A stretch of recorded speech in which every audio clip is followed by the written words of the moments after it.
Hey everyone, and welcome back. Thinking about hitting the road in an RV, maybe exploring the beautiful, wild landscapes of Florida. It sounds idyllic, right? Open roads, nights under the stars, the freedom of your own little home on wheels. But sometimes that isolation, that thin barrier between you and the unknown, isn't so comforting, especially in a place like Florida, known for its unique wilderness and sometimes unsettling encounters. Tonight, we're diving into experiences that turn the dream of RV camping into a nightmare. These are true accounts from people whose Florida trips left them vowing never again. Get ready, settle in, and maybe check your locks. This is True Scary RV Camping Stories in Florida Never Again Horror Stories. My name is Mike Reynolds. I'm writing this down mostly because I need to get it out, need to process it somehow. Maybe someone else has experienced something similar. Maybe putting it out there will make it feel less real. I don't know. What I do know is that what happened last fall down in the Ocala National Forest changed something in me, in my wife Sarah, and absolutely ruined any romantic notions we ever had about RV camping deep in the woods. We haven't talked about it much since it happened. Not really talked about it, but I see it in her eyes sometimes.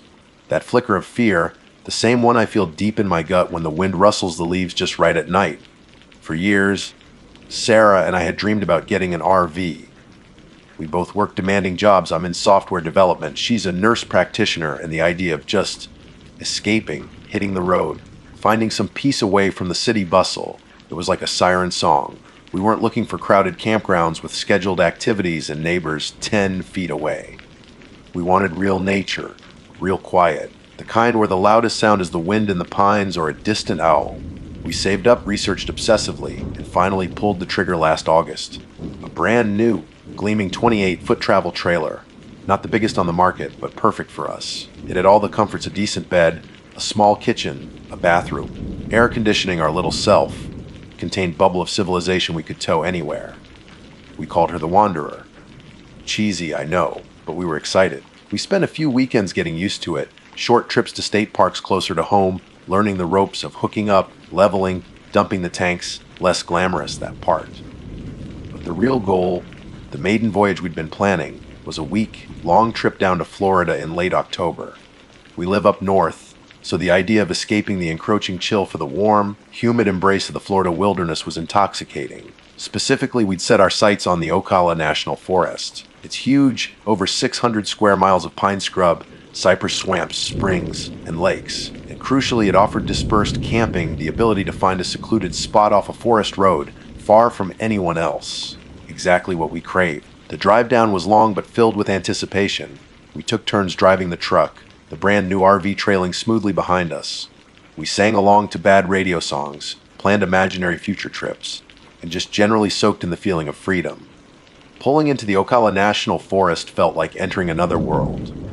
The air grew thick and heavy, scented with pine needles and damp earth. Spanish moss draped ghost-like from the ancient oak trees lining the roads. We checked in at a ranger station, got our permit for dispersed camping, and picked up a map marked with designated areas. The ranger, a weathered guy with a friendly but slightly wary look, gave us the usual spiel about bears, snakes, and packing out everything we packed in. He pointed out a few potential areas on the map known for being particularly quiet. Just be smart out there, he'd said, tapping a finger on a remote section marked by winding, unpaved roads. Cell service is spotty to non-existent in most of those spots. You're pretty much on your own. That sounded perfect to us. On our own. We spent a good hour bumping along sandy forest roads, kicking up dust, peering down overgrown tracks until we found it. It wasn't an official site, just a small, natural clearing tucked back off the main dirt road, surrounded by dense palmetto scrub and towering longleaf pines. It felt miles from anywhere. You couldn't see the road from the clearing, and you certainly couldn't hear any traffic. It was perfect. Utterly silent except for the buzzing of insects and the occasional bird call. Setting up camp was a breeze now that we had practice. We leveled the Wanderer, extended the awning, set out our camping chairs, and cracked open a couple of cold beers. The late afternoon sun filtered through the pine canopy, dappling the ground in shifting patterns of light and shadow. Sarah leaned back in her chair, eyes closed, a contented sigh escaping her lips. "This is it, Mike," she murmured. "This is exactly what I needed." I felt it too. The tension that always seemed to reside in my shoulders started to ease. The endless loop of code and deadlines in my head finally quieted. We explored the immediate area a bit before dusk, careful not to stray too far. The woods were thick, the undergrowth dense. It felt ancient and wild. We saw deer tracks in a sandy patch, but no other signs of large animals. As twilight deepened, the sounds changed. The daytime insects faded, replaced by the chirping of crickets and the deep croak of frogs from some unseen water source. The temperature dropped slightly, becoming pleasantly cool. We made dinner on our portable grill, burgers and corn on the cob, and ate sitting by a small, crackling campfire we'd built in a pre-existing fire ring. Above us, the sky transformed into an ocean of stars, far brighter and more numerous than we ever saw back home. We talked quietly, pointing out constellations, enjoying the simple intimacy of the moment, cocooned in the small circle of firelight against the vast, encroaching darkness of the forest. It felt primal, elemental, safe. Later, inside the RV, the feeling of security intensified. We closed the blinds, turned on a couple of soft LED lights. It was cozy, our little fortress against the wilderness outside. We rid for a while, the only sound the gentle hum of the battery, powered systems, and the distant chorus of the forest night. Sarah fell asleep first, her breathing soft and even beside me. I stayed awake a bit longer, listening. The night sounds were unfamiliar but not threatening. An owl hooted somewhere far off. Something rustled in the dry leaves outside, probably just an armadillo or a raccoon. Nothing alarming, just nature doing its thing. Eventually, I drifted off too, feeling completely relaxed, utterly content. That first night was everything we'd hoped for. Peaceful, secluded, restorative. We woke late the next morning to sunlight streaming through a gap in the blinds. We made coffee, had a lazy breakfast, and spent the day exploring a nearby hiking trail that led to a crystal clear spring. We swam in the cool water, ate the sandwiches we'd packed, and just enjoyed being disconnected. No emails, no notifications, no demands. Just us in the wild. There was still no cell service. It was blissful.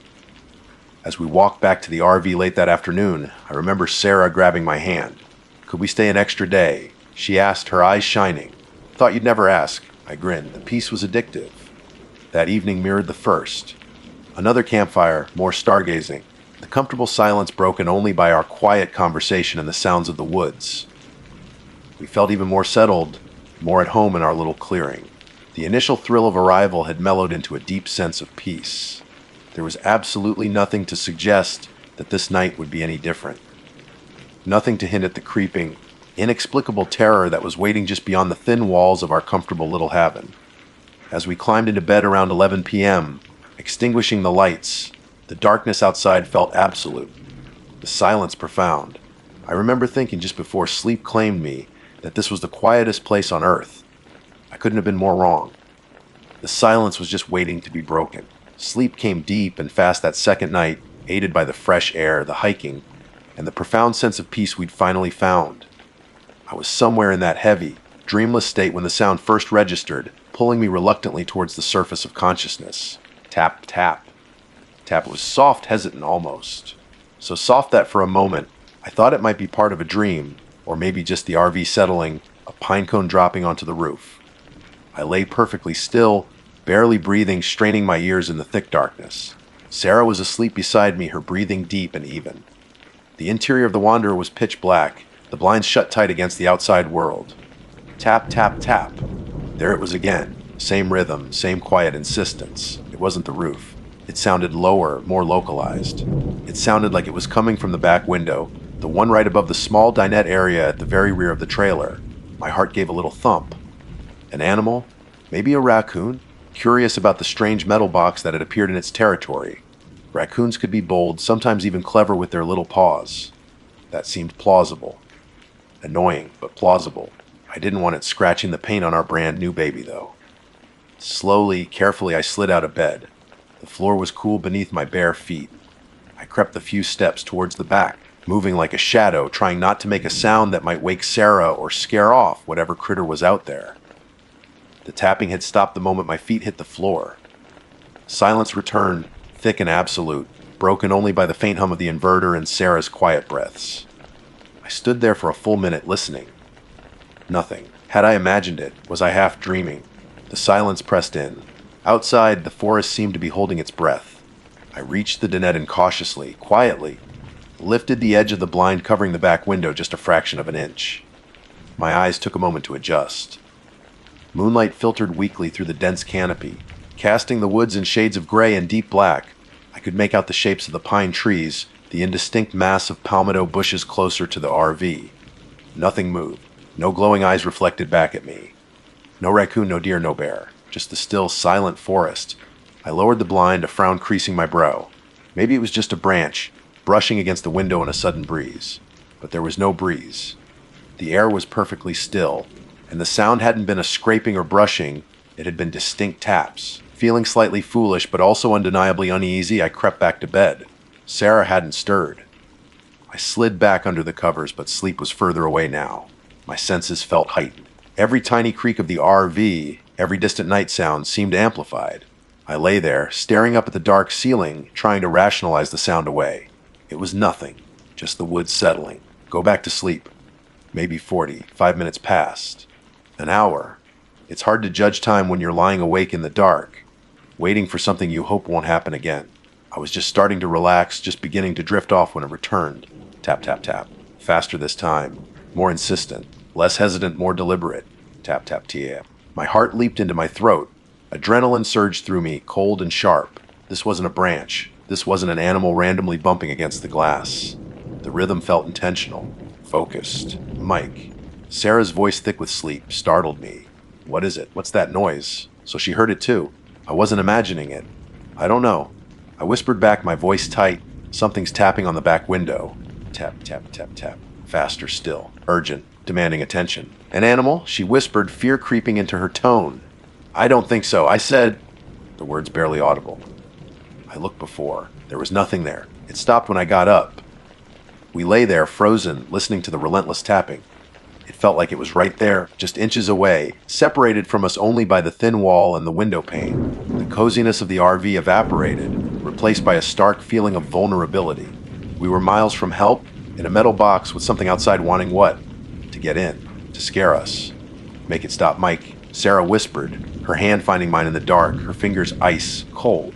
Anger started to mix with the fear. If this was some person messing with us deep in the woods. But that made no sense. Who would be out here? And why tap? Why not shout? Or try the door? Okay, I said, trying to project a calm I didn't feel. I'm gonna look again. Properly this time. I swung my legs out of bed again, grabbing the heavy Maglite flashlight I kept by the nightstand. Its weight felt vaguely reassuring.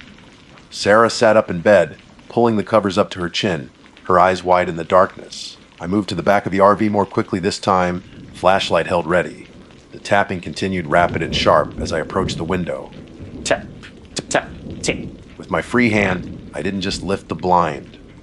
I yanked the cord, pulling it all the way up with a sharp snap. I immediately jammed the flashlight beam against the glass, hitting the switch. Bright white light flooded the area behind the RV, momentarily blinding me. I blinked, scanning frantically. Nothing. Absolutely nothing. Just the palmetto bushes, the trunks of the pine trees starkly illuminated the sandy ground. No person crouching. No animal scrambling away. Nothing moving except the shadows startled into different shapes by the sudden light. I pressed my face closer to the glass, sweeping the beam left and right, up and down. The tapping had stopped instantly, the very second the blind snapped up and the light hit the window. Silence crashed back in, heavier than before. I stood there for a long time, flashlight beam cutting through the darkness, searching for any sign of what could have made the noise. A footprint, a broken branch, anything? There was nothing. Just the still, indifferent woods staring back. See anything? Sarah called softly, her voice trembling slightly. No. I called back, my own voice hoarse. Nothing at all. It's empty. I finally lowered the flashlight, letting the blind fall back into place. I leaned my forehead against the cool wall beside the window, my heart still hammering against my ribs. This was wrong. This was deeply, fundamentally wrong. I went back and sat on the edge of the bed. Sarah reached out and squeezed my arm. What do we do? What can we do? I whispered. Lock the door. It's already locked. Shout. Who would hear us? Drive away in the middle of the night. The thought was tempting, but trying to navigate those unpaved, sandy roads in the pitch dark seemed like a recipe for getting stuck or crashing. We talked in hushed tones, cycling through possibilities. Could it be echoes? Some weird acoustic phenomenon? Highly unlikely, given the specific location and the way it stopped when I looked. Could it be vibration from something underground? Even more unlikely. We kept coming back to animals or people, and neither fit the facts. Raccoons don't usually tap repeatedly like that, and then vanish instantly. And a person messing with us wouldn't be so consistently stealthy, wouldn't vanish without a trace the second they were about to be seen. The tapping started again about half an hour later. Softer this time, back to the slow, hesitant tap, tap, tap, like it knew we were listening, like it was testing us. We didn't get up this time. What was the point? We just lay there side by side in the dark listening. Sometimes it was slow, sometimes fast. Sometimes it stopped for 20 minutes, lulling us into a false sense of hope, only to start again, tap, tap, tap, right on the back window. It went on like that intermittently for the rest of the night. Neither of us slept. We just listened, paralyzed by a fear that was formless and illogical, but utterly consuming. The RV, our brand new symbol of freedom and escape, felt like a trap. The vast, beautiful forest we had admired just hours before now felt menacing, claustrophobic, pressing in on us from all sides. Every creak, every rustle outside sent fresh waves of anxiety through me. Was it moving? Was it closer? We didn't speak much more. There was nothing left to say. We just held hands, listening to the tapping and waiting for the dawn, which felt like it would never come. It was, without a doubt, the longest, most terrifying night of my life. As the first, faint hints of gray began to lighten the edges of the blinds, the tapping finally faded away, leaving behind a silence that felt heavy and exhausted, just like us. We had made it through the night, but the relief was thin, overshadowed by dread. What had been out there? And what would we find when the sun came up? Dawn didn't break. It crept. Slowly, reluctantly, the oppressive blackness outside the RV windows yielded to a weak, gray light. The tapping had stopped sometime in that pre-dawn limbo, leaving a silence that felt heavy and charged, like the air before a thunderstorm. Neither Sarah nor I had slept a wink since the first tap had jolted me awake hours earlier. We just lay there side by side, stiff and exhausted, listening to the sounds of the forest, waking up birds starting to chirp, the rustle of unseen small creatures. Sounds that had seemed peaceful today before now felt like they were masking something sinister. Sunlight, when it finally pierced through the pines, did little to dispel the bone, deep chill of fear that had settled over us. It illuminated the familiar interior of the Wanderer, the small kitchen counter, the dinette cushions, the rumpled bedclothes, but everything felt tainted unsafe. The air inside was stale with sleeplessness and anxiety. It's morning. Sarah whispered, her voice raspy. Yeah, I replied. We didn't move for a while, just watched the dust motes dance sunbeams, slanting through the gaps in the blinds. Part of me wanted to just stay inside, lock the doors, and wait. Wait for what? For whatever it was to come back. The thought was paralyzing. Another part of me, fueled by adrenaline residue and sheer terror, screamed at us to get out, to run. We need to look, I said finally, the words feeling like stones in my mouth. We need to see what's out there. If there's any sign. Sarah nodded slowly, her face pale, dark circles under her eyes. Okay. But be careful. Mike. My heart was pounding again as I slid out of bed. My legs felt shaky. I went to the back window first, the scene of the night's torment. Taking a deep breath, I pulled the blind up fully. Bright morning sunlight flooded the clearing. It looked normal. Deceptively normal. Just trees, palmetto scrub, sandy ground. No obvious damage, no lurking figures. Nothing seemed out of place. But the memory of the tapping, the feeling of intent behind it, made the ordinary scene feel like a facade. Anything. Sarah asked from the bed. No, looks clear. I said, though my gut clenched with unease. Seeing nothing was almost worse. It made the night feel even more unreal, more impossible. We dressed quickly, silently. I grabbed the heavy mag light again, not for light, but for its potential as a clumsy weapon. It felt pathetic, but it was something. Sarah stayed close behind me as I unlocked the RV door, my hand hesitating on the latch. Pushing it open felt like breaching an airlock into hostile territory.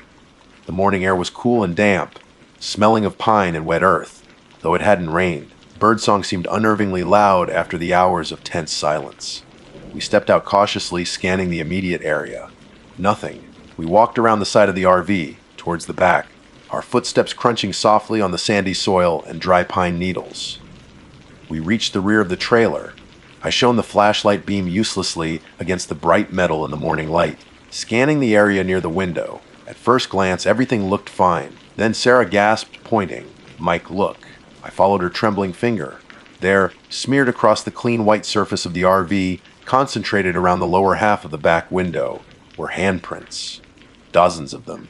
Faint, but undeniably there. They weren't made of dirt, they were mud. Dark, wet-looking mud, incongruous against the dry, sandy ground of the clearing. They were overlapping, smeared, as if someone or something had repeatedly pressed their hands flat against the glass and the surrounding panel, right where the tapping had been focused. We stepped closer, a cold dread washing over me. The prints were roughly adult-sized, maybe slightly on the smaller side, but definitely handprints. Palms, fingers, smeared impressions layered one over the other. Some were clearer than others, showing distinct finger shapes pressed into the muddy residue. They radiated outwards from the window, thickest right below the sill. Where did the mud come from? Sarah whispered, voicing the question screaming in my own head. The ground around the RV was sandy soil, covered in dry leaves and pine needles. There were no puddles, no muddy patches anywhere nearby. We hadn't driven through any mud getting here. It made no sense. Then the other, more terrifying realization hit me. I dropped my gaze from the handprints to the ground directly beneath the window. Sandy soil, a scattering of leaves. I looked left, right, further back. Nothing. No footprints. There are no tracks. I said, my voice barely a whisper. We scanned the entire area around the back of the RV. Carefully, meticulously. If someone had stood there, close enough to plaster muddy hands all over the window and surrounding panel, they would have left footprints, especially if they were carrying or covered in mud. The ground was soft enough. An animal large enough to reach that high would have left tracks. A person certainly would have. There was nothing. No scuffed earth. No deep impressions. No trail leading towards the RV or away from it. It was as if the owner of the muddy hands had floated up to the window, done their terrifying work, and then vanished into thin air. That was it. That was the breaking point. The last shred of rational explanation evaporated. The tapping, the muddy hands appearing from nowhere, the complete lack of any other physical evidence. It was too much, too strange, too terrifyingly real. We didn't need to discuss it. I looked at Sarah, saw the raw fear mirror her eyes, and we knew we had to leave now. Pack, I said, my voice tight, fast. We didn't bother with breakfast or coffee. We didn't tidy up. We moved with frantic, panicked efficiency. I went outside to disconnect the electrical and water hookups, which we hadn't even used, running off battery and tank. My eyes constantly scanning the silent woods around us. The feeling of being watched was overwhelming now, prickling the back of my neck. Sarah worked inside, throwing loose items into drawers, securing cabinet latches, retracting the awning with shaking hands. Every snapping twig, every bird call made us jump. Hooking up the trailer to the truck felt like it took an eternity, my fingers fumbling with the hitch. Finally, agonizingly, we were ready. We scrambled into the truck cab, locking the doors with loud clicks that echoed in the quiet clearing. I didn't spare the clearing a backward glance. I just slammed the truck into gear and hit the gas, bumping and lurching down the sandy track, away from that spot, faster than I should have. Neither of us spoke as we navigated the maze of forest roads back towards the ranger station and the highway. I kept glancing in the rearview mirror, half expecting to see something emerge from the trees, but there was only the empty dirt road and the dust kicked up by our fleeing truck. The relief we felt upon hitting paved roads was immense, but the fear lingered, a cold knot in my stomach. We drove for hours, putting as much distance as possible between us and the Ocala National Forest. We didn't stop until we were well out of the area, checking into a bland, anonymous motel by the interstate. The thought of spending another night in the RV, even in a crowded campground, was unbearable. We never went back to Ocala. We sold the Wanderer a few months later, losing a fair bit of money, but neither of us cared. The dream was broken, tainted by the memory of that night, by the inexplicable muddy handprints, and the terrifying tapping that came from nowhere. We haven't gone camping since. I still don't know what was tapping on our window that night. I don't know how those muddy handprints got there without leaving a single track. I've tried to find logical explanations, but nothing fits. All I know is that we went into those woods seeking peace and quiet, and we found something else entirely. Something ancient, maybe. Something territorial. Or just something inexplicably other. Whatever it was, it didn't want us there. And believe me, we listened. Never again. My name is Emily Carter. Even saying it now, writing it down, feels distant. Like I'm talking about someone else, someone who existed before that night. Before the whispers. Before the beach. It's been 6 months, Maybe 7 time blurs a little around the edges now, but the memory is branded onto my mind, sharp and cold as broken glass. My boyfriend, Josh, he doesn't talk about it. Not really. Sometimes I see him staring out the window, his jaw tight, and I know he's back there, parked between the dunes and the endless, hungry dark of the Gulf. We thought it would be romantic. That's the laughable part, the sick joke of it all. We just celebrated our 2-year anniversary, and life felt well. It felt like it was supposed to. We were young, relatively broke, but happy. We had this beat-up, 20-year-old RV we'd lovingly nicknamed the Wanderer.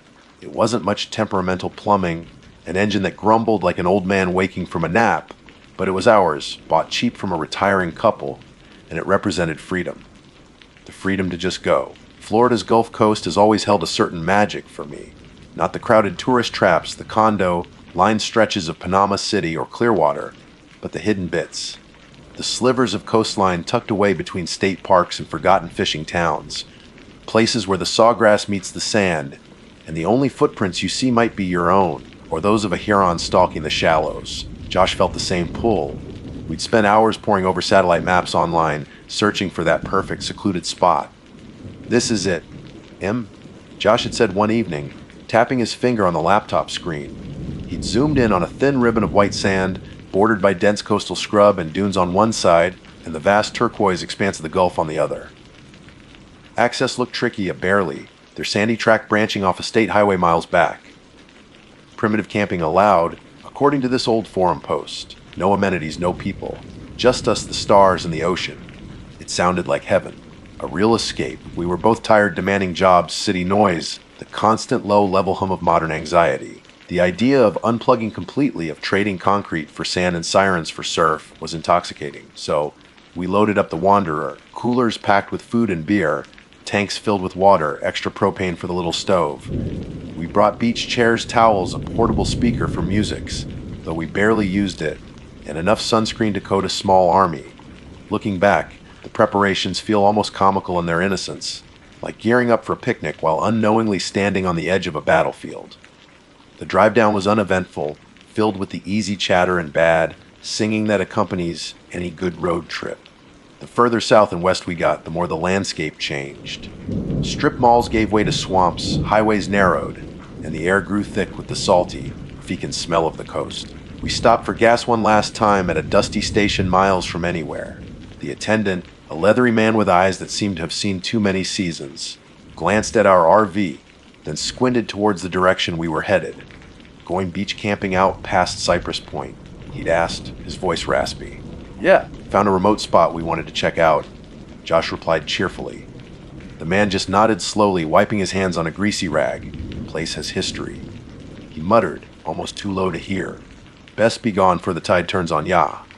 He didn't elaborate, just took our money and shuffled back inside, leaving us with a faint, prickling sense of unease we quickly dismissed. Locals always had their stories, right? Finding the turnoff took some doing. It was exactly as described, an overgrown sand track, barely wide enough for the Wanderer, disappearing into a tunnel of sea grape and palmetto.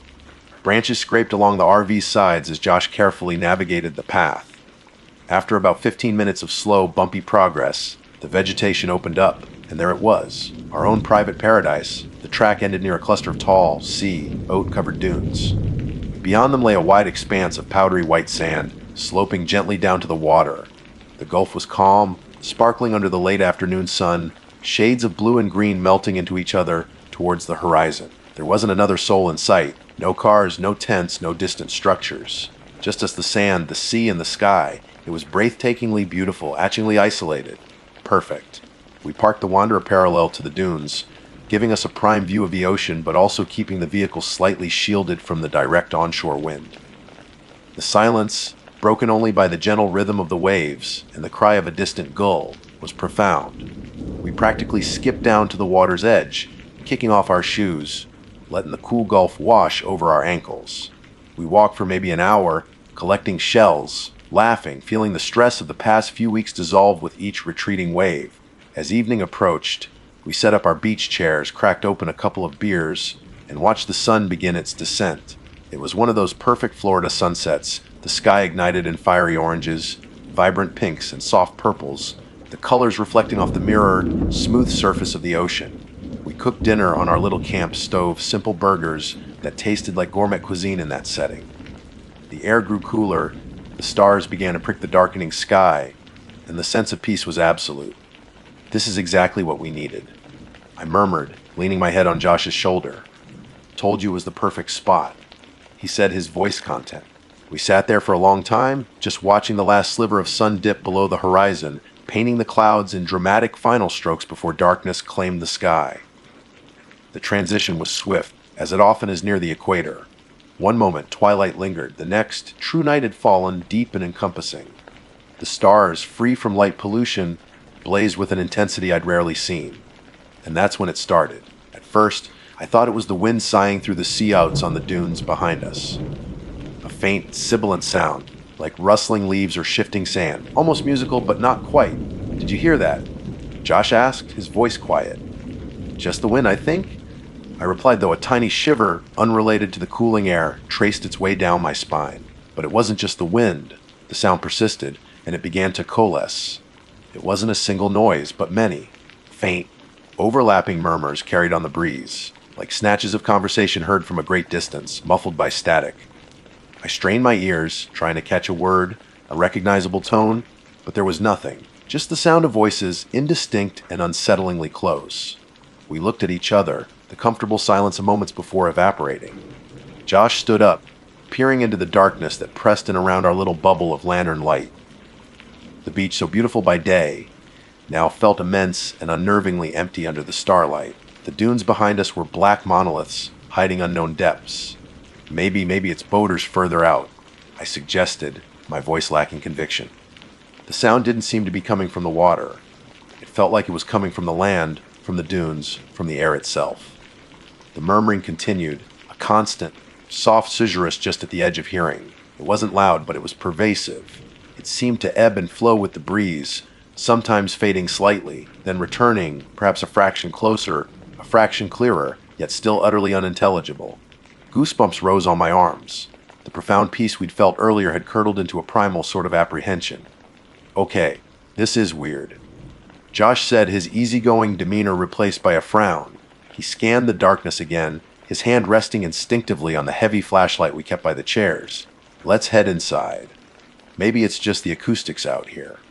We quickly gathered our things, the folding chairs, the empty beer bottles, the remnants of our dinner. Every rustle of the sea oats, every sigh of the wind now seemed amplified, pregnant with hidden meaning. The short walk back to the Wanderer felt much longer than it should have. The whispers followed us, a formless, multi-voiced presence nipping at our heels. Inside the RV, Josh locked the door, the click of the deadbolt echoing loudly in the sudden confines of the small space. We stood there for a moment, listening. The thin walls of the Wanderer offered little barrier. The whispers were still there. Fainter, yes, muffled by the metal and insulation, but undeniably present. A low, constant stream of unintelligible sound, seemingly drifting around us. Outside in the impenetrable dark, the romantic getaway had taken a turn, and the night had only just begun.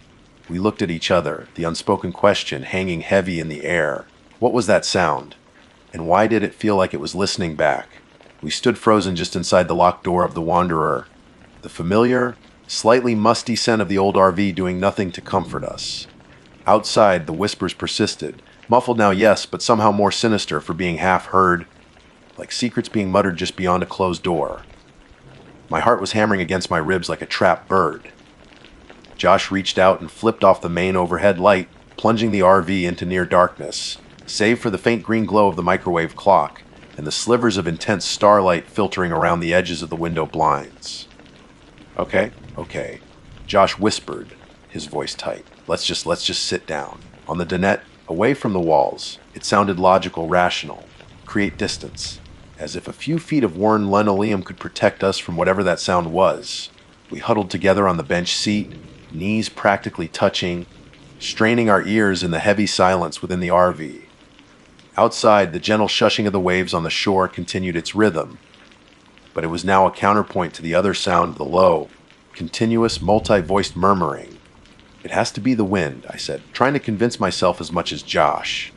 The way it's hitting the dunes, maybe echoing off the side of the RV. My explanation trailed off, sounding hollow even in my own ears. Wind didn't sound like that.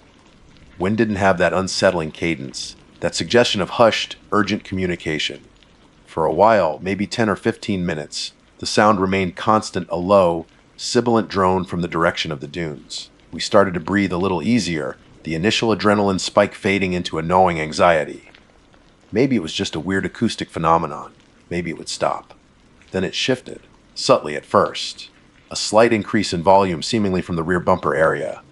Then a decrease from that spot, and a corresponding increase near the side window, right beside the dinette where we sat. My breath hitched. Josh's hand found mine in the dark, his grip painfully tight. "Did you hear that?" I breathed, barely moving my lips. He nodded, his eyes wide in the dim light, fixed on the wall beside us. The murmuring intensified there for a moment, a dense pocket of sound, before fading slightly and reappearing near the front of the RV. By the driver's side door, it was circling. There was no other explanation. The sound wasn't stationary, it was moving around us. A slow, deliberate patrol. The image that flashed into my mind was horrifying unseen figures, dozens of them, perhaps shuffling through the soft sand just feet away, their heads bent together, whispering, always whispering as they rounded the corners of our flimsy sanctuary. Panic began to set in, cold and sharp. "Josh, what is that?" "I don't know, Em. I don't know." He swallowed hard. "Keep the blinds closed. Don't look out. Don't look out." As if I needed telling. The thought of pulling back even an inch of the cheap plastic blinds, of seeing what might be out there in the star-drenched darkness, was paralyzing. But the not knowing was its own kind of torture. What were they? Ghosts? Creatures? People? The uncertainty gnawed at me. The circling continued. Sometimes it would pause in one spot for minutes at a time, the whispers seeming to intensify, pressing closer, before moving on. We sat rigid, tracking the sound's progress around our metal shell. Back corner. Passenger side. Front grille. Driver's side. Back corner again. The circuit was relentless, hypnotic. Hours crawled by. Midnight came and went, marked only by the flip of digits on the microwave clock. Sleep was an impossibility. Every creak of the RV settling, every gust of wind that rocked the vehicle gently on its suspension sent fresh waves of fear through us.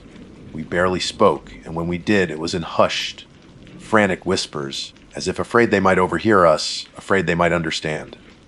The gas station guy, I remembered suddenly, the attendant's leathery face and raspy voice vivid in my mind. He said this place had history, said to be gone before the tide turned. Josh nodded grimly. Yeah, sounded like typical local spook stories then. Doesn't feel so typical now. What kind of history? I wondered aloud, my voice trembling slightly. What happened here? The beach, which had felt so pristine and welcoming just hours before, now felt ancient and deeply, profoundly wrong. I imagined centuries of history layered beneath the sand, native tribes who lived and died here.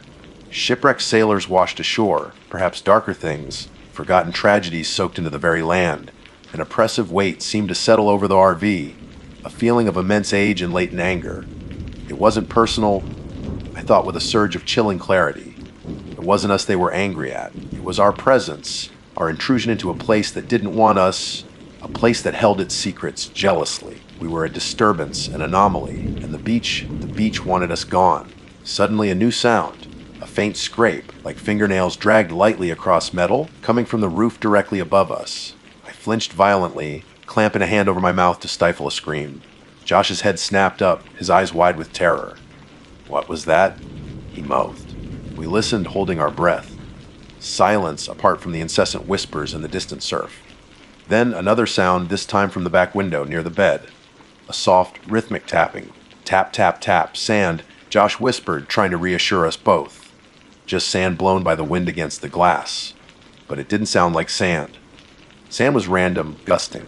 This was measured, deliberate. Tap, tap, tap. It went on for perhaps 30 seconds, then stopped as abruptly as it began. The whispers outside seemed to swell for a moment, almost gleeful, before settling back into their monotonous murmur. I started to cry then, silent tears tracking hot paths down my cheeks in the dark. The feeling of being trapped was overwhelming. We were miles from the nearest paved road, miles from any semblance of civilization.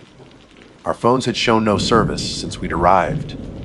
The Wanderer, our symbol of freedom, had become a cage, and something was outside testing the bars. Josh put his arm around me, pulling me close. He was trembling too. "It's gonna be okay, Im.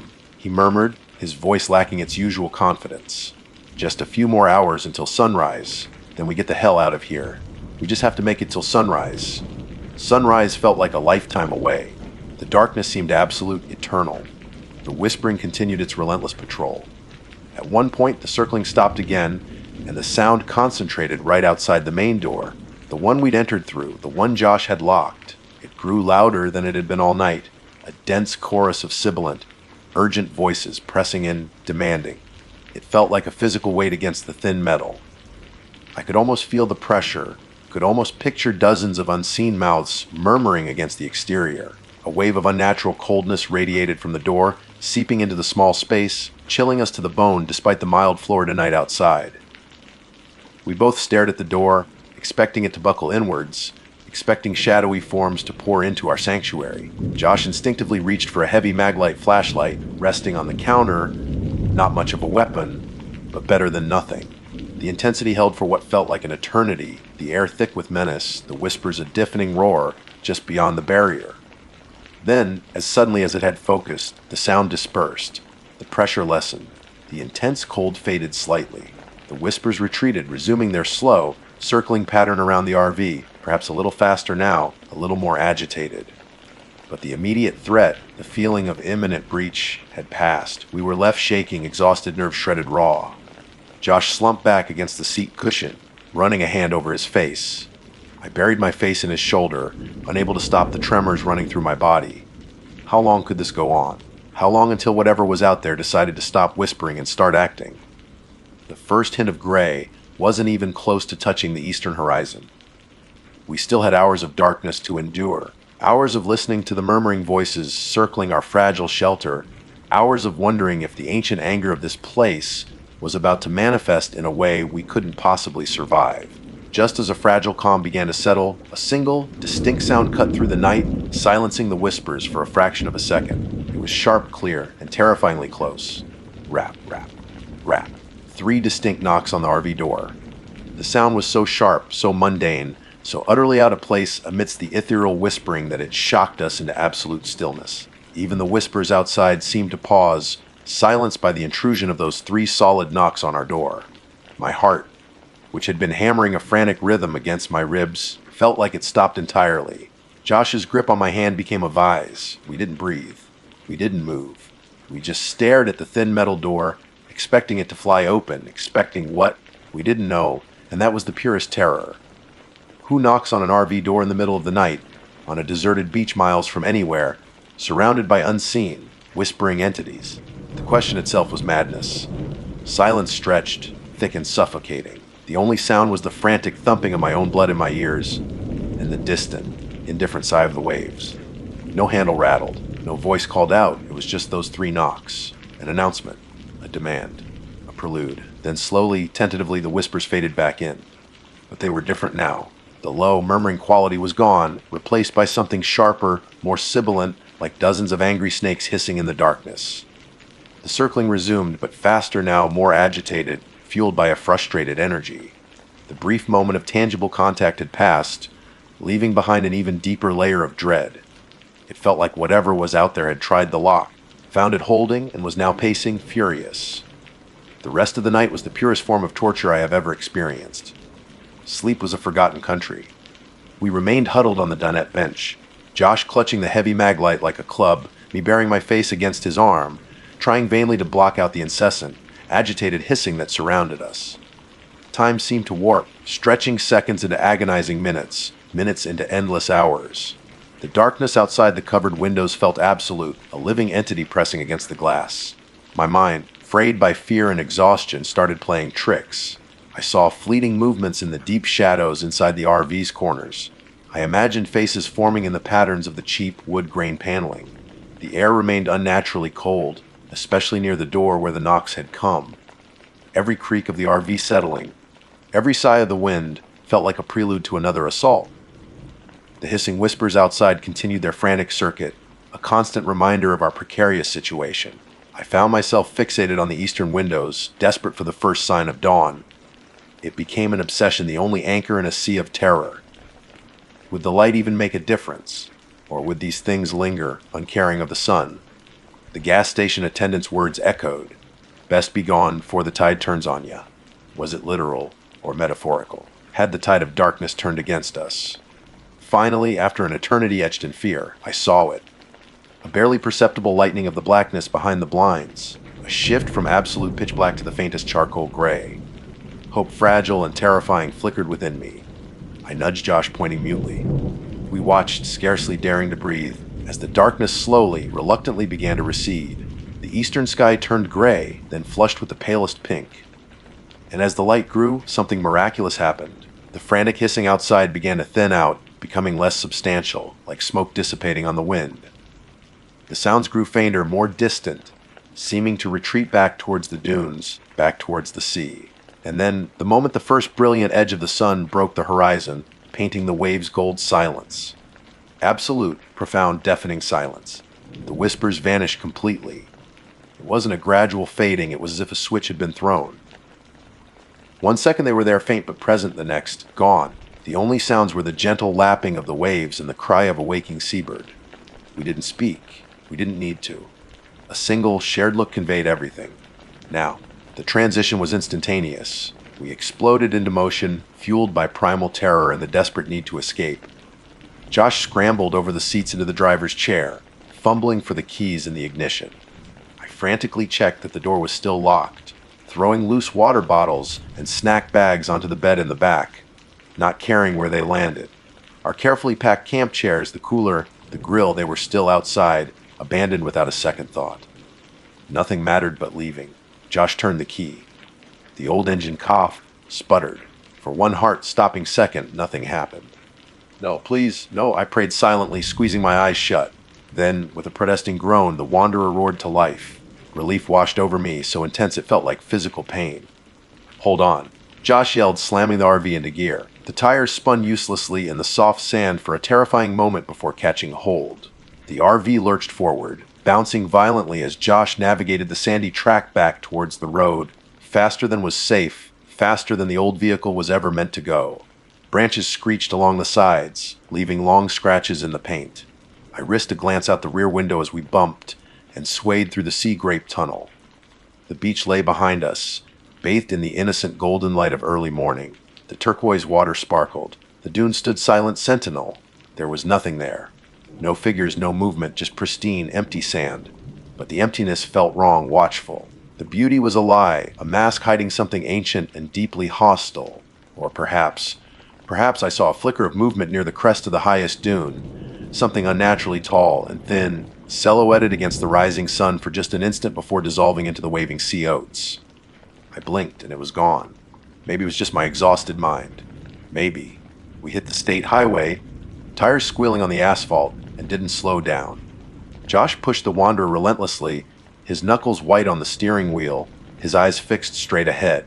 The further we got from that stretch of coast, the more the tension in the RV seemed to lessen, but it never disappeared entirely. We drove for hours in near silence, the shock slowly giving way to a bone-deep exhaustion that felt heavier than lead. We stopped only once, pulling into a brightly lit, anonymous gas station hundreds of miles away. As Josh filled the tank, I went inside to pay, avoiding the cashier's gaze, feeling marked, contaminated by the night's experience. I felt like the darkness of that beach was still clinging to me, visible to anyone who looked too closely. Getting back to our apartment didn't feel like coming home. The familiar space felt fragile, unsafe.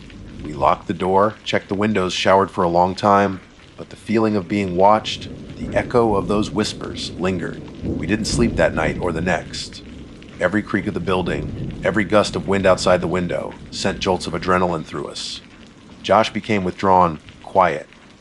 He refused to talk about what happened, shutting down whenever I tried to bring it up.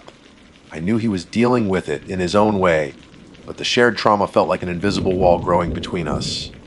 We sold the Wanderer about a month later. Neither of us could stand to be inside it, couldn't shake the feeling of being trapped, surrounded. We got less than we paid for it, but we didn't care. We just wanted it gone. It's been months now. Life has regained a semblance of normalcy on the surface, but underneath the fear remains. I still jump at unexpected noises in the night. I avoid desolate places, especially beaches. Sometimes, when the wind blows just right, I think I can almost hear it, a faint, sibilant murmur, just on the edge of hearing. That beach felt ancient, and it felt angry. Not a directed anger, but a deep, territorial resentment of anything living, anything temporary. We were trespassers in a place that held its darkness close, a place that remembered things best left forgotten. We were lucky to get away with just scratches on an old RV and scars on our minds. We drove straight back home and it never looked back. Never again. My name's Chris Johnson. Most folks back in Ohio just call me Chris. I'm a pretty average guy pushing 50, work a decent job in logistics, divorced, and my world pretty much revolves around my son Ben. Ben turned 16 this past spring, and like most kids his age, he's usually more interested in his phone screen or whatever video game is currently consuming his life than spending quality time with his old man. I get it. I was 16 once, a lifetime ago. But still, you hope for those moments, Those connections that you hope stick with them later on. That's why I bought the RV. It wasn't brand new, not by a long shot. A slightly weathered late 90s Fleetwood Bounder, but the engine was sound, the plumbing worked, most and represented freedom. Freedom from the suburbs, freedom from routine, and maybe, just maybe, freedom from the awkward silences that sometimes stretched between me and Ben. My pitch was simple, a summer road trip, just the two of us. We could go anywhere.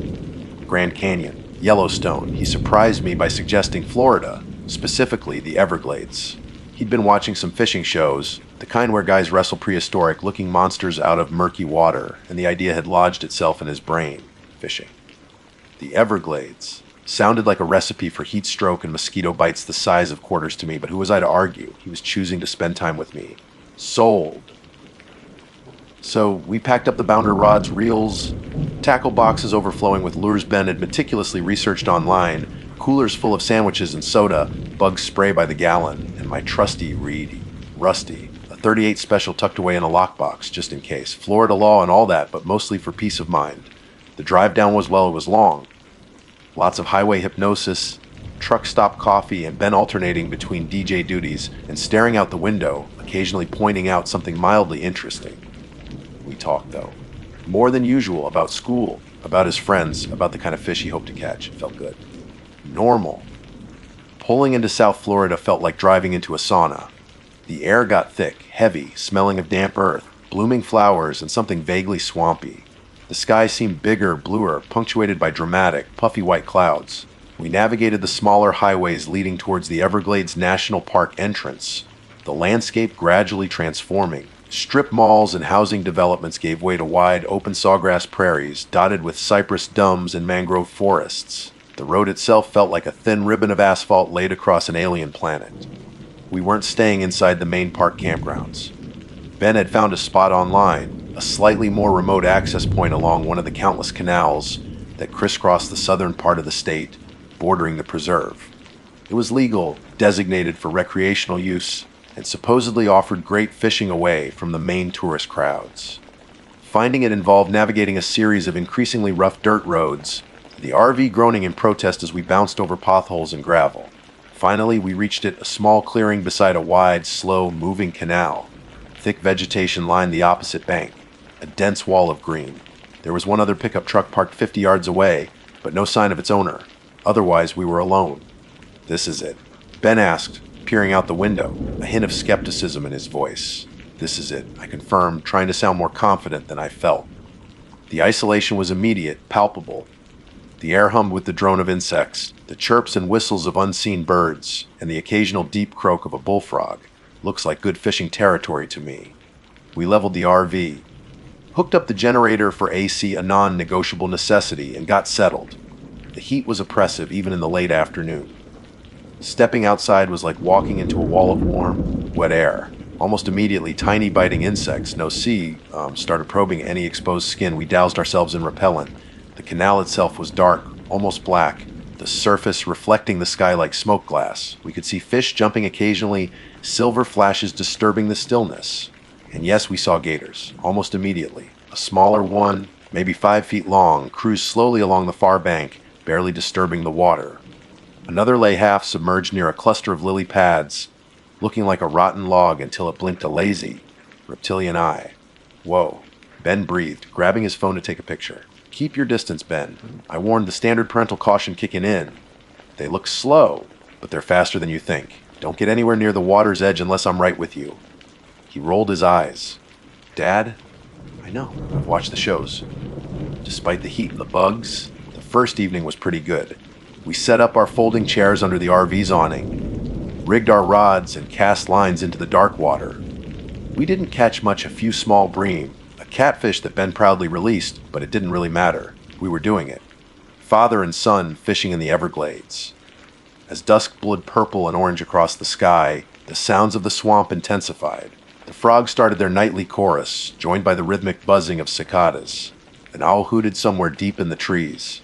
It was beautiful in a wild, untamed sort of way, but even then, I felt a small prickle of unease. The sheer otherness of the place, the feeling that civilization was a very thin veneer here, easily scratched away. We retreated into the RV as darkness fell completely, the generator humming reassuringly. We ate sandwiches, watched a crappy movie on my laptop, and talked some more. Ben seemed genuinely happy, animatedly describing the fight the little catfish put up. I felt a sense of accomplishment, like maybe this trip wasn't such a crazy idea after all. The next day started much the same. Coffee, breakfast burritos cooked on the RV stove, more bug spray. The guy with the pickup truck was gone. We were completely alone now.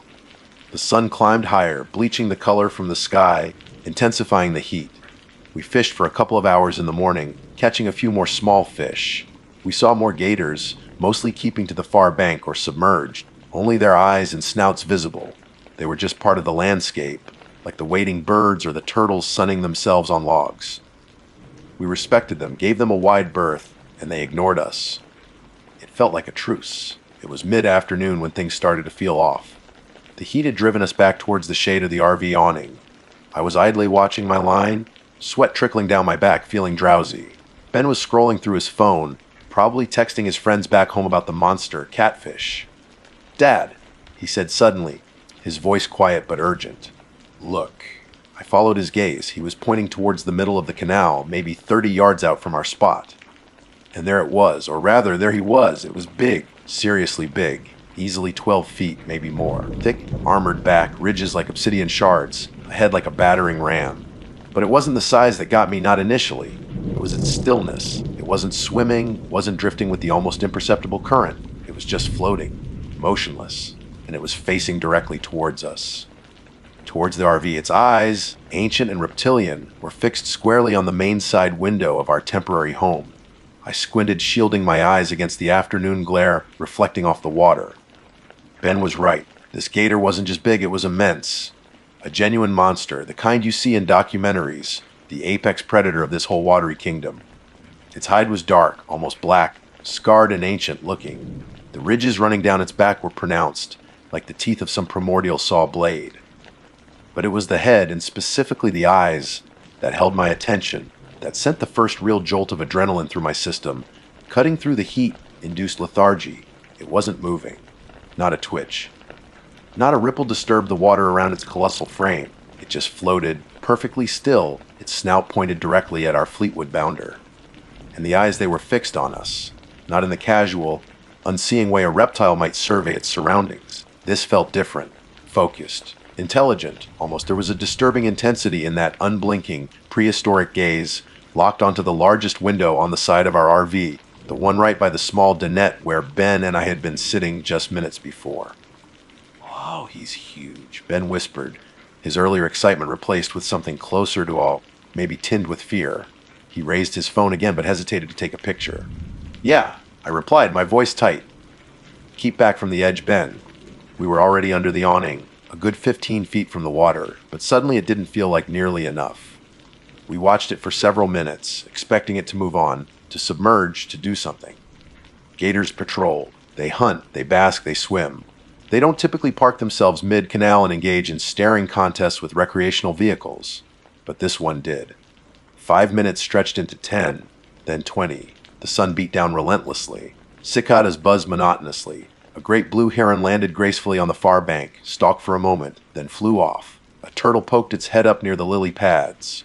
The normal life of the canal continued around this massive, unmoving sentinel.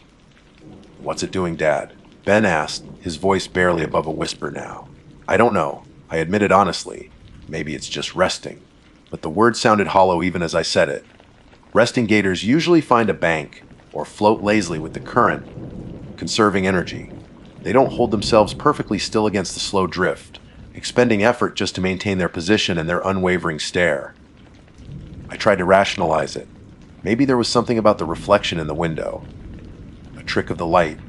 Maybe it saw its own reflection and was territorial, but the angle didn't seem right for a clear reflection from its position, and even if it was, this level of sustained, motionless fixation felt wrong. Deeply wrong. It felt less like animal behavior and more like a calculated act. It felt like we were being watched, scrutinized. An hour crawled by, then another. Ben and I retreated further back, sitting in the folding chairs right up against the side of the RV, glancing nervously towards the water every few seconds.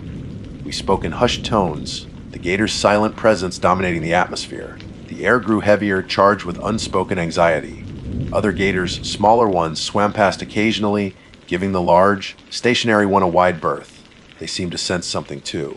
"This is creeping me out," Ben finally said, echoing my own thoughts. "Hasn't moved an inch." Me too. I said. I stood up, feeling a need to do something, anything to break the spell. Maybe if I make some noise. I walked to the side of the RV, near the front, and banged my hand firmly against the metal siding. Clang, clang! The sound echoed unnaturally in the humid air. The gator didn't react, not a flinch, not a blink. Its eyes remained locked on that window. My blood ran cold. That wasn't normal. Any wild animal, even a big gator, should have reacted to the sudden, loud noise. It should have submerged or shifted its attention, or something. This utter lack of reaction was perhaps more terrifying than the staring itself. It implied a focus, an intent that transcended simple animal instinct. "Okay," I said, my voice low and serious. "Let's get inside." Now, Ben didn't argue. We practically scrambled into the RV, the cool blast of the air conditioning doing nothing to quell the sudden chill that had settled deep in my bones. I locked the door, the click of the deadbolt sounding pitifully inadequate. We peered out the window, the same window the gator was fixated on.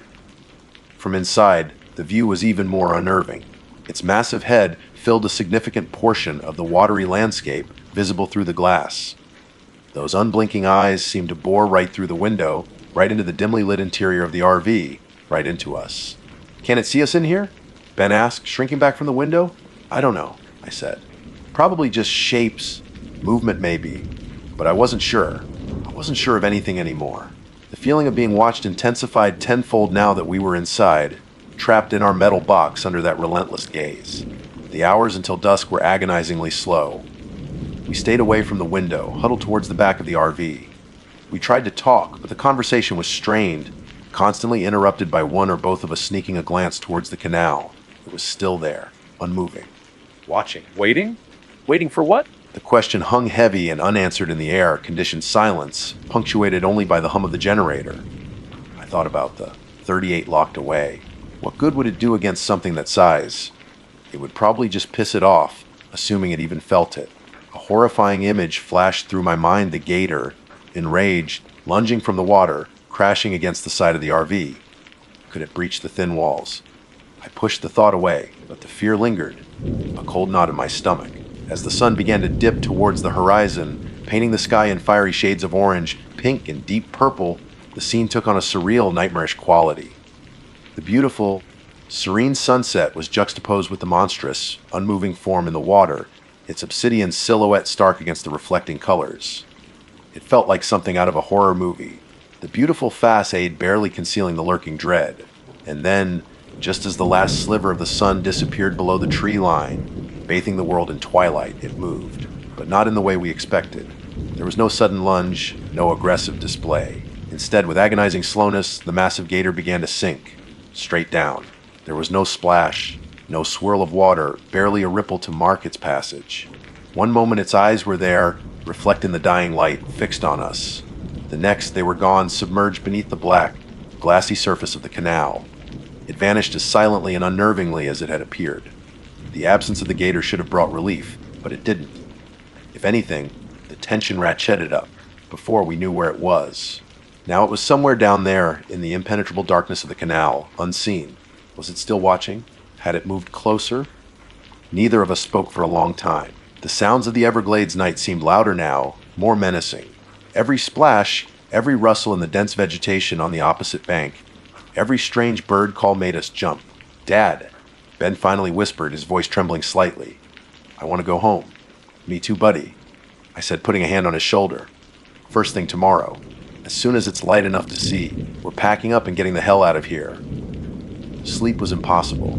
We left a couple of lights on inside the RV, a feeble defense against the oppressive darkness outside. I sat at the dinette, the locked 38 case now resting on the table beside me, peering out the windows into the blackness. Ben lay on the pull-out sofa, pretending to sleep but shifting restlessly every few minutes. Every creak of the RV settling, every brush of a branch against the roof, sounded like claws scraping, like something trying to get in. The generator hummed, a lonely sound in the vast, indifferent swamp. Was the gator still out there, somewhere beneath the surface, watching, waiting? The memory of that cold, fixed stare was burned into my mind, and I knew with chilling certainty that this wasn't just a weird animal encounter. Something was terribly wrong here, and we wouldn't be safe until we were miles away. Dawn couldn't come soon enough. The rest of the night bled away in agonizingly slow increments. Time seemed to warp in the humid darkness, stretching and compressing. Every minute felt like an hour, punctuated by the frantic thumping of my own heart or the imagined sound of something heavy dragging itself onto the bank outside. I kept the 38 case on the table, my hand resting near it, a completely futile gesture that somehow offered a sliver of psychological comfort.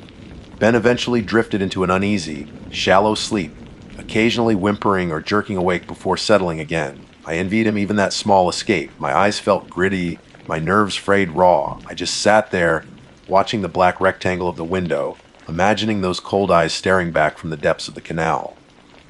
When the first hint of gray finally began to dilute the oppressive blackness outside, it didn't bring the relief I desperately hoped for. Dawn in the Everglades was undeniably beautiful, a soft, purely light filtering through the cypress trees, mist rising off the dark water, the air filled with the waking chorus of birds. But the beauty felt alienating and different. The swamp didn't care about our fear. It had witnessed countless nights, countless cycles of predator and prey, and our terror was just another fleeting moment in its ancient existence. "Ben," I whispered, gently shaking his shoulder.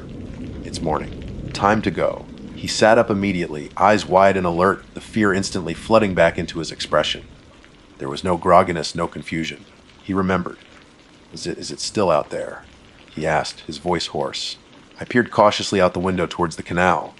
The surface was like glass again, reflecting the pale morning sky. Mist coiled and uncoiled, obscuring parts of the far bank. There was no sign of the massive alligator. No ripples, no snout breaking the surface. But its absence wasn't comforting. The memory of its silent, effortless submersion was too fresh. It was still there, somewhere under that placid surface. I could feel it. "I don't see anything," I said, trying to keep my voice steady. "But we're not waiting around to find out. Let's pack up, fast and quiet." Getting the RV ready to leave became a masterclass in controlled panic. Every step, every task felt amplified, fraught with danger. Ben worked silently beside me, his movements quick and efficient, his face pale. While I disconnected the generator and secured the power cord, he was inside, stowing loose items, making sure everything was latched down. We moved with a shared, unspoken urgency, our ears straining for any sound from the direction of the water. Lowering the leveling jacks seemed to take an eternity, the hydraulic whirring sounding obscenely loud in the morning stillness. Retrieving the wheel chocks meant crouching down close to the ground, my back momentarily turned towards the canal. I've never felt so exposed, so vulnerable. Every nerve ending screamed, convinced I'd feel hot breath, or the scrape of scales on my leg. I scanned the water constantly as I did the final walk around, checking lights, securing compartment doors. Nothing. Just the still dark water and the swirling mist. It was almost too still. "Okay, get in," I told Ben, my voice tight. He scrambled into the passenger seat without a word. I climbed into the driver's seat, started the engine. The familiar rumble of the V10 was the most reassuring sound I'd heard in 12 hours, and put the RV in gear.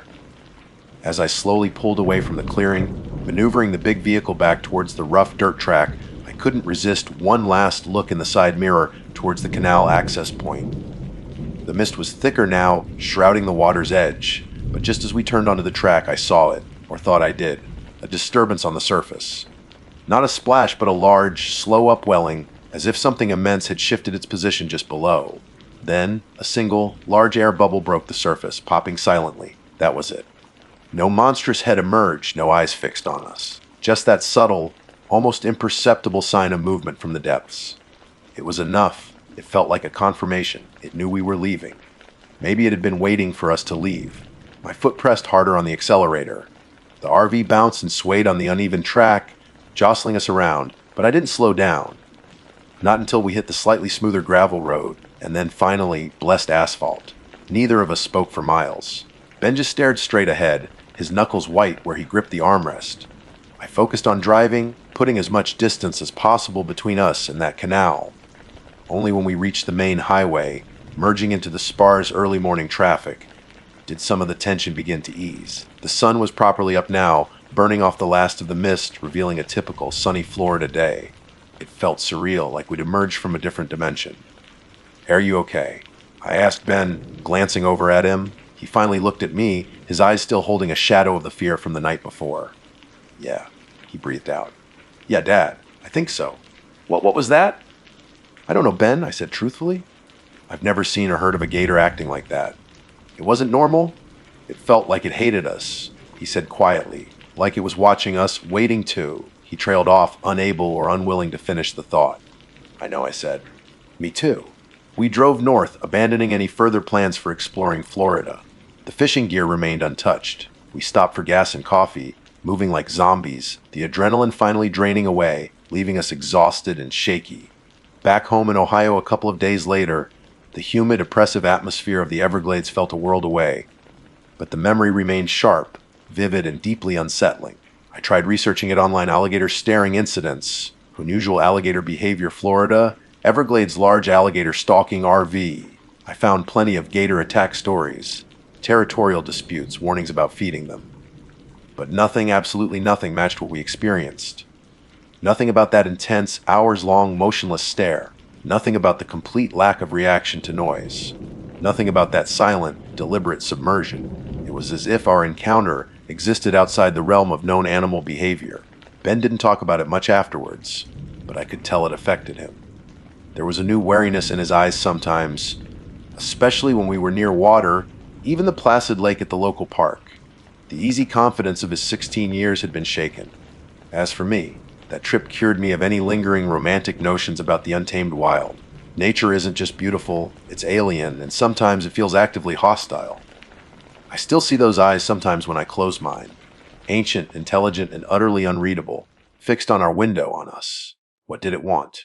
Was it just a freak animal behaving erratically? Or was it something else? Something older, darker, lurking in the black waters of the Everglades, watching the thin veneer of human intrusion with cold, calculating patience. I don't have any answers.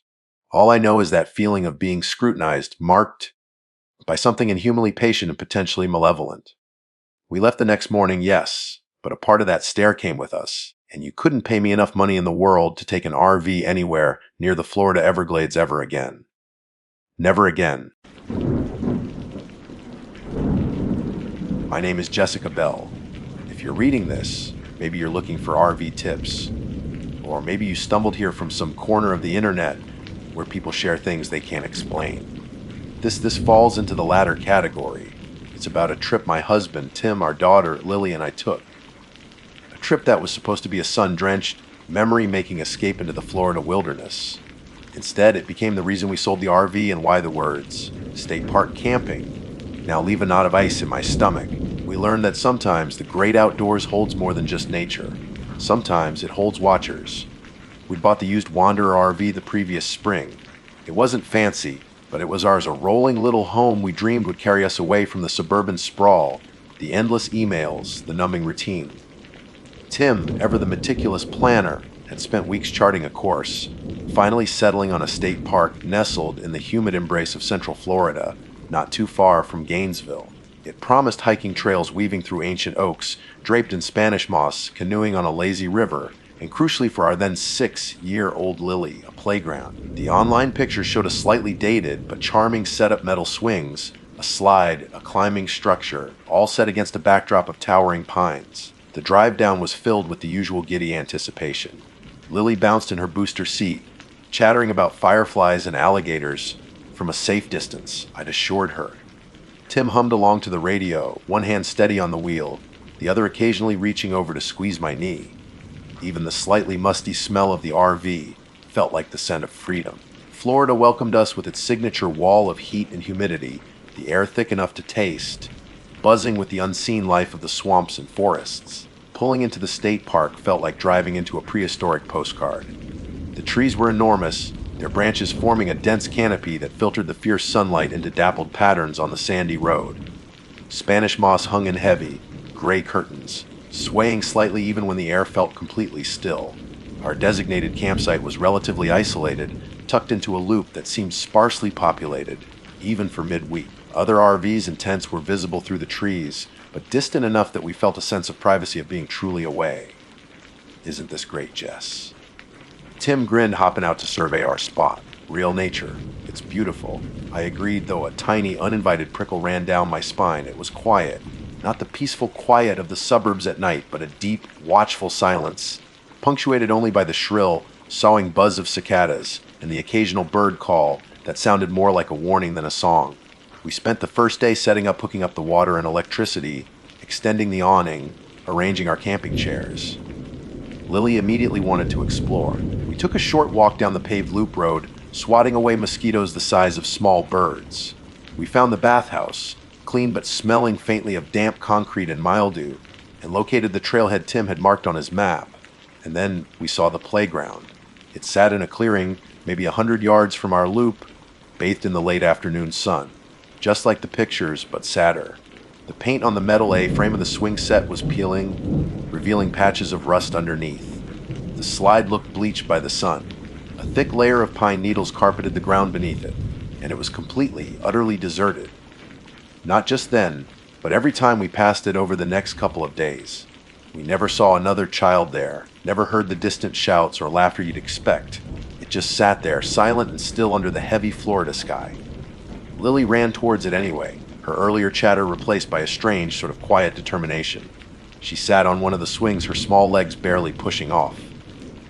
"It's hot, Mommy," she murmured, letting the swing drift to a stop. The metal chains groaned in protest. "Everything's hot here, sweetie," I said, forcing a smile, wiping a bead of sweat from my temple. The first couple of nights were uneventful, mostly. Sleep came uneasily. The unfamiliar sounds of the forest pressed in around the thin walls of the RV, branches scraping against the roof in the non-existent breeze. Unidentifiable rustling in the undergrowth just beyond our cleared patch.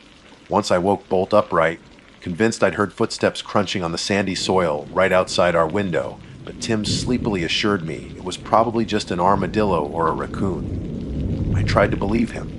Lily seemed okay during the day, splashing in the shallows of the designated swimming areas. We saw no alligators, thankfully, and drawing pictures at the picnic table under the awning, but she was quieter than usual. A couple of times, I saw her standing at the edge of the woods surrounding our site, just staring into the dense tangle of trees and shadows, her head tilted as if listening to something I couldn't hear. When I asked what she was looking at, she'd just shake her head and run back to me, her small hand clutching mine tightly. The third evening is when it happened. The air that day had been particularly oppressive, thick and still, promising a thunderstorm that never broke. The sky had turned a bruised purple and orange as the sun began to dip below the tree line. Dinner was over. The campfire Tim had insisted on building smoldered reluctantly, adding more smoke than warmth to the humid air. "Let's take one last little walk before it gets really dark, Mommy," Lily said, tugging at my hand, just down the road and back. Tim was busy wrestling with the stubborn campfire, muttering about damp wood. "Okay, sweetie," I agreed. "But stay close. We won't go far." We ambled down the paved loop, the asphalt still radiating the day's heat. The cicadas had started their deafening evening chorus. The woods on either side seemed darker, deeper, the shadows pooling beneath the trees. We walked past the empty campsites, towards the turn-off for the playground clearing. Even from a distance, I saw it. Movement. My first thought was wind. A sudden gust, perhaps, finally breaking the day's stillness. But as we got closer, the movement resolved itself. It was the swings. Two of them, side by side, swinging violently.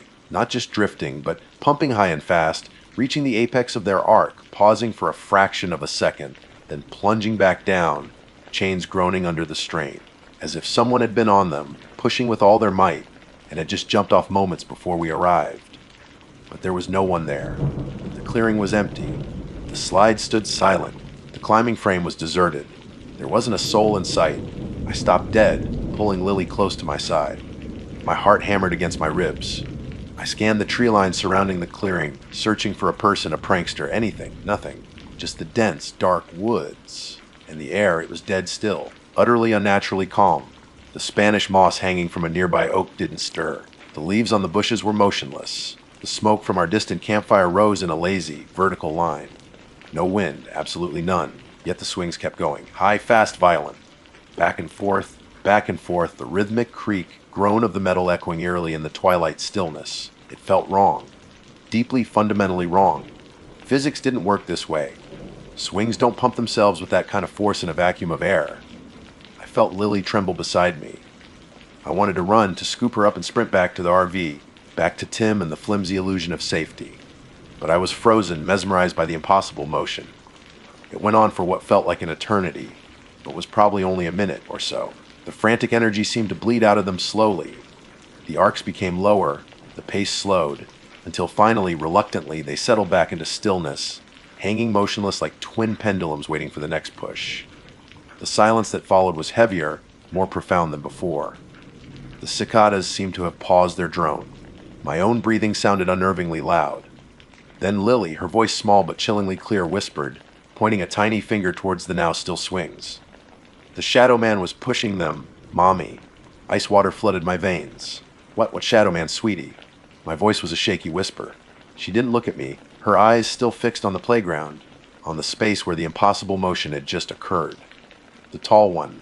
From the trees, he likes the swings. I didn't wait to ask more questions. I grabbed her hand, my fingers digging into her small wrist, and I ran. We ran back down the paved road, the sound of my own panic gasps loud in my ears, Lily stumbling slightly to keep up. We didn't look back. We burst into the small clearing of our campsite, startling Tim, who was finally getting a decent flame from the fire. "Whoa, what's wrong?" he asked. Seeing the terror on my face, the tears welling in Lily's eyes. "Get inside, now!" I gasped, fumbling with the RV door handle. "Lock it." We tumbled inside, the flimsy door clicking shut behind us. I pulled down all the blinds, plunging the small space into near darkness, lit only by the dim overhead light. Tim's initial confusion turned to alarm as I recounted what we'd seen, my voice trembling, punctuated by Lily's quiet sniffles. The swinging, the stillness, and what Lily had said. "The Shadow Man," I repeated the words, tasting like ash in my mouth. Tim went pale. He looked from me to Lily, huddled on the small dinette bench. He didn't offer explanations about wind or teenagers playing pranks. He just locked the door again, checking the flimsy latch, and then peered out through a tiny gap in the blinds towards the darkening woods. That night, the decision was made. No more evening walks. No more sitting by the campfire after dusk. Once the sun went down, the RV door stayed locked. We thought we'd be safe inside our little metal box. We were wrong. The Shadow Man wasn't just on the playground, and he wasn't done with us yet. The click of the RV door lock seemed ridiculously inadequate. Outside, the Florida twilight deepened into a thick, soupy darkness, broken only by the struggling flames of Tim's campfire, which now seemed less like a comfort, more like a beacon. Inside, the three of us huddled together in the cramped dinette booth. The cheerful floral cushions suddenly felt garish and wrong.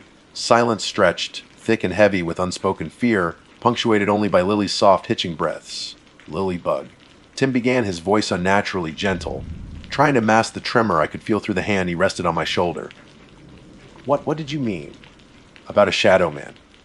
Lily burrowed closer to me, her face hidden against my side. "He's tall, Daddy." She mumbled into my shirt. "All dark. No face. He hides in the trees. Did you see him before?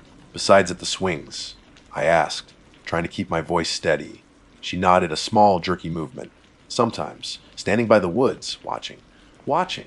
The word hung in the air, chilling despite the oppressive humidity that still lingered inside the RV. Suddenly, those moments I dismissed, Lily staring into the tree line, the feeling of being observed myself, snapped into sharp, terrifying focus. Had it been there all along, just watching us? Tim exchanged a look with me, his earlier attempts at rationalization gone. He believed us. Or rather, he believed Lily and the raw terror he saw in my eyes. He got up and doubled, checked the lock on the door again. then went around, ensuring every window latch was secure, pulling the blinds down so tight not a sliver of the outside world could peek in. It didn't make me feel safer. It made me feel trapped, caged. That first night locked inside was torture. Every creak of the RV settling, every rustle of leaves outside, every snap of a twig sounded like a footstep, like something deliberately testing the perimeter. The wind never picked up. The oppressive stillness held sway, making the small, distinct sounds even more unnerving. Around midnight, a branch scraped slowly, deliberately across the roof. Not the frantic scratching of wind-blown debris, but a drawn-out scry like fingernails on metal. Tim and I froze, eyes locked in the dim light filtering from the bathroom, where we left a small light on. It happened twice more, then stopped. We didn't sleep much after that. We just lay in the small overhead bunk, listening, holding our breath. Lily slept between us, whimpering occasionally, her small hands clenched. The next morning dawned bright and brutally sunny, the humidity already thick by 8 a.m. The oppressive fear of the night seemed almost absurd in the cheerful sunlight. Almost.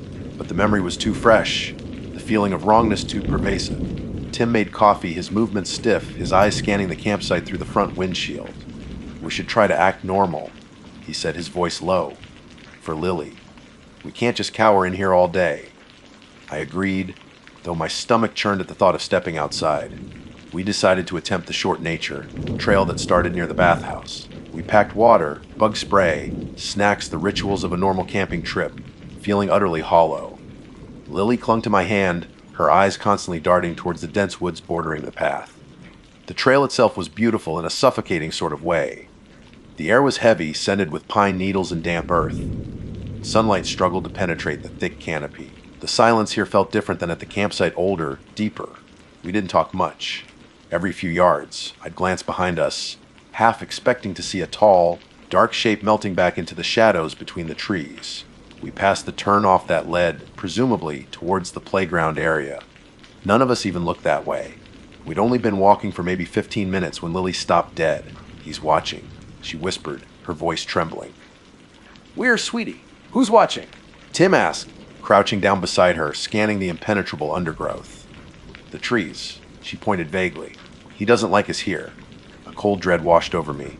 There was nothing visible, just the usual interplay of light and deep shadow, the endless green and brown of the forest.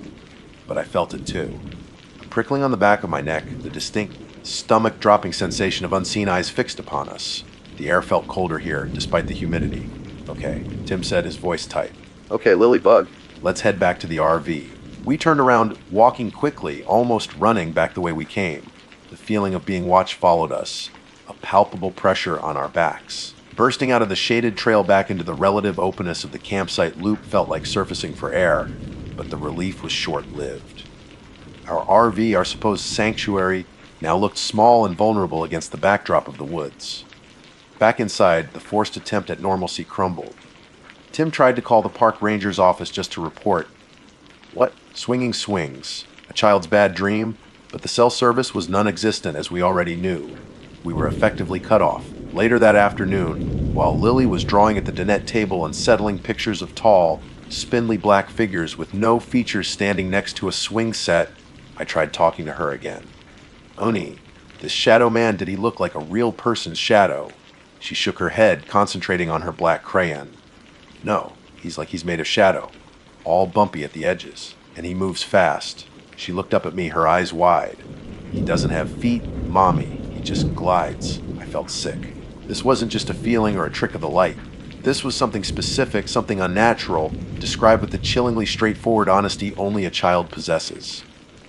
As dusk began to bleed into the sky again, the tension ratcheted up. We ate a cold supper of sandwiches, no one having the appetite or the nerve to cook. Tim went outside just before full dark, ostensibly to check the propane tanks located on the side of the RV. Near the back, he took a heavy flashlight, the biggest one we had. He was gone maybe 2 minutes.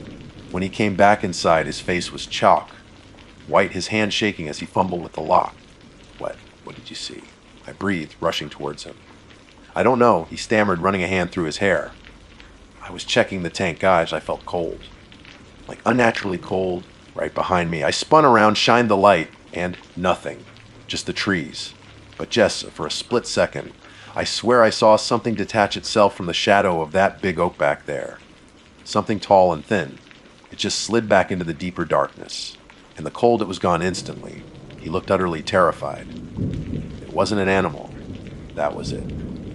Any lingering shred of doubt Tim might have harbored was obliterated. We were dealing with something real, something hostile, and it was right outside. The second night was worse than the first. We huddled together again, lights off except for the dim bathroom glow, listening. The scraping sound on the roof returned, longer this time, more insistent. Then came a soft tapping low down on the side of the RV, near Lily's side of the dinette. Tap, tap, tap, tap, sporadic, but deliberate. Not rain, not insects. It sounded like someone lightly rapping with a single fingernail. Lily whimpered and pressed her face into my stomach. Around 3 a.m., the overhead light directly above the dinette flickered violently for several seconds, then went out completely, plunging our main living space into darkness. Tim cursed under his breath and fumbled for a flashlight. As its beam cut through the blackness, illuminating the small space, I saw it. On the inside of the window blind right next to where Lily was sitting, a shadow was momentarily cast. It wasn't from us or the flashlight beam.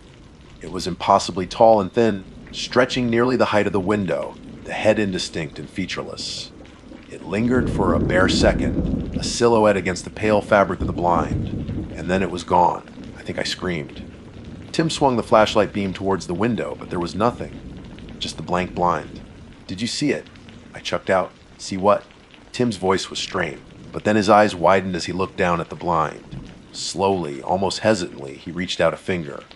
On the smooth surface, condensing in the humid air, was a faint handprint, like smear. But it wasn't a handprint. It was too long, the fingers impossibly thin and numerous, like skeletal twigs. And it was on the inside. We stared at it, horrified. How? How could it be inside? The windows were locked. The blinds were down. The tapping started again, this time on the window right where the smear was. Tap, tap, tap, louder now. More demanding. "We have to get out of here," Tim whispered, his voice ragged. "Now, forget packing, we just drive." He scrambled towards the driver's seat, keys already in hand. I grabbed a terrified Lily, but as Tim turned the key in the ignition, the engine sputtered, coughed, and died. He tried again. Nothing, just a sickly clicking sound. The battery was dead. Completely, inexplicably dead. We were trapped. The tapping on the window continued, steady, insistent, a horrifying rhythm in the otherwise silent RV. Outside in the impenetrable Florida darkness, the Shadow Man was waiting. And now, somehow, he was trying to get in. The sickly click, click, click of the dead ignition echoed the frantic hammering in my chest. Trapped. The word reverberated in the small, dark space. Outside, the tapping on the window continued, a perverse, patient rhythm against the glass. Tap, tap, tap. Right where that impossible, twig-like smear marked the inside of the blind. It knew we were listening. It knew we were afraid. Tim slumped back against the driver's seat, burying his face in his hands. Dead. Completely dead. How? It doesn't matter how. I whispered, pulling Lily tighter against me. She wasn't crying anymore, just staring wide-eyed at the window where the tapping persisted. It did it. The Shadow Man. Lily nodded slowly. "He's angry," she whispered, her voice barely audible. "We locked him out." A fresh wave of terror washed over me. Locked him out. But the smear of the shadow on the blind had it already been inside. Or was it just showing us it could get in? The tapping finally stopped. The silence that descended was somehow worse, pregnant with anticipation.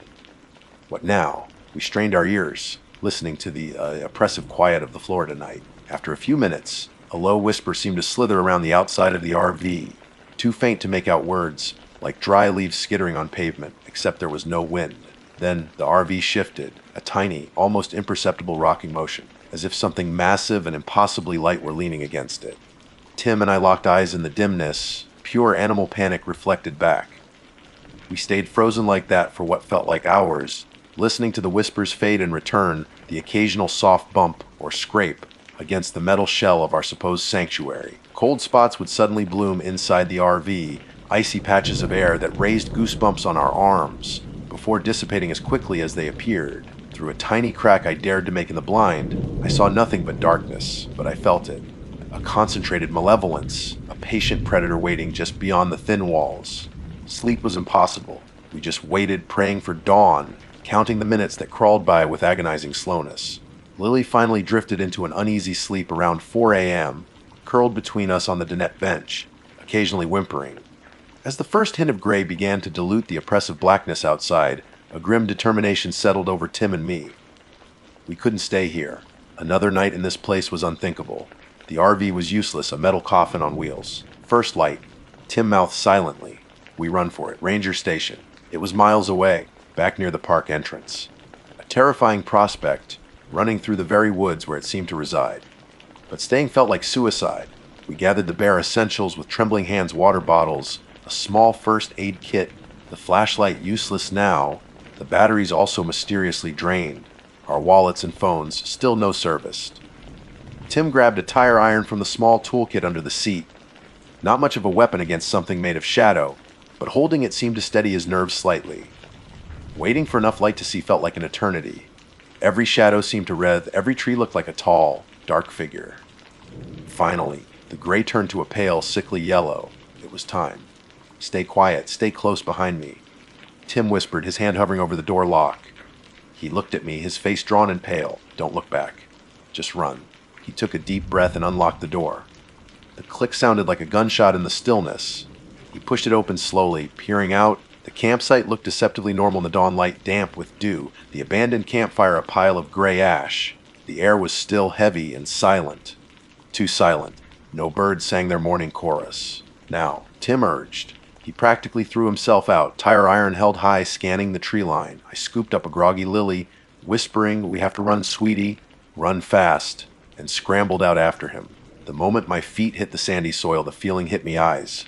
Hundreds of eyes, it felt like, all fixed on us from the impenetrable depths of the woods surrounding the clearing.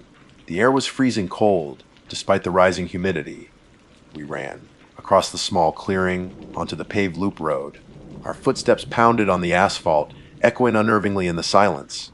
Lily stumbled, crying softly, but I pulled her along, my heart threatening to explode. We didn't dare look behind us, but the feeling of pursuit was overwhelming, a tangible pressure growing closer. I heard it, or imagined I heard it, a faint rustling in the woods flanking the road, keeping pace with us. A shadow, glimpsed from the corner of my eye, flitting impossibly fast between tree trunks. We had to pass the turnoff for the playground. I tried to steer us wide, tried not to look, but it was like a magnet drawing my gaze. The clearing was bathed in the eerie morning light, and the swings they were moving. Not violently like before, but slowly, gently back and forth in perfect synchrony. Empty. Waiting. Lily screamed, pointing. He's there! He's waiting! That spurred us on faster. Tim risked a glance back, his face paling further. Run, Jess! Run. I didn't need telling. We pounded down the road, lungs burning, legs aching. The feeling of pursuit intensified. The rustling in the woods sounded closer, accompanied by a low, guttural whisper that seemed to slither on the air. Branches seemed to reach out, snagging at our clothes. The miles to the ranger station stretched before us like an impossible distance. Just as my legs felt ready to give out, we saw at the roof of the ranger station through the trees ahead. A pickup truck was parked outside. Civilization. Safety. We burst out of the woods onto the gravel driveway, gasping, sobbing near collapse. A ranger, a middle-aged woman with a weary face, was just unlocking the station door. She stared at us, startled by our wild-eyed, disheveled appearance. "Help us," Tim gasped, leaning against the truck. Our RV battery dead, something in the woods. It was after us. We probably sounded insane. I frantically tried to explain, babbling about swings and shadows and tapping, Lily clinging to me and crying about the shadow man.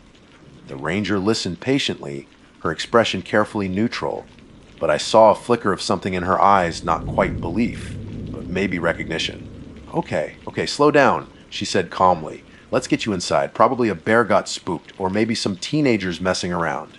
She offered us water, checked Lily over. She used her radio to call for another ranger to give us a ride back to the RV site to arrange a tow. Sitting in the blessedly normal, slightly dusty office, the adrenaline began to ebb, leaving behind a bone, deep exhaustion and lingering terror. The ranger mentioned that cell service was always spotty, batteries sometimes died unexpectedly in the humidity, and the woods played tricks on people's eyes, especially at dusk and dawn. She mentioned raccoons could make tapping sounds. Standard, logical explanations. But she avoided my eyes when she said them. And when Tim mentioned the playground, she just nodded curtly. "Yeah, that playground's old. Been meaning to get it updated." She didn't meet his gaze then, either. A younger ranger drove us back. The ride was silent. As we pulled into our loop, I couldn't help but look towards the playground clearing. The swings were still. Everything looked normal. Our RV sat there, looking pathetic and abandoned. The smear was still visible on the inside of the blind. The new Ranger hooked up jumper cables, and after a tense moment, the engine sputtered to life. We didn't wait. We threw our few bags in, thanked the Ranger through the window, and drove. We didn't look back as we passed the park entrance sign, leaving the heavy woods and the watchful silence behind us. The relief was immense, but it was tainted. Something had happened there, something inexplicable and malevolent. We drove straight home, the silence in the car thick with trauma. We sold the Wanderer RV the following month. We couldn't stand the thought of sleeping in it again. Couldn't shake the feeling that something might have attached itself to it. Or to us. We told people we just weren't cut out for RV life. We never mentioned the shadow man, the swings, the tapping, the dead battery. Who would believe us? It's been years now. We live in a different city, far from Florida. Lily is older and, thankfully, seems to remember the incident only as a vague, scary camping trip. But sometimes late at night, if she wakes from a nightmare, she'll whisper about the tall man in the trees. Tim and I never talk about it, but the shared knowledge sits between us, a permanent scar. I still feel it sometimes. That prickling on the back of my neck, the feeling of being watched when I'm near dense woods, or even just walking alone after dark. A shadow in my peripheral vision that moves too fast. Maybe it was just Florida, just that park, just that playground. Or maybe the shadow man wasn't tied to one place. Maybe he just likes to watch. So, if you're planning an RV trip, especially in Florida, maybe stick to the busy campgrounds. Stay away from the isolated spots, the quiet clearings, the old playgrounds nobody seems to use. And if the swings start moving on their own, just get back in your car and drive away. Don't wait. Don't try to understand it. Just leave. Never again. My name is David Miller. Or, well, it was David Miller before whatever happened out there in the scrub pines of Central Florida fundamentally rearranged the pieces of who I thought I was. Now I'm just the guy who checks his rearview mirror a little too often, the guy who flinches when his GPS announces a turn, the guy who won't go camping anymore. Especially not in Florida. Especially not solo. It started, as these things often seem to, with a need for escape. Life had thrown me a curveball, a layoff from a job I'd poured 15 years into, followed closely by the kind of amicable, but still gut-wrenching end to a relationship that leaves you feeling adrift. I needed space. Not just metaphorical space, but literal, physical space. Miles of it. The idea hit me one rainy Tuesday, rent an RV, see some country, clear my head. Florida had always held a certain allure, a weird mix of tacky tourism and genuine, primal wilderness. I found a decent rental deal on a moderately sized Class C motorhome, big enough to feel like a home, small enough that I figured I could handle it alone. I christened her the Wanderer, though mostly in my head. Felt a bit dramatic saying it out loud. I spent a week plotting a loose route, focusing on state parks and quieter campsites, places where I could hike during the day and listen to the cicadas at night. My destination that particular day was a place called Whispering Pines Campground. Sounded idyllic, right? Tucked away near one of the larger national forests. Reviews promised seclusion, good trails, and maybe even a glimpse of some wildlife that wasn't actively trying to sell me timeshares. The drive down through Georgia and into North Florida had been fine, uneventful. Long stretches of highway, punctuated by truck stops smelling of diesel and stale coffee. I was getting the hang of maneuvering the RV, learning its quirks, its groans, the particular way the suspension complained over uneven pavement. I'd even started talking to the GPS, a cheerful female voice I'd nicknamed Sally. "All right, Sally, where to next?" I'd ask, tapping the screen. She'd dutifully plot the course, her synthesized voice a constant, if slightly impersonal, companion in the otherwise quiet cab. It was midday when Sally directed me off the main highway somewhere in Central Florida. The sun was high and hot, beating down with that typical Florida intensity that makes the air itself feel thick and heavy. The turn took me onto a smaller, two-lane state road, decently paved but already feeling more remote. The landscape started to change. Fewer strip malls, more cattle pastures bordered by ancient-looking live oaks dripping with Spanish moss. So far, so good. This was the kind of scenery I'd been hoping for. About 20 miles down this road, Sally chirped, "In half a mile, turn right." I glanced at the screen. The upcoming road didn't have a name, just a thin gray line branching off the blue of the state highway. Looked like a standard county road. Maybe gravel, maybe packed dirt. Common enough in rural Florida. When the turn came, I slowed the wanderer, flicked on my signal, and eased onto it. It was paved for about 50 feet. Then it turned to hard-packed dirt, red, brown, and dusty. Okay, still fine. The RV handled it without much complaint. The trees started to press in closer almost immediately. Pine trees mostly.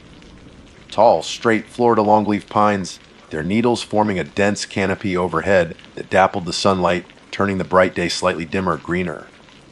The air felt cooler here, damp, smelling strongly of pine resin and decomposing leaves. I drove on. Sally's screen showed me proceeding along the thin gray line, a little RV icon moving steadily towards the supposed location of Whispering Pines. But the road kept getting smaller, narrower. The hard-packed dirt gave way to softer sand in places, making the tires spin slightly before catching hold. Branches, thick with needles, began to scrape against the sides and roof of the RV with increasing frequency, loud, screeching noises that set my teeth on edge.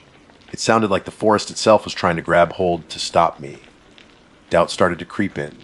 This didn't feel right. This felt less like a road to a campground and more like a forgotten logging trail, something meant for tractors or ATVs, not a 30-foot motorhome. I checked Sally's screen again. Signals strong. Route active. Estimated arrival 15 minutes. You sure about this, Sally? I muttered, my voice sounding unnaturally loud in the enclosed space. The scraping intensified. A particularly thick branch smacked hard against the passenger side window, making me jump. The road narrowed further still. It was now barely wider than the RV itself. The pine trees stood like silent sentinels on either side, their trunks close enough that I felt like I could reach out and touch them. The forest floor was a dense tangle of saw palmetto, ferns, and nameless undergrowth, thick and impenetrable. There was no shoulder, no clearing, just the narrow ribbon of dirt and the oppressive woods. The light grew dimmer, the canopy almost completely blocking the sun now. An unnerving silence fell, broken only by the crunch of the tires on the dirt and the relentless scraping of branches. Where were the birds? The insects? Even the ever-present Florida buzz seemed absent here. Panic began to bubble in my chest. This had to be wrong. Sally must have glitched, maybe picked up an old, decommissioned track. I should turn around. But how? There wasn't enough room. I'd have to back up, potentially for miles, scraping and bumping my way and reverse down this claustrophobic tunnel of trees. Maybe it opened up ahead. Maybe the campsite was just past this rough patch. 5 minutes to destination, Sally announced cheerfully, oblivious to the growing dread coiling in my stomach. I pressed on, knuckles white on the steering wheel. Every instinct screamed at me to stop, to try and figure something else out, but the synthesized voice of the GPS offered a sliver of hope. Almost there. Just a little further, the road took a slight bend deeper into the pines. The air felt heavy, stagnant. And then Sally spoke the words that still echo in my nightmares. You have arrived at your destination. I eased off the gas, the RV rolling to a stop. I stared through the windshield. Arrived. Arrived where there was nothing here. Absolutely nothing. No clearing, no sign, no picnic table, no fire pit. Just trees. Thick, unrelenting walls of pine and undergrowth pressed right up against the front bumper. The dirt track simply ended, petering out into the same dense vegetation that bordered the road. It didn't fork, it didn't loop, it just stopped. As if someone had laid down a path and then abruptly changed their mind, letting the forest reclaim its territory immediately. I sat there for a long moment, the engine idling, the only sound besides my own ragged breathing. Disbelief warred with rising terror. This was impossible. I checked the GPS again. The little RV icon sat placidly at the end of the gray line, precisely where I was. Destination reached. My heart hammered against my ribs. Okay? Deep breaths. GPS error. Annoying, frustrating, but explainable. I just needed to turn around. Somehow. It would be a nightmare, a multi-point turn from hell, scratching the hell out of the rental, but doable. Annoyed and more than a little freaked out by the oppressive silence and the dead end, I shifted the RV into reverse and glanced at my mirrors, preparing for the arduous task. That's when the real panic hit. That's when the world tilted sideways. Where the narrow dirt road should have been, stretching out behind me, the path I had just driven down, there was nothing. No road. No track. Not even a faint impression in the dirt. Where the road had been mere seconds before, there was now only a solid, unbroken wall of dense forest. Thick trunks of pine trees stood shoulder to shoulder, interwoven with a seemingly ancient, impenetrable mass of vines, saw palmetto, and thick bushes. identical to the woods that surrounded me on all other sides. It looked as though it had been that way for 100 years. The path I had just driven down, the path that led me here, had simply vanished. I was parked at a dead end, surrounded on all sides by thick, silent woods with no visible way in or out. The forest had swallowed the road behind me. I was trapped. My first coherent thought after staring into the rearview mirror at the impossible wall of green where a road had been moments before wasn't exactly coherent. It was more of a primal scream trapped somewhere between my brain and my throat. No. No, no, no, no, no. This couldn't be happening. I blinked hard, squeezed my eyes shut, then opened them again, convinced it was a trick of the light, a weird reflection, maybe a sudden localized fog bank playing tricks on me. But the forest remained solid, impenetrable, ancient-looking. My hands were shaking so violently I could barely keep them on the wheel. A cold sweat broke out across my forehead, prickling my scalp. My breath came in short, sharp gasps, my lungs refusing to draw in enough air. I fumbled for the gear shift, jamming it clumsily back into drive, then neutral, then reverse again, as if cycling through the options might somehow reset reality. I tapped the accelerator gently while in reverse. The RV didn't budge, but I heard the distinct, soft thud of the rear bumper meeting yielding, leafy resistance, not the expected open space of a road. Okay, stay calm. The thought was laughably out of sync with the frantic pounding in my chest. Think. Maybe I'd somehow turned off the road without realizing it, driven into the woods while distracted. But no, I remembered the distinct feeling of the dirt track beneath the tires, the scraping branches along the sides, not the front. I hadn't plowed headfirst into the wilderness. The road behind me was gone. I needed to see it up close. Deny it face to face. With trembling fingers, I killed the engine. The sudden silence was deafening, amplifying the thumping in my ears. The woods outside seemed to press in, listening. Unlocking the door felt momentous, a deliberate action against every instinct screaming to stay inside the relative safety of the metal box. I pushed the door open and stepped out onto the soft, loamy ground. The air was thick, humid, and carried the scent of damp earth, pine needles, and something else, a faint, almost swampy odor of decay. I walked slowly towards the back of the RV, my boots sinking slightly into the forest floor. There it was. Or rather, there it wasn't. Standing just feet away, I could see it clearly. No illusion. Where the dirt road had stretched back towards civilization, there was now a dense barricade of nature. Pine trunks thick as my thigh stood sentinel. Saw palmetto fans, sharp and ragged, formed a low wall. Gnarled vines twisted between trunks and bushes, weaving everything together into a solid tapestry of green and brown. There were no tire tracks leading into this wall, no broken branches, no sign whatsoever that a road or a 30-foot RV had passed this way mere minutes ago. It was as if this patch of forest had always been here, undisturbed for decades. I reached out a shaking hand and touched a rough pine trunk. It was solid real. I pushed against a tangle of vines. They resisted, strong and unyielding. I ran my hand over the saw palmetto, careful to avoid the sharp edges. Real. All real. The road hadn't just been overgrown, it had been uncreated. Erased. I spun around, looking at the RV. It sat there absurdly, nosed into the dead end, its white sides already smudged with dirt and pine resin, looking completely out of place, like a beached whale in a forest. Looking back the way I should have come, there was only the impenetrable wall. Looking forward, the track simply ended in more woods. To the left, woods. To the right, woods. A cage made of trees. A wave of nausea washed over me. I leaned against the side of the cool RV, taking deep, shuddering breaths. Trapped. The word echoed in my mind. Utterly, inexplicably trapped. I scrambled back inside, locking the door, the click echoing unnaturally loud. My eyes darted to the GPS. Sally's screen still glowed. The little RV icon sat stubbornly at the end of the gray line. But now, the gray line representing the road behind me was gone from the map too. The screen showed my icon surrounded by a uniform, empty green indicating forest or wilderness. No roads nearby. According to Sally, I was now officially, digitally, lost in the middle of nowhere, with no recorded path leading here. She had led me into the trap and then wiped the map clean behind me. Panic threatened to paralyze me, but adrenaline surged alongside it. Staying here wasn't an option. Night would fall eventually, and the thought of being stuck here, in this silent, watching forest, after dark, no. I had to get out. The only way out was through. I started the engine again, the familiar rumble a small comfort. I put the RV in drive, my foot hovering over the accelerator. Straight ahead was the dead end where the track dissolved. Maybe, just maybe, it was softer there. less established growth. I eased forward. The front bumper immediately met resistance. Branches scraped, thicker this time. I gave it a little more gas. The engine whined in protest. The tires spun on the soft ground, digging in slightly. The RV lurched, groaned, and then stopped, held fast by the unyielding vegetation. Okay, not straight ahead, reverse. Back up the few feet I could. Now try turning. Maybe I could execute a painstaking 20 or 30-point turn, nudging into the woods on either side alternately, trying to carve out enough space to face the way I came, even though the way I came no longer existed.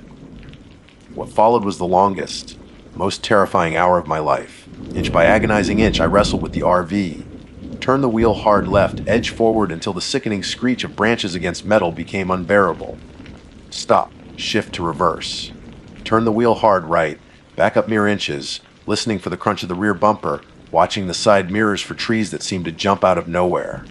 Stop. Shift to drive. Turn hard left again. Forward a foot. Branches snapping now, loud cracks like gunshots in the silence. Reverse. Right, back up. A mirror clipped a low, hanging limb. I heard the plastic crack, but didn't dare get out to look. Sweat poured down my face, stinging my eyes. My arms ached from wrestling the wheel. The cab filled with the smell of hot transmission fluid and my own fear. Every scrape, every jolt, sent a fresh wave of panic through me. What if I ruptured the fuel tank? What if I got irrevocably high centered on a hidden stump? What if the engine overheated and died? Outside, the woods remained silent, watchful, indifferent to my struggle. Or maybe not indifferent. Sometimes, in the periphery of my vision, through the branch-streaked windows, I thought I saw movement. A flicker between the trees. A shadow detaching itself from another shadow. Probably just my frayed nerves, I told myself. Probably. But the feeling of being observed, of being allowed to struggle within this green prison, grew stronger with every passing minute. I tried different spots along the perimeter, nudging into the undergrowth on the right too thick. Probbing the left, same result. The space was impossibly tight. The RV felt monstrously large, clumsy. I was convinced I was digging myself in deeper, making it worse. Despair began to set in. Maybe this was it. Maybe I'd just stay here until my gas ran out, until my food and water were gone. Until the woods decided what? Then, after what felt like an eternity of futile, grinding maneuvers, something changed. I was trying the left side again, near where the original track had ended. I'd nudged forward, felt the usual heavy resistance, the awful scraping. But this time, as I gave it a bit more gas, fueled by desperation, there was a different sound. Not just scraping, but a series of loud snaps. The RV lurched forward more than it had before. It felt looser. Hope, sharp and painful, shot through me. I pressed the accelerator cautiously. More snapping. The RV groaned, tilted slightly as a wheel dipped, then caught traction. I was moving. Not just inches, but feet. Moving through the undergrowth. Branches, thicker than I thought the RV could handle, were breaking and being pushed aside. It didn't feel like I was finding a path. It felt like I was forcing one, tearing through the fabric of the woods in a way that shouldn't be possible. I didn't question it. I kept my foot steady on the gas, steering slightly left, then right, following the path of least, though still significant, resistance. The scraping and snapping was horrendous, a constant violent assault on the vehicle. I braced for the moment it would stop, the moment I hit something immovable. But it didn't stop. For maybe 50 yards, I plowed through the dense Florida scrub, the RV shuddering and complaining. And then, abruptly, I burst through a final tangle of vines and leaves and onto dirt. A dirt road, wider than the one I'd come in on. Bordered by trees, yes, but definitely a road. I slammed on the brakes, the RV rocking to a halt. I sat there, engine idling, chest heaving, hands shaking uncontrollably. I looked in the rearview mirror. Behind me, the wall of woods I had just impossibly broken through looked as dense and solid as ever. There was no visible gap, no sign of the violence of my passage. It was as if the forest had momentarily yielded, allowed me to tear through, and then sealed itself instantly behind me. Relief washed over me, so potent it felt like weakness. But it was immediately followed by profound disorientation and a chilling sense of wrongness. I was out. But where was I? And how? I sat there on that unfamiliar dirt road for maybe 5 minutes, engine idling, the silence outside roaring in my ears now that the violence of the escape was over. My hands still trembled, gripping the steering wheel so hard my knuckles were white.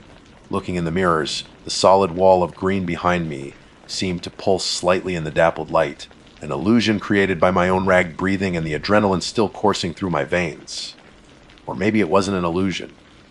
Disorientation warred with the primal urge to flee. Where was I? This road felt different. Wider, more established than the phantom track Sally had led me down, but still deeply rural. No signs, no indication of which way led back to anything resembling civilization. Left or right? It was a 50-50 guess.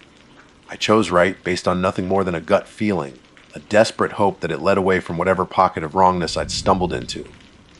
Before pulling away, I forced myself to get out one more time. I had to see the damage. Walking around the RV under the bright Florida sun felt surreal. Both sides were brutally scarred. Long, deep scratches raked through the paint and decals, exposing the metal underneath in jagged lines. Tree sap and bits of leaf were smeared everywhere.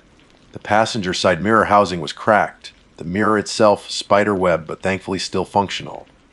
A rear taillight was shattered. It looked like I'd driven it through a giant thorny hedge with malicious intent. Physical, undeniable proof of the struggle. Proof that I hadn't just imagined scraping against a few low, hanging branches. I had driven through something solid. Back in the driver's seat, I checked the GPS. Sally's screen flickered weakly. The map was still mostly blank green, but now it showed a thin, unnamed gray line, the road I was currently on. It didn't connect to anything else on the screen. No highways, no towns. It just floated there, an island in a sea of wilderness with my RV icon sitting on it. Useless. Worse than useless. Maliciously useless. I turned the screen off. I drove. Faster now, kicking up dust. The road wound through more pine forest. Occasional glimpses of swampy areas thick with cypress trees visible through gaps in the trees. Every shadow seemed too deep. Every rustle in the undergrowth sounded like pursuit. My eyes constantly flickered to the rearview mirror, half expecting to see the forest closing in behind me again, swallowing this road too. After perhaps 15 minutes that felt like an hour, the dirt turned to gravel, then blessedly to cracked asphalt. I saw a fence line, a dilapidated wooden gate leading into overgrown pasture. Then, a battered metal mailbox leaning precariously by the side of the road. Signs of human existence. My heart leaped. A little further and the asphalt smoothed out. I saw the glint of sunlight on faster, moving vehicles ahead. A highway. I nearly sobbed with relief as I bumped onto the shoulder of a 2-lane state highway. Cars whizzed past at speed, their occupants oblivious to the gibbering wreck who had just emerged from the woods. I pulled over onto the grassy verge, turned off the engine, and just sat there, shaking. After the tremors subsided slightly, the need to understand to prove what had happened took over. Grabbed my phone. Miraculously, I had 3 bars of signal. Hands still unsteady, I opened my map app. I let it pinpoint my location, Highway 27. Okay, I knew Highway 27. How far was I from where I'd turned off earlier? According to the app, I was nearly 30 miles south of where Sally had originally directed me to turn. 30 miles. How was that possible after maybe an hour max off-road, including the time spent trapped and maneuvering? I searched for Whispering Pines Campground. The app found it easily, and the suggested route. It involved staying on paved state roads, turning onto a clearly marked, named county road, and following signs. It was nowhere near the area I'd pinpointed as my current location, nor near where I estimated the phantom turn-off had been. My blood ran cold. I needed more. I needed a paper map. I always kept a state road atlas tucked under the passenger seat, force of habit from before ubiquitous GPS. I retrieved it, the worn cover strangely comforting. Spreading it across the steering wheel and dashboard, I found Highway 27. I located my approximate current position. Then, I painstakingly traced the highway north, looking for the area where I estimated Sally had sent me off-road. I scanned the intricate network of blue highways, red state roads, and thin black lines representing county roads. I looked for any unnamed dirt track branching off in that specific section, heading east into the large green, shaded area designating state forest or undeveloped land. Nothing. There were other roads, yes, marked county roads. Private ranch roads, clearly labeled. But the specific turn-off Sally had indicated, the thin gray line she had displayed, the road that narrowed until it ended in nothing, the road that vanished behind me, it wasn't there. According to the official Florida Road Atlas, and according to Google Maps, that road did not exist. I stared at the map, then back out at the highway, then at the scratches on my phone screen showing the blank green expanse where I had supposedly been. It wasn't a glitch. It wasn't an old logging road. Sally had guided me, cheerfully and precisely, down a path that was never built, to a place that didn't exist on any human record, and the path itself had disappeared as if it, too, were merely a suggestion, easily withdrawn. I didn't go to Whispering Pines. The thought of willingly driving deeper into any woods, idyllic or not, felt repulsive. I found the nearest gas station, filled the tank, avoided eye contact with the curious clerk glancing at the battered RV, and just drove north, away from Central Florida. I drove until the landscape changed, until the pines thinned, until I crossed the state line. I returned the RV the next day, mumbled something about narrow tree, lined roads, and tight spots when asked about the extensive damage, paid the exorbitant fees without argument, and took the first flight back home. I haven't been camping since. I sold my hiking gear. The thought of being deep in the woods, relying on a trail marker or a GPS signal, fills me with a low, buzzing dread. I traded my smartphone for an older model, one without sophisticated mapping capabilities. I bought a new road atlas for my car, but sometimes I swear the lines on it shift when I'm not looking directly at them. I tried to rationalize it for weeks. Maybe it was an unmapped road, and I was just so panicked I imagined the vanishing part. But the way it looked ancient, undisturbed, right where I'd just driven. And how did I drive through nearly 50 yards of dense forest? The damage to the RV confirmed the violence of it. No, rationalization felt like a lie my brain was desperately trying to sell itself. Sometimes late at night when the house is quiet, I hear it, a faint scraping sound like branches against metal. I check the locks. I look out the windows. There's never anything there, but I know what I experienced. I was lured off the map into a place that shouldn't be by a cheerful voice in a box. I was trapped. And then, for reasons I'll never understand, I was allowed to leave, bearing the scars on the vehicle as proof. So, if you're ever driving through the remote parts of Central Florida, enjoying the wild beauty of it all, and your GPS suggests a little shortcut down an unnamed dirt road, maybe just stick to the pavement. Trust your gut. Turn the GPS off, because some roads on the map aren't real. And some roads that aren't on the map, those are the ones you need to worry about. They might just lead you somewhere you can't come back from. And they might not be there when you turn around. My name is Ashley Green. If you're reading this, maybe you're thinking about one of those carefree RV trips, the kind you see plastered all over Instagram with tan couples laughing and clinking beer bottles against a sunset backdrop. Yeah, that's what my sister Megan and I had in mind too. We were going to escape the dreary Ohio spring, rent a rolling home, and chase the sun all the way down the Florida Keys. What we found instead, well, let's just say I haven't looked at a reflection the same way since, and the thought of camping again makes my skin crawl. Megan was my younger sister, only by 2 years, but she always had this boundless, slightly naive optimism that I, the designated worrier of the family, both envied and felt protective of. She was the one who found the RV online. Ash, look! It's perfect, she chirped, shoving her tablet in my face. The pictures showed a slightly dated, but seemingly cozy, Class C motorhome. It wasn't one of those sleek, modern land yachts. It looked more like something our parents might have rented back in the 90s. Beige with faded burgundy stripes, slightly bulbous, affectionately named the Wanderer by its owners according to the listing. It's got character. Megan insisted when I pointed out the slightly fuzzy photos and the suspiciously low rental price. It'll be an adventure. Against my better judgment, swayed by her enthusiasm and the promise of turquoise water and key lime pie, I agreed.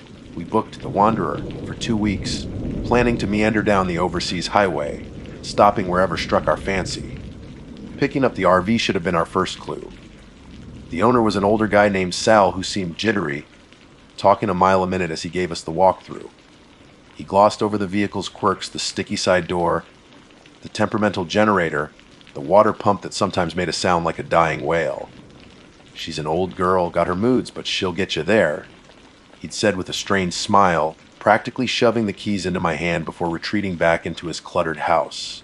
There was a faint, hard-to-place smell inside the RV too, like stale cigarette smoke, damp carpet, and something else vaguely metallic, almost like old blood. Megan wrinkled her nose but sprayed half a can of air freshener and declared it vintage. I tried to ignore the unease coiling in my gut. The drive south was long, fueled by questionable gas station coffee and sing-alongs to 90s pop playlists. The RV rumbled along, protesting slightly on uphill climbs but mostly behaving. We crossed the Florida state line under a blazing sun, the air growing thick and heavy with humidity. Palm trees replaced oaks, and the landscape flattened out into marshlands and strip malls. We were giddy with the freedom of it, the sheer distance we were putting between ourselves and normal life. The further south we got, heading towards the Keys, the more the landscape felt different, wilder. The road narrowed, flanked by dense mangroves, and the shimmering expanse of the ocean on either side. It was beautiful, breathtakingly so, but also felt isolating. Cell service became spotty. Towns grew smaller, further apart. By the time we started looking for a place to park for the night, deep into the upper Keys, dusk was settling, painting the sky in lurid shades of orange and purple. Most of the popular, well-lit campgrounds were full or required reservations we hadn't made. What about this one? Megan asked, pointing to a small icon on our map, a place called Mangrove Haven Campground. It wasn't on the main highway, tucked away down a side road. The online reviews, the few we could find, were sparse and dated. Looks quiet, she offered. Quiet was an understatement. Turning off the highway, we bumped down a poorly maintained gravel road, branches scraping against the sides of the RV, the campground, emerged from the gloom like a half-forgotten memory. It wasn't really a haven. Maybe half a dozen RV spots were carved out of the dense, overgrown vegetation. Only 2 other RVs were present. One looked like it hadn't moved in years, veiled in green mildew. The other was a newer model, but sat dark and silent. Spanish moss dripped from the trees, looking like skeletal fingers in the fading light. An oppressive silence hung in the humid air, broken only by the incessant buzzing of unseen insects. A small, dilapidated office building stood near the entrance, its windows dark, a closed sign hanging crookedly in the door. A rusted metal box nearby held envelopes for self-registration and payment. Well, it's rustic, Megan said, her usual cheer sounding a little forced. It's creepy, Meg, I replied, peering into the shadowy woods surrounding the clearing. Maybe we should push on. But we were tired. The thought of navigating the RV back down the bumpy track and searching for another place in the dark was unappealing. It'll be fine, Ash, Megan insisted, already grabbing the registration envelope. It's just for one night. We'll lock the doors. Think of it as authentic. We parked, the Wanderer, in a spot near the back, furthest from the other silent RVs, closer to the dense wall of mangroves that bordered the property. The air was thick, almost suffocating. As Megan wrestled with the electrical hookup, I took a walk around the perimeter. There was no sign of anyone, no campground host, no fellow campers emerged. Just the buzz of insects, the rustle of unseen things in the undergrowth, and the heavy, watchful silence. I felt exposed, vulnerable. That feeling of being watched prickled the back of my neck. I scanned the dark windows of the other RVs, the shadowed porch of the office, the impenetrable wall of trees. Nothing, just shadows and the oppressive Florida night closing in. Back inside the RV, we tried to make things feel normal. We made sandwiches for dinner, the weak overhead lights casting a sickly yellow glow. The air conditioner struggled against the humidity, managing only to stir the thick air. We talked about our plans for the next day, snorkeling, maybe finding that famous key lime pie place. But our conversation felt strained, punctuated by long silences. Every creak of the RV settling, every skittering sound on the roof made me jump. Megan seemed less affected, or maybe she was just better at hiding it, humming tunelessly as she scrolled through her phone, searching for a signal that wasn't there. Later, after Megan had claimed the upper bunk in the cramped rear sleeping area and quickly drifted off, she could always sleep anywhere, I decided to clean up our dinner mess. The RV's tiny kitchen sink was situated beneath a small, rectangular window that looked out into the pitch black night. Outside there was nothing to see. No moon, no stars visible through the dense tree canopy, no lights from other campers. Just an inky, impenetrable darkness. I turned on the faucet, the water pump kicking in with its groaning whale song. The water trickled out, lukewarm. As I scrubbed dried mustard off a plate, I glanced up, my eyes drawn to my own reflection in the dark glass of the window. The dim interior of the RV was mirrored back at me, the cramped counter, the kitschy floral curtains, me standing there in my pajama shorts and tank top, and someone standing directly behind me. My heart leaped into my throat. It was Megan. Or it looked like Megan.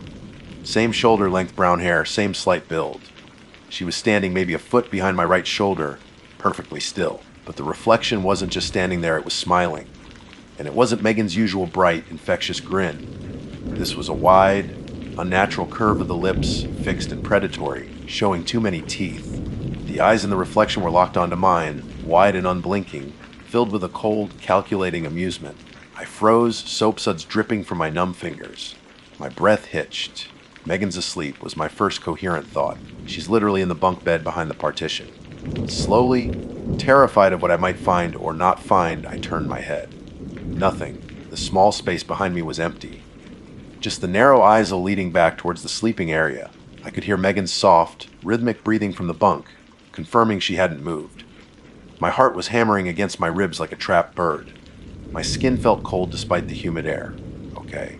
Ashley, you're exhausted. Long drive. Creepy campground. You're imagining things. I took a deep, shaky breath and forced myself to turn back to the sink, back to the window. She was still there. The reflection of Megan standing right behind me hadn't moved. Her reflected eyes bore into mine through the glass. That grotesque, fixed smile seemed even wider now, stretching her reflected face into a terrifying mask. It wasn't just a trick of the light, not a fleeting image. It was solid, real, watching me. I waved my hand hesitantly between myself and the window. My own reflection mimicked the movement, but the figure behind me remained perfectly still, its horrifying smile unwavering, its eyes fixed on mine. Panic, cold and sharp, pierced through my disbelief. This wasn't Megan, this wasn't my imagination, this was something else. It felt like an eternity that I stood there, locked in a staring contest with the impossible thing in the window. Its eyes seemed to hold a malevolent intelligence, a terrifying promise. The silence in the RV pressed in on me, amplifying the sound of my own frantic heartbeat and Megan's oblivious, gentle snores. The smile on the reflection's face seemed to twitch, to deepen, as if enjoying my terror. I couldn't breathe. I couldn't move. I could only stare back at the grinning doppelganger in the glass, trapped in a bubble of pure, paralyzing fear. Then, finally, the paralysis broke. A strangled gasp escaped my lips, quickly followed by a raw, high-pitched scream that tore through the suffocating quiet of the RV. Ash, what the hell? Megan's startled voice came from the back, followed by the sound of her scrambling clumsily down from the bunk. The instant I screamed, the instant Megan's voice broke the spell, the reflection in the window vanished. Not faded, not shimmered away, it was just gone. 1 second, the grinning horror was there, inches behind me in the glass. The next, there was only my own wide-eyed, terrified face staring back from the dark window alone. Megan stumbled into the kitchen area, rubbing sleep from her eyes, her hair sticking up at odd angles. Ashley! What is it? What's wrong? Her voice was thick with sleep and confusion. It was in the window, I stammered, pointing a trembling finger at the innocuous dark glass. My voice shook uncontrollably. Behind me. It looked like you, Meg. But it wasn't. It was smiling this horrible smile. Megan peered at the window, then back at me, her expression shifting from sleepy confusion to concern, maybe mixed with a little skepticism. Ash, there's nothing there. You probably just had a nightmare standing up. You're exhausted. No, No, it wasn't a dream. I insisted, grabbing her arm, needing her to believe me. It was right there. It was watching me. It wouldn't go away until I screamed and you woke up. My voice was rising again, bordering on hysterical. The image of that smile was burned into my mind.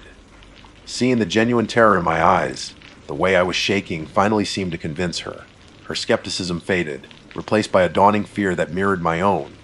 She looked around the small, claustrophobic space of the RV, then back at the dark window, her eyes wide. The creepy vibe of the campground, the isolation, my sheer panic, it suddenly clicked for her. Okay, she said, her voice low and urgent.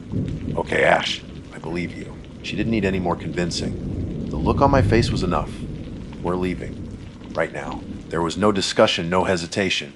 The thought of spending another minute in that RV in that godforsaken campground was unbearable. We didn't bother packing neatly. Clothes were shoved into bags. Loose items were tossed onto the seats. The electrical cord was yanked unceremoniously from the hookup. My hands were shaking so badly, I could barely disconnect the water hose. Megan fumbled with the keys in the ignition, her usual calm replaced with frantic urgency. The engine turned over, coughed, then thankfully roared to life, shattering the oppressive silence of the night. As we lurched forward, headlights cutting a swath through the darkness, I risked a glance back towards our spot, towards the window where I'd seen the reflection. There was nothing, just the dark shape of the RV against the black trees. But as we bumped down the gravel track towards the highway, headlights sweeping across the darkened campground office, I could have sworn I saw a flicker of movement behind one of the grimy windows. A pale face watching us go, or maybe it was just another reflection. We didn't stop driving until the sun came up, putting as many miles as possible between us and Mangrove Haven. The image of that cold, predatory smile etched permanently behind my eyelids. We thought we had escaped. We were wrong. The thing in the reflection wasn't tied to the campground. It was tied to us, or maybe, just maybe, it was tied to the Wanderer itself. Our Florida Keys nightmare was only just beginning. We drove north with the desperation of escaped convicts. Florida, the Sunshine State, became a suffocating green tunnel rushing past our windows in the pre-dawn gloom. Neither of us spoke much for the first hour or two. The only sounds the roar of the RV's engine, the rattle of unsecured items in the back, and our own ragged breathing. The image of that smiling thing in the window was seared into my mind, a terrifying afterimage that pulsed every time I blinked. Megan gripped the worn dashboard, her knuckles white, staring straight ahead, her earlier forced cheerfulness completely extinguished, replaced by a stark, hollow fear that mirrored my own. What was it, Ash? She finally whispered, her voice raspy, as the first hints of gray light began to dilute the oppressive darkness. I shook my head, my throat tight. I don't know. It looked like you, exactly like you, but wrong, empty. And that smile, I shuddered, unable to finish. It felt old and hateful. You think it was tied to that place, that horrible campground? Maybe, I said, though a deeper, colder dread was already forming in my stomach. Or maybe. I hesitated, glancing around the interior of the Wanderer, at the faded upholstery, the slightly grimy surfaces, the lingering stale smell that the air freshener hadn't quite conquered. Maybe it's the RV. Megan followed my gaze, her eyes widening slightly. The thought hung heavy in the air between us. We hadn't just fled a haunted place. We might have brought the haunting with us, sealed inside this beige and burgundy box on wheels. As the sun fully rose, painting the sky in deceptively cheerful shades of pink and gold, we pulled into a sprawling, brightly lit truck stop off the interstate. It was jarringly normal truckers stretching beside their rigs, families heading into the diner, the smell of diesel and frying bacon. The sheer normalcy felt like a shield, a buffer against the surreal horror of the night. We needed gas, coffee, and a moment to breathe somewhere that didn't feel like it was watching us. We sat in a booth inside the noisy diner, nursing mugs of steaming, bitter coffee. Under the harsh fluorescent lights, we looked like hell. Pale, dark circles under our eyes, clothes rumpled from our frantic escape. We barely touched the toast we ordered. We should call Sal, Megan said, fiddling with her phone, searching for a signal. The guy we rented from. Tell him what happened. Maybe he knows something. You think he'd believe us?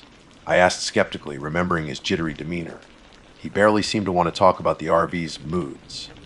We have to try, she insisted. She finally got a weak signal and dialed his number. It rang several times before going to a generic voicemail message. She left a brief, urgent message. Sal, it's Megan Green. We rented the Wanderer. Something weird happened. Something bad. Please call us back as soon as possible, but neither of us really expected a reply. Outside in the bright morning sun, we walked around the RV looking for, well, we didn't know what. Any sign of damage, any weird markings, anything out of the ordinary. It just looked like a slightly beat up older motor home, innocuously parked between a gleaming semi-truck and a family minivan. Yet standing near it, I felt a distinct chill, a reluctance to get back inside. It felt like stepping back into the scene of a crime. We decided unanimously to scrap the rest of the Keys trip. The turquoise water and key lime pie had lost their appeal entirely. All we wanted was to get back to Ohio, return this cursed RV, and sleep in our own beds behind doors we knew were safe. We mapped out the quickest route north, planning to drive in shifts, stopping only when absolutely necessary. The first few hours of driving that day felt tense but uneventful. We kept the radio playing, loud pop music acting as a flimsy shield against the silence. We talked determinedly about mundane things, work, friends, what we'd eat when we got home. Anything to avoid acknowledging the fear that sat beside us like a third passenger. But the normality we craved was short-lived. It started subtly. I was driving, concentrating on the highway traffic, when Megan, sitting in the passenger seat, gasped. Did you see that? See what? I asked, my nerves instantly fraying. My book, it was on the edge of the dashboard. It just slid off, onto the floor. We probably hit a bump, I said, trying to sound reasonable even though the road felt smooth. No, Ash, it didn't fall. It slid slowly, like something pushed it. She picked it up, her hand trembling slightly. Later, while Megan was driving, I was trying to doze in the passenger seat. I kept hearing faint sounds like whispers, just on the edge of hearing. They seemed to come from the back of the RV. At first, I dismissed it as the engine noise or the wind, but then I heard it distinctly, a soft murmur that sounded unnervingly like Megan's voice. Even though she was right beside me, humming along to the radio, I sat bolt upright, straining to hear it again, but there was nothing, just the road noise. When I asked Megan if she'd heard anything, she just gave me a worried look. Then came the temperature drops. We'd be driving along, the AC chugging away, maintaining a reasonably cool temperature, when suddenly a pocket of intense cold would manifest. It was localized, usually near the back, by the bunk beds or the tiny bathroom. The air would turn icy for a few seconds, raising goosebumps on our arms, before returning to normal just as quickly. We checked the AC vents, the seals around the windows and door, nothing seemed wrong. Electronics started acting up too. The radio, which we'd kept on constantly, suddenly crackled with static, overwhelming the music. Through the static, just for a second, I thought I heard a voice say, mine, before it cut out completely. It wouldn't turn back on for almost an hour. Later, the dim overhead light above the kitchenette flickered on and off repeatedly, even though the switch was firmly in the off position. Worst of all were the reflections. Not the full, blown apparition I'd seen at the campground, but fleeting, unnerving glimpses. I'd catch a flicker of movement in the rearview mirror, a shadow darting in the back where no shadow should be. Megan swore she saw a face looking back at her for a split second from the darkened screen of her switched-off tablet.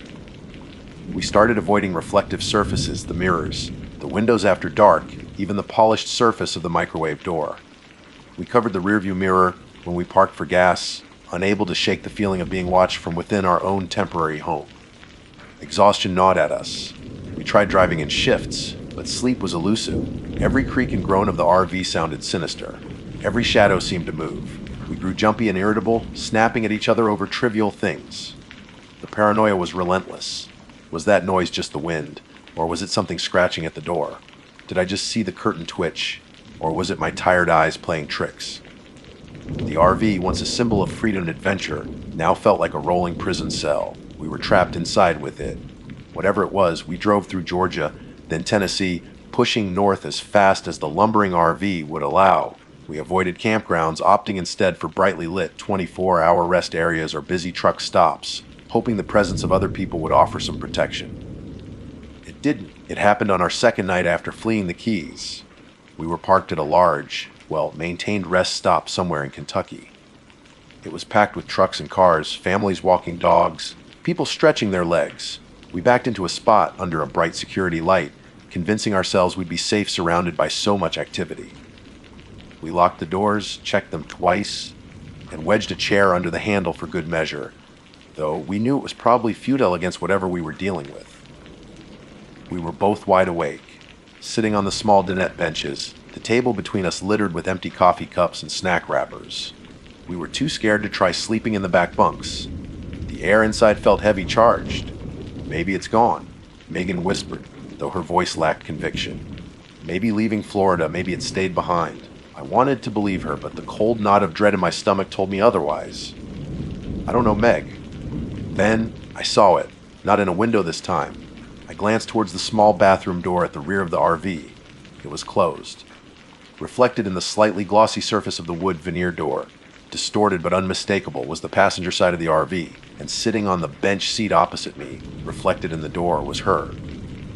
The Megan thing. It was looking right at me, that same hideous, unblinking stare, that same wide, predatory smile.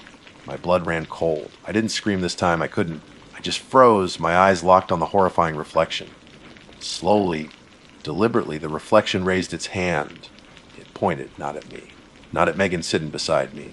It pointed towards the back of the RV, towards the bunk beds, towards the empty space where we should have been sleeping. Then its smile widened further, impossibly wide, stretching the reflected face into a grotesque caricature. And from the back of the RV, from the direction the reflection was pointing, came a sound. Tap, tap, tap. It was soft at first, hesitant, but it was distinctly coming from inside the RV, from the wall beside the top bunk. Megan heard it too. Her head snapped up, her eyes wide with terror. We stared at each other, then towards the back. Tap, tap, tape. It was getting louder, more insistent, like someone was knocking, wanting to be let in, or perhaps wanting to remind us they were already there. Then another sound joined the tapping, a faint, dry, scraping noise, like fingernails dragging slowly across the thin particle board wall of the bathroom. Coming from the inside of the locked bathroom, we were trapped in the RV, miles from anywhere we could call safe, under the sterile lights of a Kentucky rest stop, listening to something unseen knocking and scraping just feet away from us. The flimsy sense of security the bright lights and other people provided evaporated instantly. We weren't safe. We weren't alone. And whatever was in the RV with us was getting bolder. The road home suddenly seemed impossibly long. Frozen on the dinette bench, Megan and I stared at each other, the sounds echoing in the small space, the insistent tap tape from the back bunk area, the dry, nauseating scrape from within the closed bathroom. They weren't loud, but in the suffocating silence of our fear, they felt deafening. The reflection of the smiling thing on the glossy bathroom door remained, its eerie finger still pointing towards the back, its grin seeming to pulse with dark energy. My breath came in shallow, hitching gasps. Every horror movie instinct screamed at us to get out, to flee the RV right there in the middle of the busy rest stop. But where would we go? And the thought of opening the door, of stepping out into the relative darkness between the pools of light, felt just as terrifying. What if it wasn't just inside anymore? Make it stop. Megan whimpered, tears finally tracking paths down her pale cheeks. The tapping grew faster, more frantic, like something desperately trying to break through the thin wall. The scraping became harsher, more agitated. Then, fueled by a surge of adrenaline that momentarily eclipsed her fear, Megan lurched to her feet. "Get out!" She screamed, her voice cracking, directed towards the back of the RV. "Leave us alone!" The moment she yelled, everything stopped. The tapping ceased mid-tap, the scraping cut off abruptly, and the reflection on the bathroom door, gone. Vanished as instantaneously as it had appeared, leaving only the faint reflection of the empty bench seat and the terrified faces of my sister and me. Silence rushed back in, heavy and menacing. We stood there, breathing heavily, listening intently for several minutes. Nothing. Just the distant hum of truck engines and the chirping of nighttime insects outside. We didn't sleep. We couldn't. We stayed huddled together on the front seats, watching the first hints of dawn creep into the sky, flinching at every creak of the RV settling. As soon as it was light enough to see clearly, we were back on the road, driving with a grim, silent determination. Ohio. Home. That was the only thought. The final leg of the journey was a blur. We barely spoke, conserving our energy for driving, for staying awake, for watching.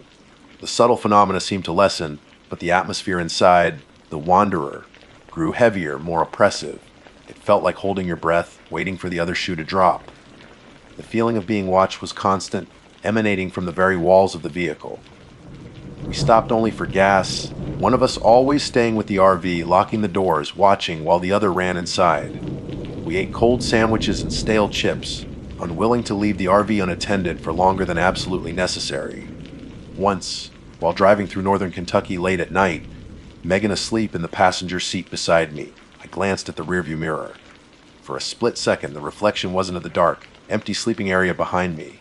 It was her, the Megan thing, sitting bolt upright in the top bunk, her head tilted at an unnatural angle, staring directly at me through the mirror with that soul-chilling smile.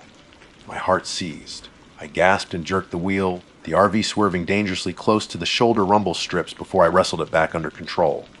Megan jolted awake. What? What happened? Nothing. I lied, my voice shaking, my eyes darting back to the mirror. It showed only the empty bunk now. Just thought I saw a deer. But the image, the clarity of it, the sheer presence I'd felt through the mirror, it shook me to my core. It wasn't getting weaker. It was still here, still watching. Finally, agonizingly, we crossed the Ohio state line. Familiar road signs, familiar landscapes. It should have felt like relief, but the dread was still coiled tightly in my chest. We were almost there, almost free of this cursed machine, but I couldn't shake the feeling that it wouldn't let us go easily. Pulling onto Sal's street felt surreal. His house looked the same, slightly neglected, cluttered yard. The wanderer rumbled to a stop in his gravel driveway, the engine cutting out with a final wheezing sigh.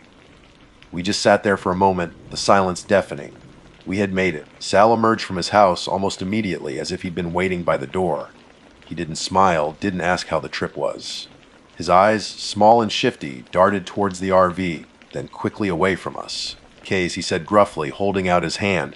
Megan fumbled in her pocket and dropped them into his palm. He snatched them quickly. "Sal," I started. needing to say something to warn him even if he wouldn't believe it. There's something wrong with the RV. Something happened. Down in Florida and on the way back, we saw things, heard things.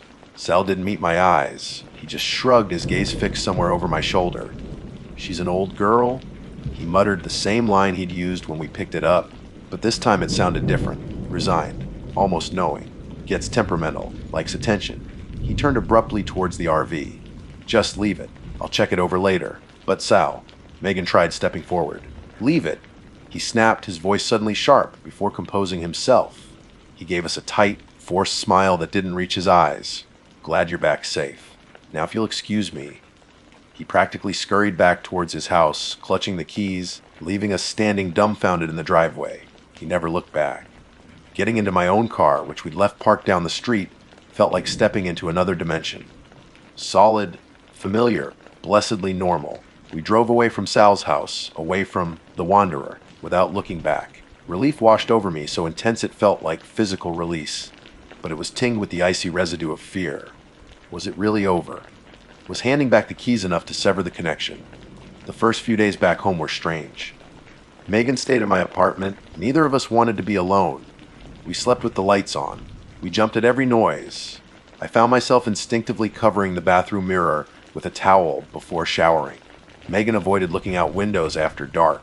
The sheer relief of being home, of being out of that RV, was immense, yet the terror lingered, a phantom limb of fear. We talked about it, endlessly dissecting every strange occurrence, every glimpse of that horrifying smile, trying to make sense of it. Was it a ghost? A demon, something tied specifically to the RV, some past trauma that had soaked into its very fabric? Or was it drawn to us for some reason? We had no answers. Sal never returned Megan's call, and online searches for Haunted Wanderer RV or Mangrove Haven Campground disappearances yielded nothing concrete, just vague forums discussing generic road trip ghost stories. It was like our experience existed in a vacuum, a pocket of personalized horror. The shared trauma brought Megan and me closer in some ways, forged by the fire of shared terror. But it also left scars. There's a shadow in Megan's eyes sometimes that wasn't there before. And I know she sees the same in mine. We don't talk about road trips anymore. The idea of being confined in a small space, isolated on the road, fills us both with a visceral dread. Months have passed. Life has settled back into a semblance of normalcy. The constant, paralyzing fear has faded, replaced by a low-level anxiety, a lingering unease. I still check reflections carefully. I still feel a prickle of dread when I see an older, beige RV rumble past on the highway. I still sometimes wake up in the dead of night, my heart pounding, the image of that too, wide smile burning behind my eyelids. Most nights, I tell myself it's over. We escaped. We survived. We returned the cursed object, and Sal, in his own strange way, seemed to accept its return, like taking back a problematic pet. It's done. But sometimes late at night, when I'm alone in the bathroom, brushing my teeth, I glance up at my own reflection in the mirror. And just for a fraction of a second, a flicker too fast to be sure, I think I see the corners of my own mouth twitch upwards into a smile that isn't mine. A smile that's too wide, too sharp, too predatory. It's probably just exhaustion, lingering trauma, my mind playing tricks. Probably. But if you're thinking of renting that cheap, older RV for a character-filled adventure down to the Keys, maybe think again. Some wanderers should stay lost. Some reflections are best left unseen. Trust me, never again. My name is Robert Davis. Or, well, it is now.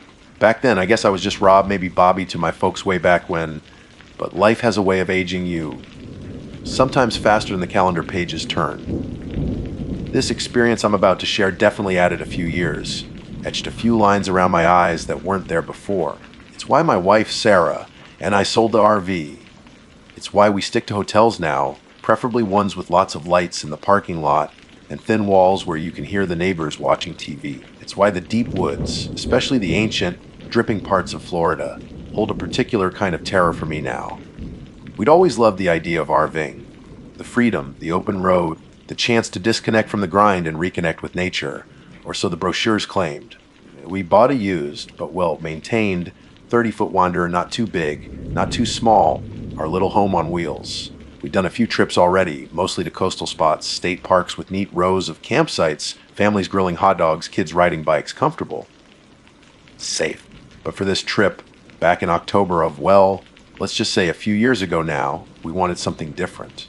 We wanted old Florida. Sarah had been reading a book about the state's history, the Seminole Wars, the Spanish explorers, the untamed wilderness that existed long before the theme parks and retirement communities. She became fascinated by the idea of seeing a place that felt genuinely untouched primeval. Myakka River State Park kept coming up. Largest state park in Florida, they said. Wild and scenic river, vast prairies, dense hammocks draped in Spanish moss. It sounded perfect. Atmospheric, Sarah called it. I should have paid more attention to the other definition of atmospheric: oppressive, heavy, charged with something unseen. We booked a spot in one of the more remote campgrounds within the park. Not the main family loop near the entrance, but deeper in, near the river itself. The booking website warned about wildlife, alligators, wild hogs, snakes, and stressed the importance of being prepared. We laughed it off. We were experienced campers, we thought. We had our sturdy RV, our bug spray, our bear-proof, or so we hoped, gator-proof, cooler latches. We weren't exactly roughing it. The drive into the park was beautiful, I'll admit. Towering longleaf pines gave way to sprawling live oaks, their massive branches dripping with that iconic Spanish moss, looking like gray, green lace curtains swaying in the humid breeze. Sunlight filtered through the canopy, dappling the narrow park road. We saw deer grazing peacefully, a majestic bald eagle circling overhead. It felt serene, ancient. We passed signs warning about panther crossings, though we knew sightings were incredibly rare. Still, it added to the wildness of it all. Finding our campsite took a little effort. The road turned from paved to gravel, then finally to packed dirt. The sites were spaced far apart, separated by thick walls of palmetto scrub sabal palms and more of those moss-laden oaks. When we finally pulled into our designated spot, number 47, it felt like we were the only people for miles. Our nearest visible neighbor was probably a quarter-mile away, hidden behind a dense thicket. The air was thick, damp, smelling of rich earth, decaying leaves, and the faint, slightly brackish scent of the nearby river. Insects buzzed lazily in the afternoon heat. Setting up the RV was routine. Leveling jacks down, slide out extended, hooking up the minimal electric provided no water or sewer hookups this deep in. It was just us, the generator if needed, and the wilderness. As the afternoon wore on, we took a short walk down a nearby trail. The trees pressed close, the Spanish moss hanging so low in places it brushed our shoulders. It was incredibly quiet, except for the crunch of our boots on the sandy path and the occasional bird call echoing through the dense woods. There was a stillness, a weight to the air, that felt different from other forests we'd visited. Not just quiet, but watchful. Sarah, usually snapping photos constantly, kept her camera mostly in its bag. "Feels weirdly quiet," she whispered, even though there was no one else around. Like everything's holding its breath. I shrugged it off, attributing it to the humidity and the unfamiliar surroundings. Back at the RV, as dusk began to settle, the sounds changed. The daytime insects faded, replaced by the chirping chorus of frogs and crickets. An owl hooted somewhere deep in the woods. The temperature dropped slightly, but the humidity remained, clinging to everything. We made dinner, simple burgers on our portable grill, and ate inside the RV, the screens keeping the inevitable mosquitoes at bay. Through the windows, we watched the woods dissolve into shadow. The Spanish moss transformed from lacy curtains into menacing, dangling shapes in the twilight. By 10 o'clock, we were starting to feel the effects of the drive in the thick air. We tidied up, played a quick game of cards, and decided to turn in early. I did my usual checks, locked the RV door, checked the windows were latched, made sure the outside storage compartments were secure. Standard procedure. Inside, with the door locked and the curtains drawn, the RV felt like a small, safe cocoon in the vast, dark wilderness. We could hear the night sounds outside, the insects, the frogs, the distant hoot of the owl, the occasional rustle in the underbrush that could have been anything from an armadillo to something larger. Normal woods sounds, I told myself. We lay in bed, reading for a bit, the only light coming from our small bedside lamps. Sarah drifted off first. I stayed awake a little longer, listening. The silence between the chorus of frogs felt deeper here, more profound. There was a weight to it. Eventually, though, tiredness won out, and I felt myself starting to drift. The rhythmic chirping outside was almost hypnotic. Then came the sound that jolted me wide awake. K-Nos-K. It wasn't loud, not initially, but it was distinct, solid. On the RV door, I froze, listening. My heart started a slow, heavy beat against my ribs. Maybe a branch falling. No, it didn't sound like wood hitting fiberglass. It sounded like a knuckle, Keinosuke, there it was again. Slower this time. Deliberate. Spaced out. Like someone was taking their time making sure they were heard. Sarah stirred beside me, murmuring in her sleep. Okay. The third one, heavy. Measured. Just like the first two. Keino fike, keino si, keino tk. It resonated through the small space of the RV. This wasn't random. This wasn't an animal bumping against the side. This was someone or something intentionally rapping on our door. My throat felt tight. It was midnight. We were deep in a state park, miles from the entrance. Our nearest neighbors unseen and unheard. Who on earth would be knocking on our door out here at this hour? Who is it? I called out, my voice sounding unnaturally loud in the confined space, rougher than I intended. Silence. Absolute, dead silence. Even the frogs and crickets seemed to pause, as if they too were listening. The absence of sound was more jarring than the knocking itself. I strained my ears, listening for footsteps crunching on the leaves or gravel outside, the sound of someone moving away. Nothing. Just the oppressive stillness of the Florida night. Sarah was awake now, sitting bolt upright in bed, her eyes wide and the dim light filtering from the bathroom nightlight we always left on. What was that? She whispered, her voice trembling slightly. I don't know. I whispered back, slowly, carefully sliding out of bed. My feet felt cold on the vinyl floor. Someone knocking. Out here! Now, I crept towards the door, my heart hammering. The RV door had a small peephole, a fish-eye lens that gave a distorted view of the outside. I put my eye to it, squinting into the darkness. Nothing. Just the blurry, warped image of the campsite outside. The picnic table a dark shape. The fire ring cold and empty.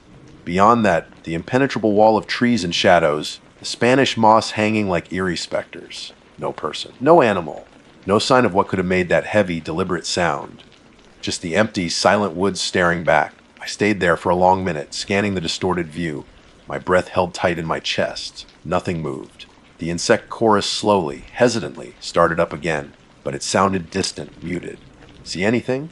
Sarah asked, her voice barely audible. I pulled back from the peephole, shaking my head. Not a damn thing. We stood there in the middle of our small RV, surrounded by the vast, dark woods of Miyaka, the echo of those three slow, heavy knocks still hanging in the air. And the night was far from over. We didn't go back to bed. Sleep was a forgotten concept, banished by the cold dread that had seeped into our small, wheeled sanctuary. We sat at the small dinette table, the overhead light casting harsh shadows, making the familiar interior feel alien and unsafe. Sarah wrapped her arms around herself, shivering despite the cloying Florida humidity that seemed to press in even through the closed vents. I found myself pacing the short length of the RV, from the driver's seat to the bedroom partition and back, feeling like a caged animal. What could it have been? Sarah asked again, her voice a strained whisper. An animal? No animal knocks like that. I said, stopping my pacing to look out the window again, though there was nothing to see but blackness and the faint reflection of our own worried faces. It was methodical, slow, heavy, like someone using, I don't know, a rock, maybe. Something dense. But who? Why? Her eyes pleaded for an answer I didn't have. Prank. What kind of prankster comes this deep into the park, in the middle of the night, just to knock 3 times and vanish? I ran a hand through my hair, feeling the dampness of sweat on my scalp. And we didn't hear anything else. No laughing, no running away, no engine starting. Just silence. We fell quiet again, listening. The night sounds had returned, the incessant chorus of insects and frogs, but now they sounded different. Menacing. Each chirp, each croak, seemed to be hiding something, masking a silence that felt pregnant with intention. Every tiny creak of the RV settling on its jacks, every rustle of leaves outside stirred by a faint breeze, made us jump. We were hyper-aware, every nerve ending frayed. The walls of the RV felt paper, thin, offering no real protection against whatever might be lurking just beyond the reach of our feeble interior lights. I checked my phone. No signal, of course. Not a single bar. We hadn't expected service this deep in, but the reality of being completely cut off, unable to call for help or even just hear a reassuring voice from the outside world, amplified our isolation. We were utterly alone out here, cocooned in our fear. We talked in low voices, speculating endlessly.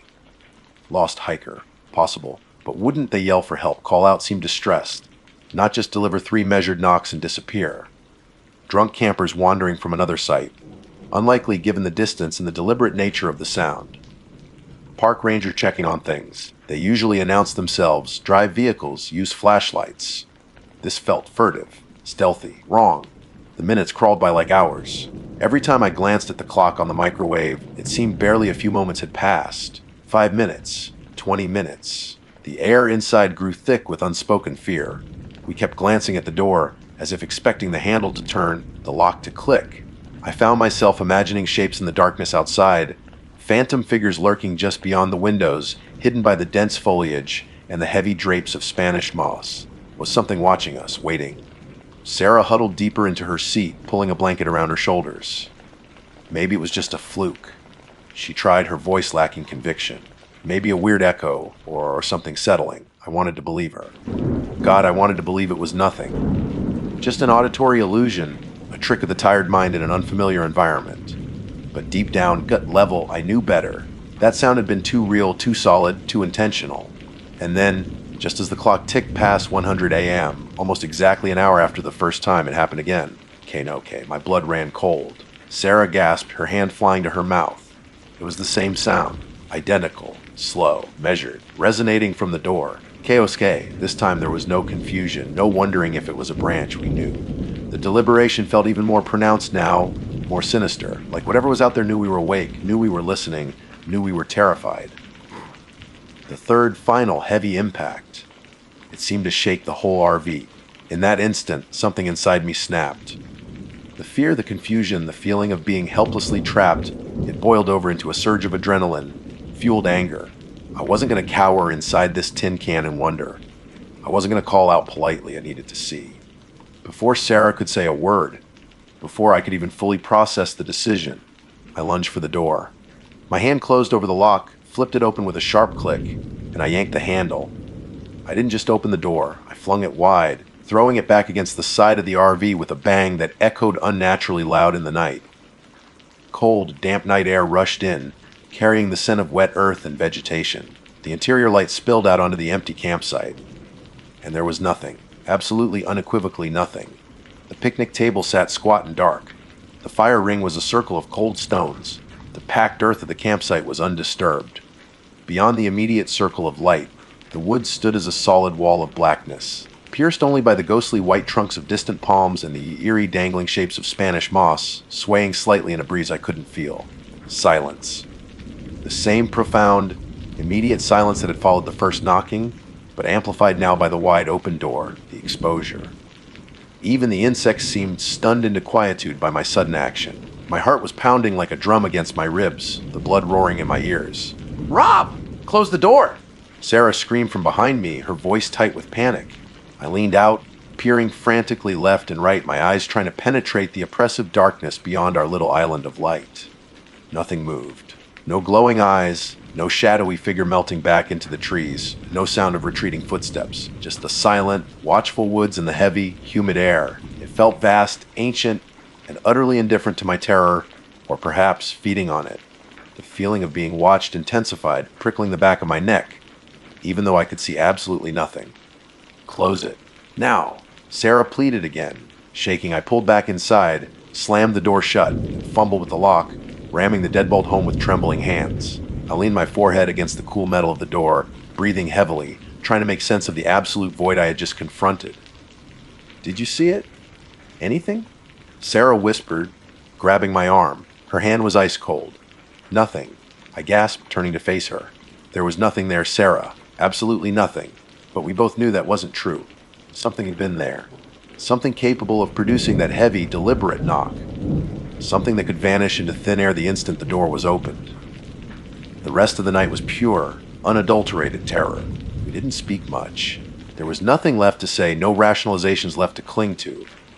We pushed a heavy storage container against the door, a futile gesture that somehow made us feel marginally better, like reinforcing a sandcastle against a tsunami. We turned off the main light, plunging the RV back into near darkness, save for the tiny bathroom nightlight. We sat together on the bed, backs against the wall, listening. Every sound was magnified 100-fold. A twig snapping in the distance, the rustle of wind through the moss, the creak of the RV's suspension. Were those footsteps circling us just beyond the reach of hearing? Was that breathing low and guttural, masked by the chirping of the frogs? Or was it just our own panicked breaths echoing in the small space? Imagination ran wild, painting monstrous shapes in the shadows, attributing sinister intent to every nocturnal noise. Sleep was impossible. We just sat there, wide-eyed, locked in a shared paralysis of fear, waiting for the knocking to come again, waiting for something worse, waiting for the agonizingly slow arrival of dawn. The deep, dark woods of Mayaka felt alive around us, pressing in aware of our presence, and deeply, fundamentally unwelcoming. We were intruders in a place that held ancient secrets, and something in the darkness wanted us to know it. Or perhaps it wanted something more. It wanted in, and the memory of me flinging that door open, exposing our fragile sanctuary to the night, sent fresh waves of cold dread washing over me. What exactly had I opened the door to? Dawn arrived not with a glorious sunrise, but with a slow, gray infiltration of light that seemed to seep reluctantly through the dense canopy. It painted the Spanish moss in hues of dirty white and gray, making the woods look spectral and exhausted, much like we felt. Sleep had been a stranger, replaced by adrenaline hangovers and the constant, thrumming baseline of fear. The silence from outside hadn't been broken by any further knocking, but that absence was almost worse, filled with the dread of anticipation. As soon as there was enough light to see properly, we moved. There was no discussion, no need for words. The decision had been solidified hours ago in the terrified silence. We were leaving, now. Packing up was a frantic, almost silent affair. We moved with a jerky, nervous energy, constantly glancing over our shoulders towards the tree line, which looked deceptively benign in the morning light. Every snap of a twig underfoot, every bird call made us flinch. We didn't bother with breakfast, didn't even think about making coffee. The goal was simple: collapse the slide, out, unhook the electric, retract the jacks, and get the hell out of campsite 47, out of Mayaka River State Park, as fast as the RV could carry us. The air still felt heavy, watchful, and the beauty of the old Florida wilderness we'd sought just yesterday now seemed suffocating and sinister. Driving out felt like escaping enemy territory. I kept my eyes glued to the narrow dirt road, but my peripheral vision seemed hyper-alert, scanning the dense walls of vegetation on either side. Sarah sat rigid in the passenger seat, her knuckles white where she gripped the armrest, her gaze fixed forward, as if afraid that looking too closely into the woods might reveal something she didn't want to see. The Spanish moss, which had seemed so atmospheric and romantic the day before, now looked like grasping claws or funeral shrouds hanging limp in the humid air. As we neared the main park road, closer to the entrance, the adrenaline began to subside slightly, replaced by a bone, deep wariness and annoying unease. We hadn't imagined it. We couldn't have both shared the same hallucination, the same specific, terrifying details. Something deeply wrong had happened back there. We should tell someone. Sarah said finally, her voice hoarse. A ranger. What if it happens to someone else? Part of me wanted to just drive, put Mayaka in the rearview mirror forever, pretend it never happened. But she was right, and maybe a ranger would have a rational explanation. Maybe faulty electrics caused a weird vibration. Maybe there was a known issue with nocturnal animals in that specific area acting strangely. Hope, however faint, flickered. We pulled into the parking area near the main ranger station, a reassuringly solid building near the park entrance. It felt like crossing back into civilization, though the memory of the deep woods and the knocking was still fresh and raw. I saw a ranger leaning against his truck, talking on a radio. He looked weathered, tanned, like he'd spent a lifetime under the Florida sun. He finished his call and glanced over as I approached, Sarah staying close behind me. "Morning," he said, his voice calm and steady. "Checking out." "Yeah, I managed trying to keep my voice even." We were back in Site 47. We had a disturbance last night. Thought we should report it." He listened patiently as I recounted the events. I tried to stick to the facts of the time, the nature of the sound, the fact that it happened twice, exactly an hour apart. I described looking through the peephole and seeing nothing, and then hesitatingly admitted to flinging the door open the second time, only to find the campsite utterly empty and silent. The ranger's expression remained largely neutral, professional, as I spoke. He nodded occasionally. I expected him to perhaps suggest an animal, a raccoon trying to get into something, maybe even dismiss it as nerves in an unfamiliar setting. But when I described the sound itself, the slow, deliberate, heavy his gaze sharpened slightly. He stopped leaning against the truck and stood up straighter. "You say?" he asked, his calm voice taking on a more thoughtful tone, like someone using their fist, or heavier. Heavier, I confirmed immediately.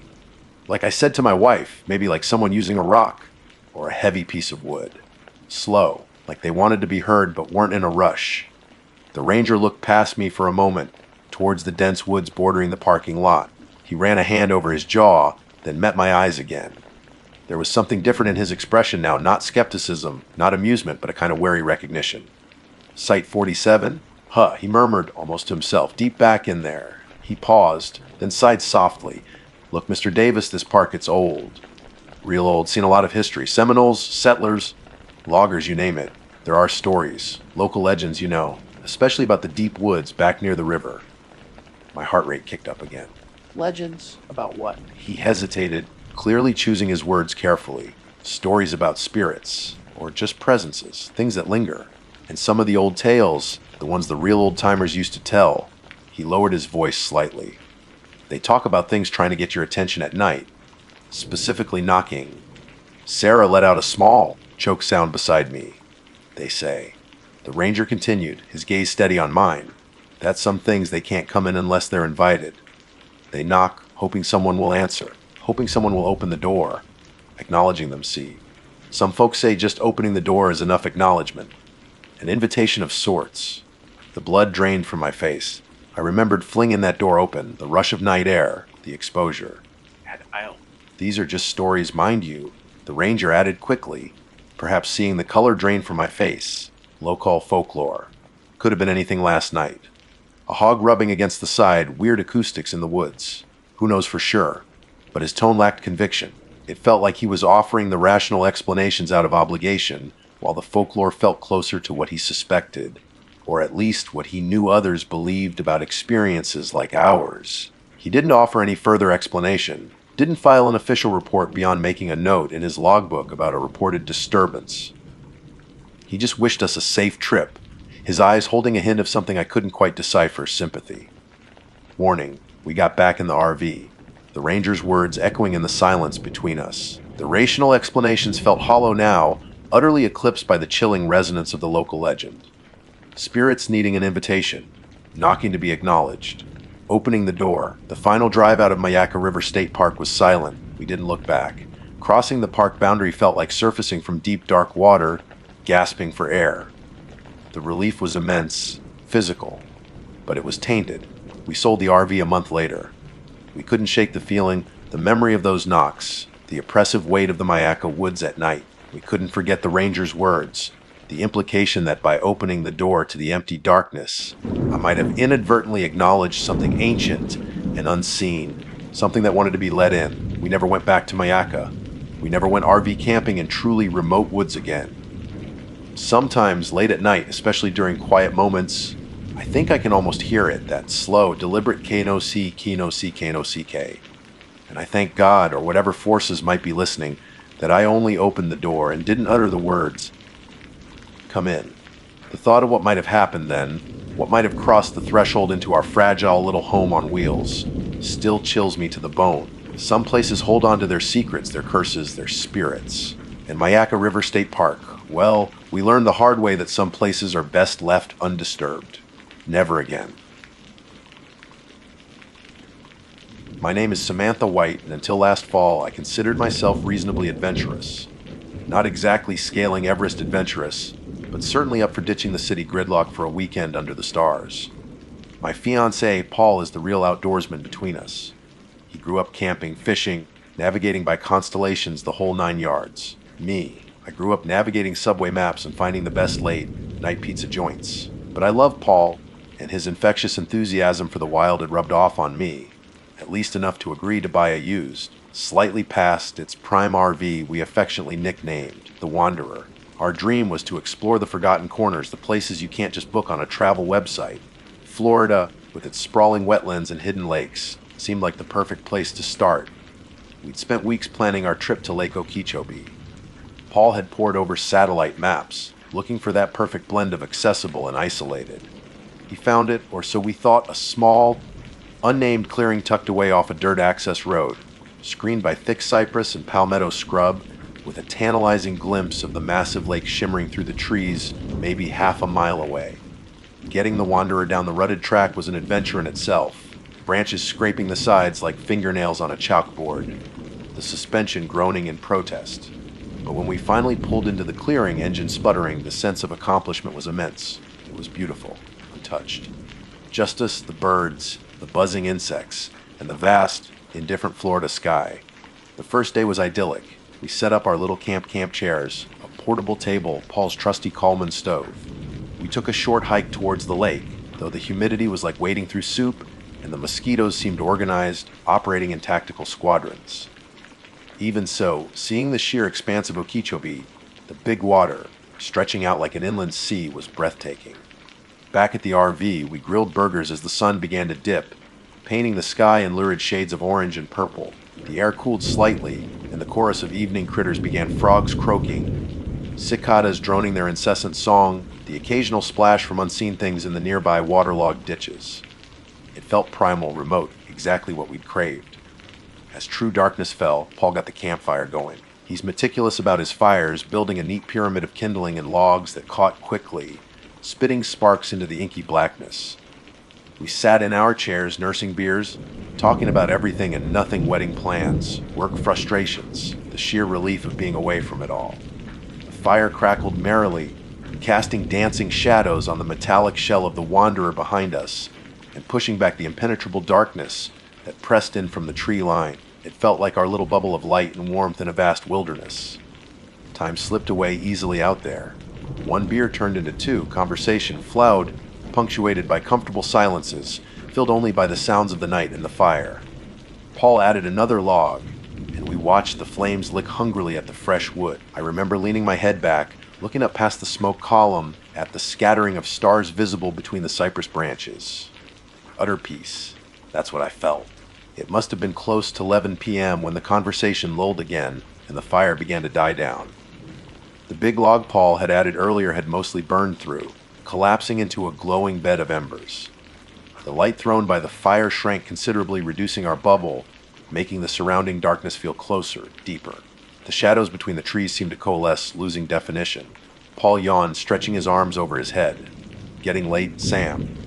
Thinking about turning in soon. I nodded, feeling a pleasant wariness seep into my bones. Yeah, me too. Just enjoying the quiet for a minute. We sat in silence again, just watching the embers pulse with dull red light, like a sleeping giant's heartbeat. The air felt heavy, still. The usual night chorus seemed subdued. Or maybe I was just tuning it out, lost in the hypnotic glow. It was in that quiet, in that dim, pulsing red light that I saw it. My eyes drifted across the fire ring, towards the dark wall of trees on the other side, and stopped. There was something there. Not a tree, not a shadow cast by the RV. A figure, standing perfectly, utterly still. My first thought was an animal, a deer, maybe. But it was too tall, way too tall, and impossibly thin, skeletal almost. It wasn't shaped quite right. The proportions felt wrong, elongated in a way that set my teeth on edge. It was just standing there, about 20 feet away, right at the edge where the faint ember light gave way to absolute black, facing us. Watching. My breath hitched. My blood ran cold. It wasn't moving, not breathing, not swaying, not shifting its weight, just there. An obsidian silhouette against the slightly less black backdrop of the woods, made fractionally visible only by the dying fire's faint glow reflecting off something. It didn't seem to have discernible features, just a shape, a tall, spindly, vaguely humanoid shape that radiated stillness, an unnatural stillness. Paul was right beside me, his profile softly illuminated by the embers. This wasn't him. This wasn't anything that should be there. My heart started hammering against my ribs, a frantic drumbeat against the sudden, heavy silence. I couldn't tear my eyes away. Was I imagining it? A trick of the light, the beer, the late hour. My hand shot out, blindly grabbing Paul's forearm. My grip must have been like iron, because he flinched and turned to me, startled. Sam, what's worse? I couldn't speak. I just pointed, my finger trembling across the dying fire. He followed my gaze. I watched his eyes widen, his relaxed posture instantly evaporating. He saw it too. The breath hissed out of him. What the hell is that? He whispered, his voice tight with disbelief and sudden fear. We both stared, frozen in our chairs. Seconds stretched into an eternity. The figure remained motionless, a silent sentinel in the gloom. The embers pulsed, casting fleeting, weak light on its lower half. It seemed rooted to the spot, yet somehow temporary, like it could vanish at any second.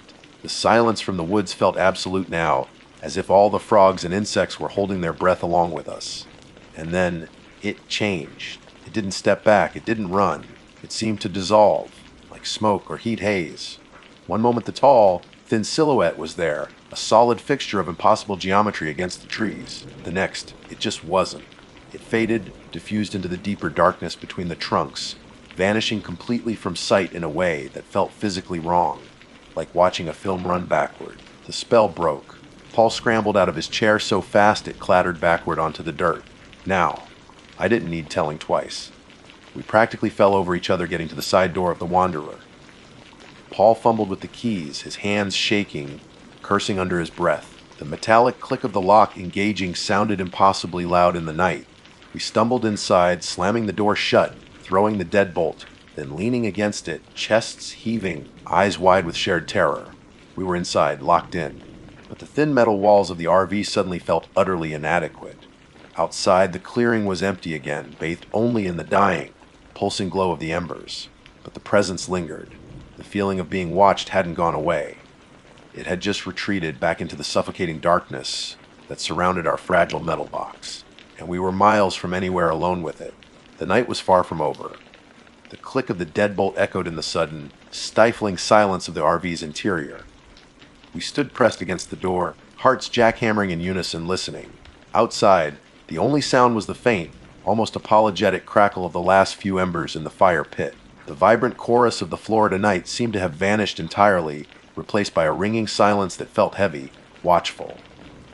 Did you see where it went? I finally choked out, my voice a ragged whisper. My throat felt like sandpaper. Paul shook his head, his eyes wide and still fixed on the door, as if expecting something to smash through it at any moment. He ran a trembling hand through his hair. No, it just faded, like smoke. Sam, that wasn't an animal. I know, I whispered back. The confirmation, the shared reality of it, was somehow both terrifying and a tiny bit grounding. I wasn't crazy. We both saw it. We peeled ourselves away from the door, moving deeper into the small confines of the Wanderer. Paul immediately went around, checking the flimsy locks on each window, pushing down the little plastic levers with more force than necessary. I found myself doing the same, peering out through the glass into the oppressive darkness. The embers still cast a weak, pulsating glow, but it barely reached the edge of the clearing now. Beyond that tiny circle of dying light, the woods were an impenetrable wall of black. I scanned the tree line, my eyes straining, searching for any sign of movement, for that impossibly tall, thin shape. Nothing, just the dark, silent trees standing like ancient, indifferent judges. What was it? Paul? My voice trembled. He slumped onto the small dinette bench, burying his face in his hands for a moment before looking up at me, his expression lost. I have no idea, Sam. None. I've spent half my life in the woods. Seen bears, coyotes, big cats. Never seen anything like that. He shuddered. The way it stood, so still, and how it just disappeared. We sat in silence for what felt like an hour, though it was probably only 10 minutes. Every tiny sound outside was amplified, magnified by our fear. The creak of the RV settling on its suspension. The rustle of leaves, disturbed by a faint breeze we couldn't even feel inside. The distant hoot of an owl sounded suddenly menacing. We jumped when a branch, likely weakened by age or insects, cracked loudly somewhere in the woods. Paul grabbed the heavy maglite flashlight he kept by the driver's seat, flicking it on and aiming its beam uselessly out the front windshield.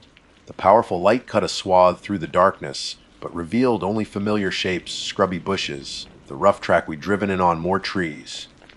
It didn't make me feel any safer. It just highlighted how little we could actually see of the vast wilderness surrounding us. From the side window, I watched the last ember in the fire pit wink out. A final pulse of dull red, and then nothing. The clearing plunged into absolute darkness, unrelieved by any moon. Our world shrank to the thin metal walls of the Wanderer. The feeling of being watched intensified, pressing in from all sides. It felt like the darkness itself had eyes. We should leave, I said, the words tumbling out before I'd even fully formed the thought. Right now. Just drive.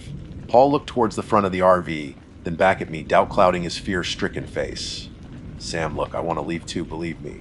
But that track, it was bad enough in daylight. In pitch black, we could slide into a ditch, get stuck, break an axle. We'd be stranded out here, properly stranded. Maybe it's gone. Maybe it was just passing through. His words were meant to be reassuring, but they sounded hollow, even to him. We both knew that the way it vanished wasn't passing through. It was something else, something wrong. And maybe it's not gone, Paul? I countered, my voice rising despite myself. Maybe it's circling us right now, waiting. I can't stay here. I feel it out there. He didn't argue. He just scrubbed his face with his hands again. Okay. Let's just wait a bit, see if anything happens. If it stays quiet, maybe we wait till first light. Just a few hours, it'll be safer to drive then. Waiting felt like torture, but the thought of trying to navigate the treacherous dirt track in the dead of night, potentially with that thing pacing us in the darkness just beyond the headlights, was equally terrifying. Reluctantly, I agreed. Okay. First light. The very first sign of dawn, we're gone. We didn't even think about trying to sleep. Paul stayed near the front, occasionally flashing the mag light out the windows, while I huddled on the dinette seat, pulling my knees to my chest, wrapping my arms around them. We barely spoke, lost in our own terrified thoughts, listening with an intensity I'd never experienced before. And then we heard it. It started softly.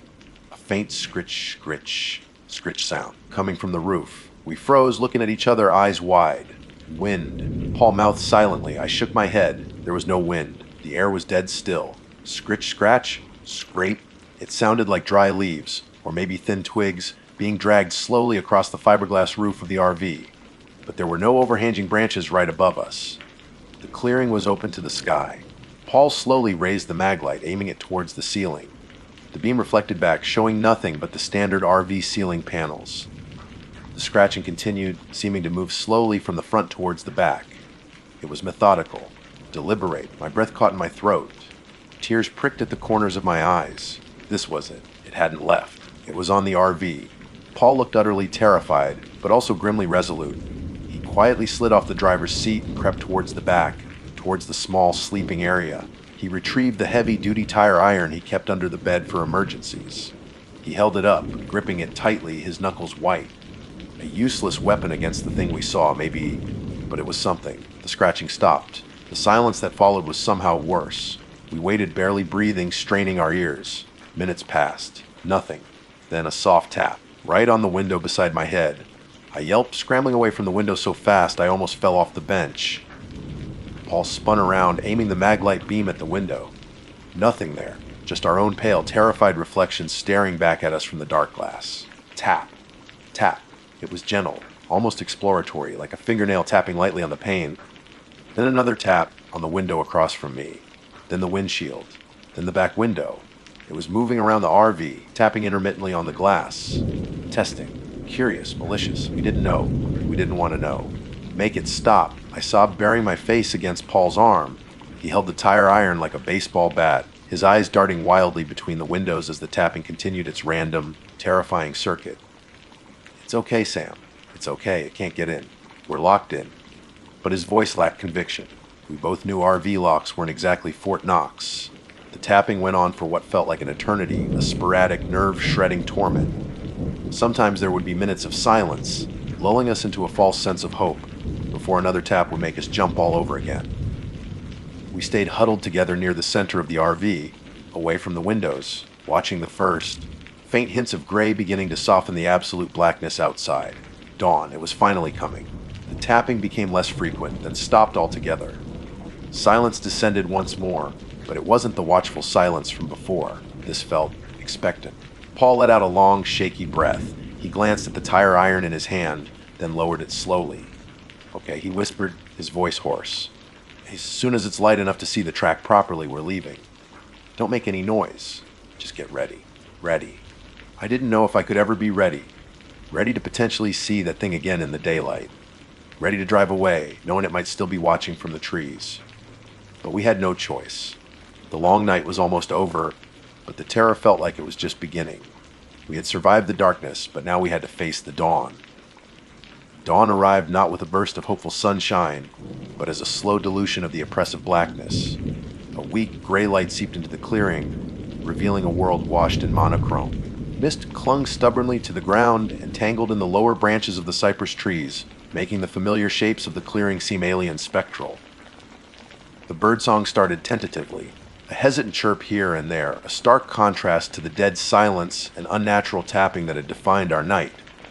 Inside the Wanderer, the air was thick with stale fear. Neither Paul nor I spoke.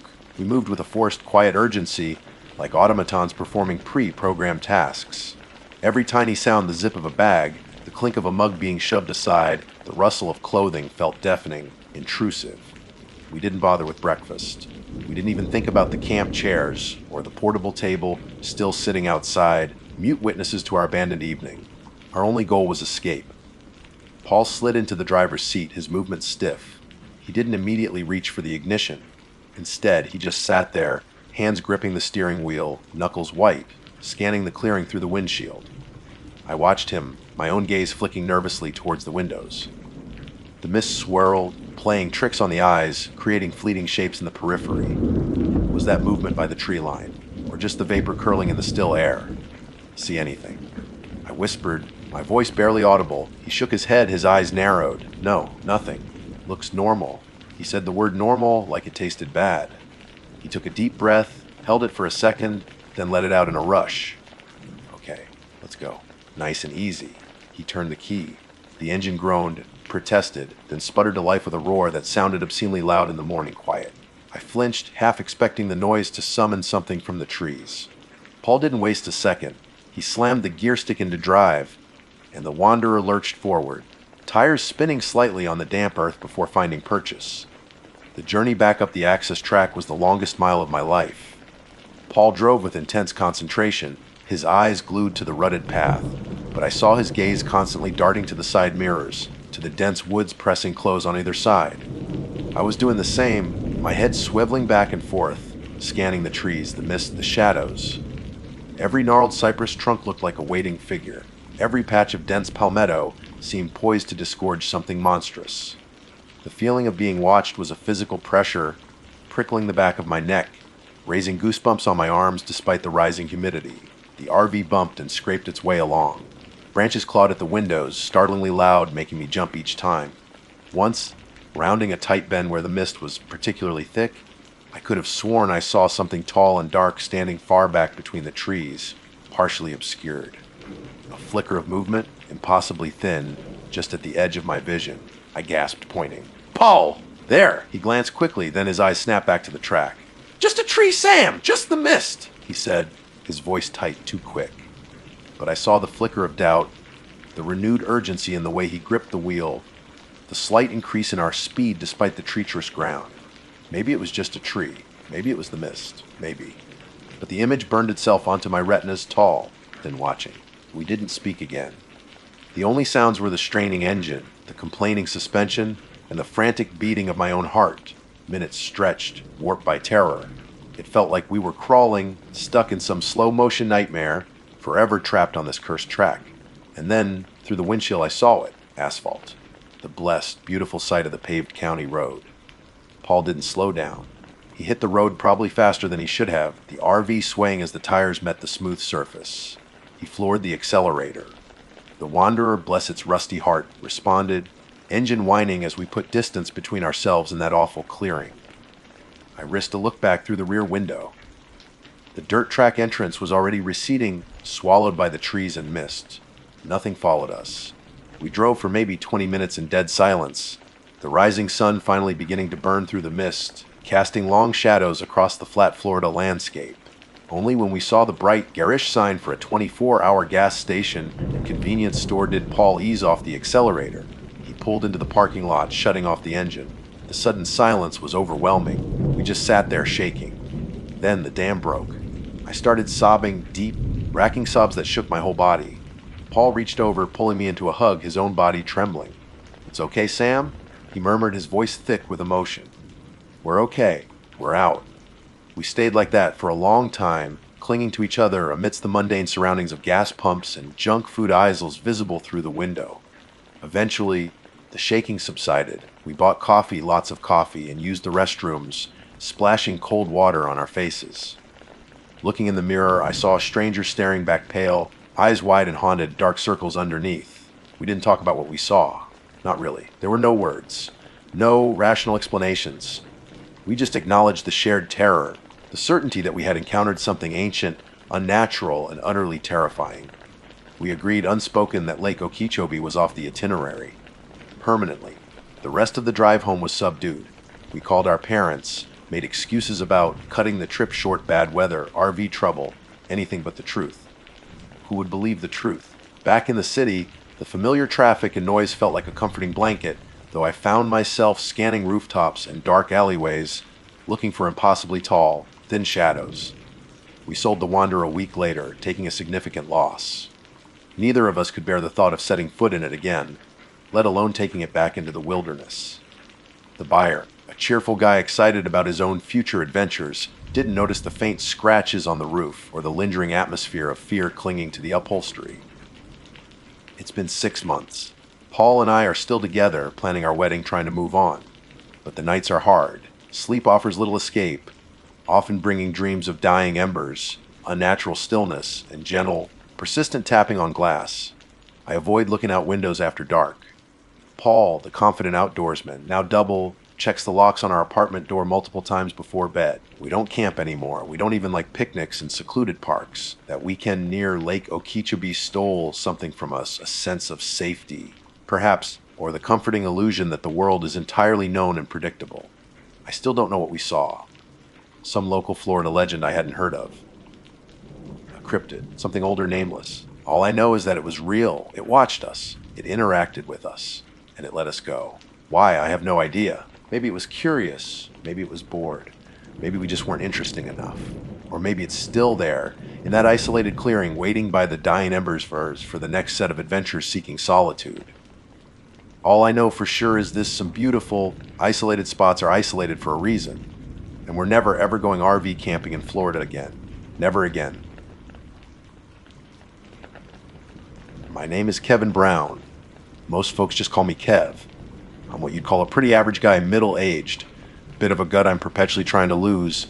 Married to my wonderful wife, Sarah, for going on 15 years now. We've got 2 kids, Lily, who's 12 and already thinks she knows everything, and Tom, who's 8 and still thinks his dad hung the moon, bless his heart. Usually, life's pretty predictable. Work, mortgage, school runs, the usual suburban shuffle. But about 5 years back, something happened on what was supposed to be a fun family getaway, something that threw predictable right out the window and left a chill that hasn't quite faded. Not really. It's why we don't do RV camping anymore. Especially not in Florida. Never again. It started, as these things often do, innocently enough. We'd bought a used, slightly past its prime RV the year before, envisioning cheap family vacations, roasting marshmallows under starry skies, getting back to nature.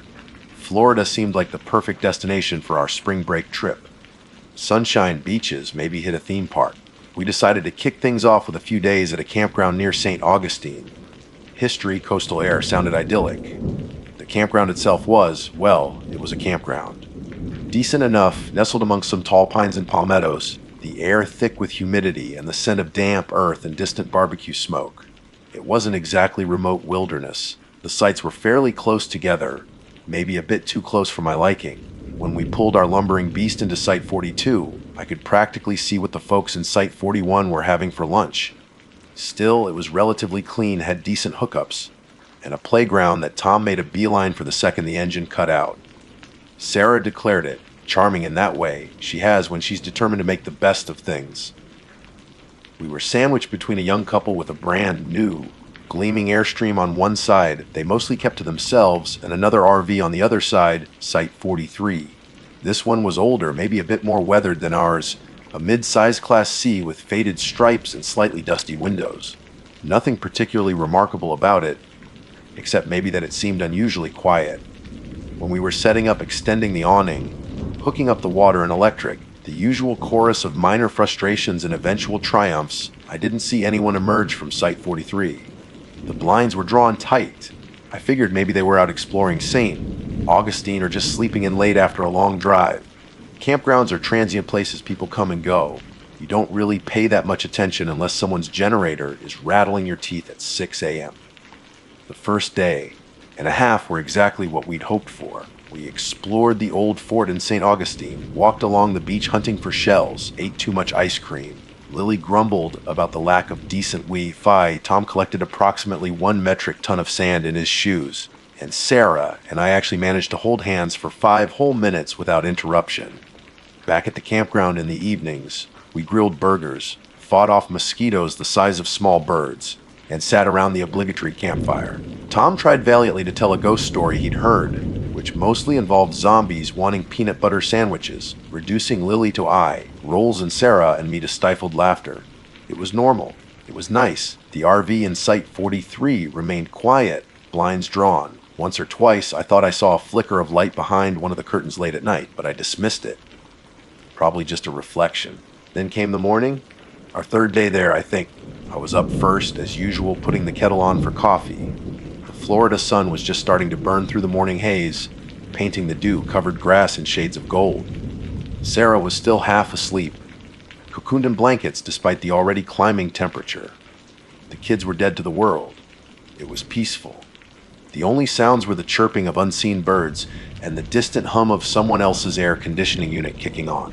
I remember standing by the RV door, sipping my first coffee, breathing in the relatively cool morning air, feeling pretty content. That's when the knock came. It wasn't loud, just a couple of hesitant taps on the thin metal door of our RV. Tap, tap. I frowned. It was early, maybe 7:30. Too early for unsolicited neighborly chats. Usually, I glanced through the peephole, but the angle was awkward, mostly showing the side of the adjacent RV, Site 43. Setting my mug down, I unlatched the door and opened it a crack. Standing there was a woman. She looked to be in her late 30s or early 40s, maybe. Her hair, a nondescript brown, was pulled back messily, with strands escaping around her face. She was wearing faded pajamas, the kind with little cartoon cats on them, oddly and worn-looking slippers. But it wasn't her attire that struck me. It was her. She was pale. Not just early morning pale, but an almost translucent, unhealthy pale, like someone recovering from a long illness. There were dark, smudged circles under her eyes that spoke of profound exhaustion, the kind that goes bone deep. Her lips were chapped, and she seemed to hunch slightly, pulling a thin, threadbare cardigan tighter around herself as if chilled, despite the already muggy air. "Hey," she said, her voice raspy, quiet. "So sorry to bother you this early." She offered a small, weak smile that didn't quite reach her eyes. "I'm from next door." She gestured vaguely with her head towards Site 43. "Oh, morning," I replied, trying to sound welcoming, though an odd prickle of unease was starting somewhere in my gut. "No bother. Everything okay?" "Yeah, fine. Just..." She hesitated, looking down at her slippers. "This is really embarrassing. I seem to have run out of sugar. Completely out." Started making coffee and yeah. "Any chance I could borrow just a cup?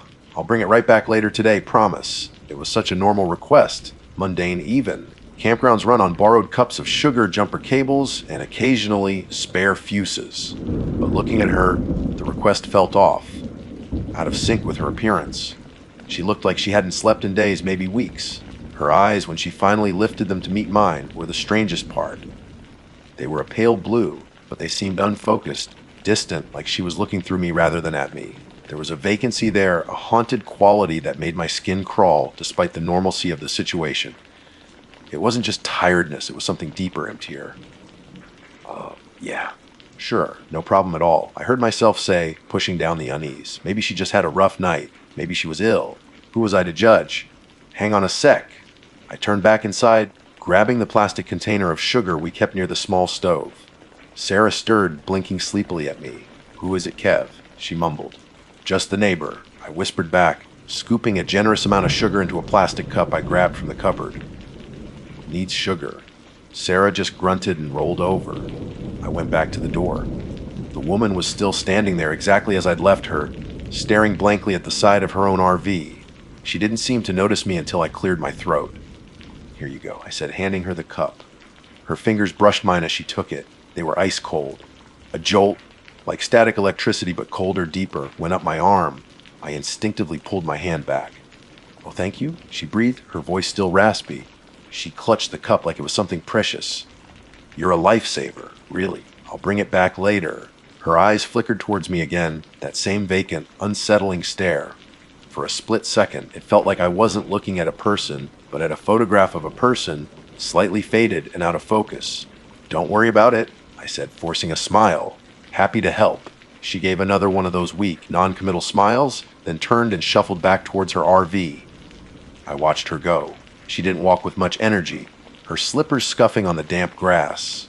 She reached the door of Site 43, fumbled with the handle. For a moment, it looked almost like she couldn't remember how it worked, and then slipped inside, closing the door quietly behind her. I shut our door, latching it perhaps a little more firmly than necessary. The brief interaction had left me feeling strangely cold and unsettled. Weird neighbor, I muttered to myself, picking up my coffee again. The warmth of the mug felt good against my suddenly chilled hands. Sarah was already drifting back to sleep. The kids hadn't stirred. Outside, the campground was waking up, the sounds of zippers and screen doors and morning greetings starting to fill the air. Everything was normal, except it wasn't. That woman, her eyes, her touch, something was deeply wrong. I tried to shake it off. Maybe she was on medication, maybe she suffered from insomnia, maybe she was just having a really, really bad morning. I finished my coffee, trying to push the image of her pale face and empty eyes out of my mind. But a small, persistent knot of unease remained, sitting heavy in my stomach as the ordinary sounds of a family waking up in an RV began around me. I didn't know it then, but the ordinary part of our trip was already over. The chill was just beginning.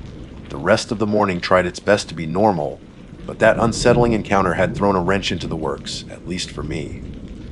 Sarah eventually surfaced. Lured by the smell of bacon I'd started frying up, the kids tumbled out of their bunks, demanding pancakes and arguing over who got the last clean bowl. It was the usual chaotic breakfast symphony, but underneath it, I felt watchful, distracted. While flipping pancakes, I kept glancing out the window towards Site 43. The blinds were still drawn tight, no sign of movement, no friendly wave, no offer of a returned cup of sugar, just silence. It was strange, considering the woman had seemed so grateful, so insistent she'd return it later. "Everything okay, Kev?" Sarah asked, pouring herself some orange juice. She seemed a bit jumpy. "Yeah, fine." I lied, forcing a smile. "Just thinking about that neighbor this morning. She looked really rough. Maybe she's sick," Sarah suggested, taking a piece of bacon. Poor thing, being ill on vacation. "Yeah, maybe," I said, but the explanation didn't sit right. It wasn't just sick. It was something else. That cold touch, those vacant eyes, I pushed the thoughts away again. I didn't want to spook Sarah or ruin the kids' day based on a feeling. We ate breakfast, the kids chattering excitedly about wanting to go swimming in the campground pool later. I agreed, trying to muster some enthusiasm. Maybe a dose of chlorine and sunshine would burn off this lingering weirdness. We spent the late morning and early afternoon by the pool. Tom splashed with manic energy. Lily lounged on a chair pretending to read a book, while actually watching some teenagers nearby, and Sarah and I managed to relax a little on side-by-side longers. The Florida sun beat down hot and bright. The pool area was noisy, crowded with families enjoying the break. It almost worked. Almost. But every so often, my mind would drift back to the pale woman, the borrowed sugar, the coldness. I found myself scanning the faces around the pool, half expecting to see her, though I didn't know why. It was mid-afternoon when we headed back to the RV for a snack and a break from the sun. As we walked down the loop towards our site, I noticed a couple of campground staff members standing near Site 43, talking quietly and looking concerned. They weren't doing maintenance, they had clipboards and were gesturing towards the RV. My internal alarm bell, muted by the pool noise and sunshine, started ringing again. "Wonder what's going on?" Sarah murmured, following my gaze. "Dunno," I said, trying to sound casual. We guided the kids past, trying not to rubberneck too obviously. As we reached our own RV, I saw a St. Johns County Sheriff's patrol car pull slowly down the lane, lights off, parking just behind the staff golf cart. Okay, now this was definitely not normal. Cops don't usually show up at campgrounds unless something serious has happened. My heart started beating a little faster. I ushered the kids inside, telling them to grab a juice box and cool off. Sarah and I lingered by the door, watching. Another patrol car arrived, then an unmarked sedan. 2 deputies got out, conferred with the campground staff, and then approached the door of the RV in Site 43. One of them knocked, firmly this time. Knock. Knock. Louder than the hesitant taps I'd heard that morning. Silence. They knocked again, louder still, announcing themselves. "Sheriff's office." And one side. More silence. The campground around us had gone quiet now, too. Other campers were emerging from their RVs, drawn by the official presence. A low murmur started to ripple through the small crowd that was beginning to gather at a respectful distance. After a few more attempts, one of the deputies tried the door handle. It was unlocked. I saw him exchange a look with his partner before slowly pushing the door open and leaning inside. He was in there for maybe 30 seconds before pulling his head back out, his face grim. He said something to the other deputy. who immediately got on his radio. Things escalated quickly after that. More officers arrived. They started putting up yellow tape around Site 43, cordoning off the RV and a small patch of grass around it. Detectives in plain clothes showed up, carrying evidence kits.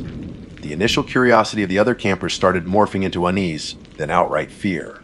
Whispers turned into anxious questions. What happened? Is someone hurt? Did you see anything? Sarah gripped my arm. Kev, what is going on? Her voice was tight with anxiety. I don't know, I said, my mouth suddenly dry. But I had a terrible, sinking feeling. I couldn't just stand there. Leaving Sarah to keep an eye on the kids, who were now peering curiously out the RV window, I drifted closer to the edge of our site, trying to catch snippets of conversation without looking like I was deliberately eavesdropping. I saw one of the initial campground staff members talking to an older couple from across the lane. I edged closer, pretending to check the connection on our water hose. Haven't seen her in days, the staff member was saying, his voice low and worried. The reservation was supposed to end yesterday, but she never checked out. We tried calling, no answer. Finally used the master key this morning just to check. He trailed off, shaking his head. Find something bad. The older man asked, his face pale. The staffer lowered his voice even more, but I strained to hear. Worse. Didn't find her at all. Place looks like she just vanished mid-cup of coffee. But the really weird thing, this RV wasn't even here until sometime early this morning. It wasn't in this spot last night. Someone must have driven it in, parked it, and left. We only found it making rounds about an hour before you saw her. He nodded towards me, clearly having noticed me earlier. My blood ran cold. He thought I had seen her when they found the RV. No. But it was the next words that truly froze me. A deputy walked over, speaking to the staffer. Okay, confirmed with dispatch and family, the deputy said, his voice carrying clearly in the sudden hush. The owner, registered occupant, is a Ms. Eleanor Vance, reported missing by her sister 3 days ago. Last seen leaving her home near Jacksonville heading down here. Nobody's heard from her since. 3 days. Missing for 3 days. RV found abandoned here this morning. The words slammed into me, one after another, like physical blows. 3 days. But she knocked on our door this morning, pale, exhausted, asking for sugar. Ms. Eleanor Vance, or something else. My breath hitched. I felt dizzy, nauseous. I stumbled back towards our RV, my mind racing, trying to make sense of the impossible. The woman at the door, the borrowed sugar, her cold hand, her empty eyes. The police saying she'd been missing for 3 days. The RV only appearing this morning. It didn't compute. It couldn't be real. I scrambled back inside our RV, slamming the door shut, leaning against it, breathing heavily. Sarah rushed over, her eyes wide with alarm. Kev! What is it? What did you hear? You look like you've seen a ghost. The word hung in the air between us. Ghost. Sarah. I choked out, my voice barely a whisper. The woman, the one who borrowed the sugar this morning. What about her? The police, they just said the woman who owns that RV, Eleanor Vance, she's been missing. For 3 days. I finally looked at Sarah, my eyes pleading with her to understand, to tell me I was crazy. They said the RV was found abandoned here this morning. Sarah stared at me, her face draining of color. Her hand flew to her mouth. No, she whispered. No, that can't be right, Kev. We saw her. You talked to her. You gave her sugar! I know! My voice cracked. I know what I saw. What we saw, Sarah. She was right there? But they're saying she's missing. Has been for days. We stared at each other, the implications crashing down around us. If Eleanor Vance had been missing for 3 days, and her RV only showed up abandoned this morning, then who or what had knocked on our door? Who had taken that cup of sugar with those ice, cold fingers? Suddenly, the memory of her vacant eyes wasn't just unsettling, it was terrifying. The exhaustion wasn't just tiredness, it was something unnatural. That paleness, a uniformed officer rapping on our door, jolted us out of our horrified paralysis. My heart leaped into my throat. Sarah stifled a scream. We looked at each other, panic flashing in our eyes. Do we tell them? Would they even believe us? Would they think we were crazy? Or worse, involved somehow? The knock came again, more insistent. Folks, sheriff's office. Just need to ask if you saw or heard anything unusual this morning regarding the RV next door. I took a deep breath, trying to compose myself. My mind was a whirlwind of fear and confusion. What was the right thing to do? What was the safe thing to do? Looking at Sarah's terrified face, at the kids peering from the back, suddenly unsure, I made a split-second decision. I opened the door, keeping my face as neutral as possible. "Officer," I said, my voice surprisingly steady. "No, sir. Didn't see or hear a thing out of the ordinary. We were just having breakfast. Didn't even realize anyone was next door until all the commotion started." The lie felt heavy, wrong, but the thought of explaining what we thought we saw, what we thought we interacted with, it seemed impossible, dangerous even. The officer studied me for a moment, then nodded. "All right. Well, if you do remember anything at all, let us know." He handed me a card with a phone number before moving on to the next site. I closed the door again, my hand trembling. Sarah looked at me, her eyes wide with a mixture of fear and relief. "Kev." "I know," I whispered. I didn't know what else to say. The festive campground atmosphere was gone, replaced by a thick blanket of fear and suspicion. The sun began to dip lower in the sky, casting long, ominous shadows. The yellow tape fluttered around Site 43. The RV sat there, silent, dark, its windows like vacant eyes staring right back at us. We were trapped in our own little metal box, right next door to something inexplicable and terrifying. Night was coming, and the thought of spending it here, next to that RV, filled me with a primal dread unlike anything I'd ever known. We weren't just camping anymore. We were waiting, terrified, in the dark. That night was, without exaggeration, the longest night of my life. Sleep was impossible. Every time I started to drift off, the image of the pale woman's vacant eyes would flash behind my eyelids, jolting me awake. Sarah was no better. I could feel her tense beside me in the cramped RV bed, her breathing shallow and uneven. Outside, the normal nighttime sounds of a campground, crickets, distant owls, the hum of refrigerators took on a sinister quality. Every twig snap sounded like a footstep. Every rustle of leaves in the breeze sounded like whispering. The thin walls of the RV suddenly felt terrifyingly inadequate, offering no real protection from whatever might be lurking just outside. Our window shades were pulled down tight, but morbid curiosity, or maybe sheer terror, kept drawing my eyes to the gap at the edge of the blind facing Site 43. The yellow police tape glowed faintly under the campground security lights, marking the perimeter of the forbidden space. The RV itself sat in shadow, a dark, hulking shape that seemed to absorb the light around it. Did I see a flicker of movement behind one of its darkened windows? Was that a shadow detaching itself from the deeper gloom near its door? Or was it just my sleep-deprived, fear-addled brain playing tricks on me? I couldn't be sure, and the uncertainty was almost worse than seeing something definite. Lily and Tom thankfully seemed mostly oblivious, sleeping the heavy sleep of tired children, though Tom muttered uneasily once or twice. Sarah and I barely spoke, communicating through shared glances of fear in the dim light filtering in from outside. At one point, around 3 a.m., Sarah whispered, "The sugar, Kev. What did you do with the sugar container?" I froze. I hadn't even thought about it since breakfast. "It's still by the stove," I whispered back, my throat tight. The mundane plastic container suddenly seemed menacing, contaminated. What had she wanted it for? What ritual, what purpose could require a cup of sugar from terrified neighbors in the dead of night, or rather, the pre-dawn gloom? The thought made me physically sick. I didn't want it in the RV. I crept out of bed, located the container in the near darkness, carried it like it was radioactive waste, and buried it deep in our trash bag, tying the top tightly shut as if that could somehow contain the wrongness of it all. Dawn eventually broke, painting the sky in weak, watery colors that did little to dispel the oppressive atmosphere of dread. The first light revealed Site 43 still cordoned off, the RV untouched. Most of the police presence from the day before was gone. Only a single patrol car remained parked down the lane, a silent sentinel. It somehow felt worse, lonelier, less like an active investigation, more like they were just waiting. Or maybe they'd already given up. There was no discussion, no debate. Sarah met my eyes across the small dinette table, her face pale and drawn. "We're leaving?" she said, her voice flat, devoid of inflection but filled with absolute certainty. "No." I agreed immediately. The relief was immense, yet tinged with a frantic urgency. We had to get out of there. We didn't bother with breakfast. We moved with a desperate, quiet efficiency, throwing things into bags, securing loose items, retracting the awning, unhooking the water and electric connections. The kids, sensing the palpable tension, were subdued and confused. "Why are we leaving, Dad? I wanted to swim again." Tom whined, his lower lip trembling. "Change of plans, buddy," I said, trying to keep my voice light, avoiding his eyes.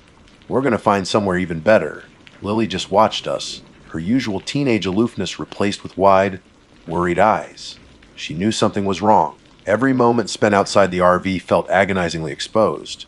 I couldn't shake the feeling of being watched, not by the remaining deputy or the few curious campers still lingering, but by the empty windows of Site 43. As I unhooked the sewer hose, always the worst job, now imbued with an extra layer of existential dread, I swear I felt a blast of unnatural cold wash over me, even in the rapidly warming Florida air. I fumbled the connection, my hand suddenly clumsy, glancing up sharply at the neighboring RV, nothing. Just drawn blinds and silence. But the feeling lingered, raising goosebumps on my arms. Packing up felt like it took an eternity. Finally, we were ready. I climbed into the driver's seat, my hands slick with nervous sweat on the steering wheel. Sarah buckled the kids in the back, her movements jerky. Starting the engine felt like a victory, the rumble a reassuring sound against the oppressive silence that seemed to emanate from the site next door. As I slowly pulled the RV out of Site 42, I couldn't help but take one last look at Site 43. The patrol car was still there.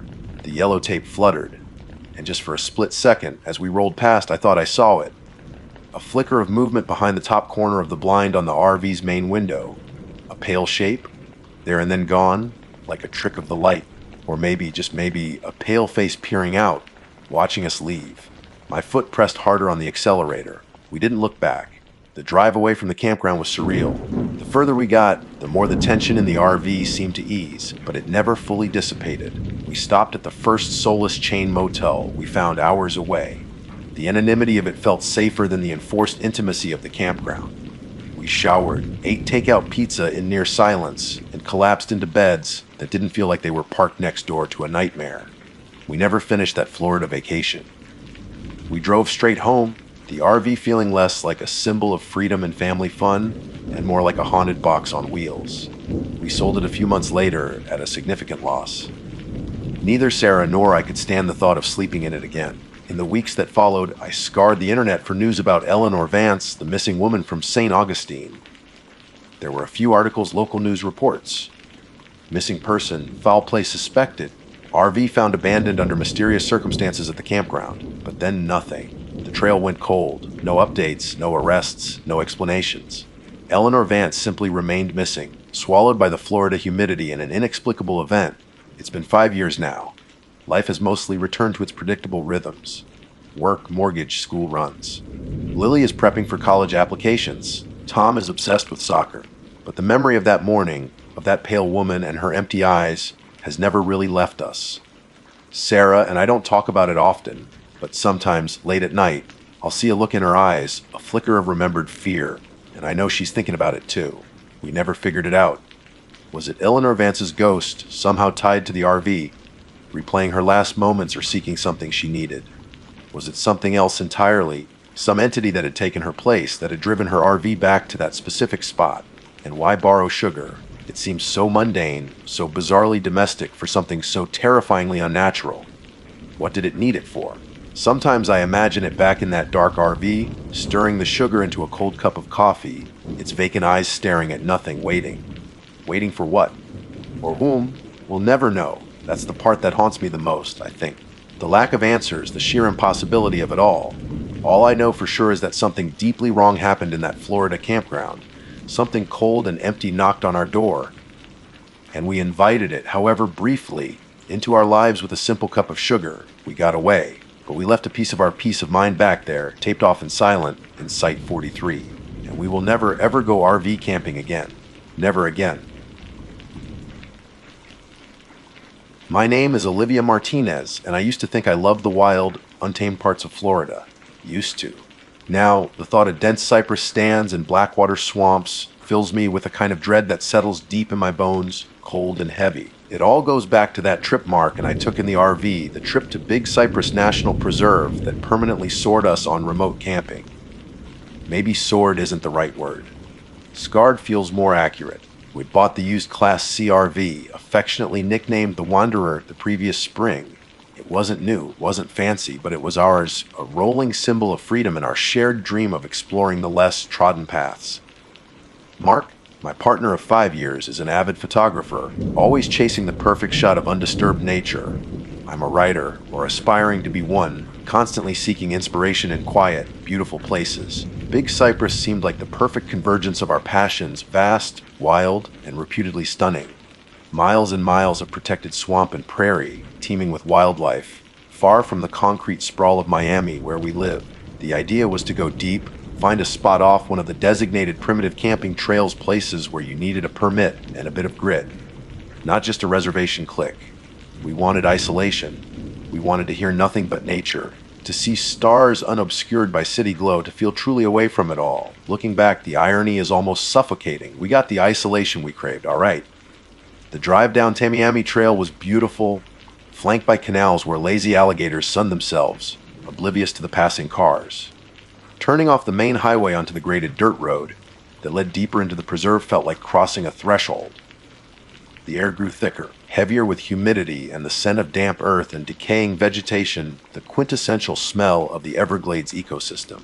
Our phones lost signal bars one by one until the screens displayed nothing but no service. Mark grinned. Perfect. Now the adventure really begins. Finding our spot took some maneuvering. The designated area was less a campground and more a slightly widened patch of somewhat solid ground off a rutted track. We were surrounded by a dense wall of cypress trees, their knees poking knobbly from the dark water, draped in Spanish moss that swayed gently even when there was no breeze. Palmettos fanned out beneath them, sharp-edged and prehistoric looking. It was beautiful, intensely so, but also watchful. Even in the bright afternoon sun, the shadows under the cypress canopy seemed deep and cool. We leveled the Wanderer, extended the small awning, and set up our camp chairs, feeling a smug sense of accomplishment. We were here, truly here. The first 2 days were idyllic, exactly what we'd hoped for. We took short hikes, sticking religiously to marked trails and boardwalks. We weren't stupid about the dangers of getting lost or stumbling onto a gator or snake. Mark filled memory cards with photos of wading birds, orchids clinging to tree bark, and dramatic sunsets painting the sky in fiery oranges and purples. I filled pages in my notebook, trying to capture the unique atmosphere of the place. And the sounds were incredible. During the day, there was the buzz of insects, the chirping and calls of countless birds, ibis, egrets, herons, the occasional shriek of a hawk overhead. Dragonflies with iridescent wings zipped past, but it was the night that truly came alive. As dusk bled into darkness, a completely different orchestra tuned up. The deep, resonant juggo rum of bullfrogs, the high-pitched trilling of smaller frogs, the incessant, almost overwhelming drone of cicadas and crickets. Sometimes we'd hear a splash in the nearby water, a fish, a turtle, maybe something larger. Far off, the haunting cry of a limpkin, or the barred owl's distinct, "Who cooks for you? Who cooks for you all?" It was a constant, vibrant symphony of life, a wall of sound that felt ancient and primal. It wrapped around the RV, a comforting blanket of wilderness, until it wasn't. The third night started like the others. We grilled burgers outside, swatting away mosquitoes as the sun dipped below the tree line. The familiar nighttime chorus began its crescendo, the air cooling slightly but still thick. We retreated inside the Wanderer, leaving the windows open but screened, letting the wild soundtrack fill the small space. Mark was reviewing his photos on his laptop, occasionally showing me a particularly good shot. I was reading, the sounds outside a soothing backdrop. It was peaceful, normal. Then it happened. It wasn't gradual, it was instantaneous. One moment the air throbbed with the layered calls of frogs, the sawing of insects, the distant bird cries. The next, silence. Absolute utter silence. Like someone had thrown a giant switch, cutting off every single sound simultaneously. Not just muted, gone. No frogs, no crickets, no night birds, no rustling in the undergrowth. Nothing. The only sound was the faint hum of the RV's small fridge and the sudden, deafening thud of my own heartbeat in my ears. I looked up from my book, eyes wide, meeting Mark's equally startled gaze across the small dinette table. His hands hovered over his keyboard. "Did you hear that?" I whispered, the sound unnaturally loud in the void. "Hear what?" "That's the problem. I don't hear anything," he replied, his voice tight. He slid the laptop closed. We sat there, frozen, straining our ears. The silence wasn't peaceful like the quiet of a remote desert.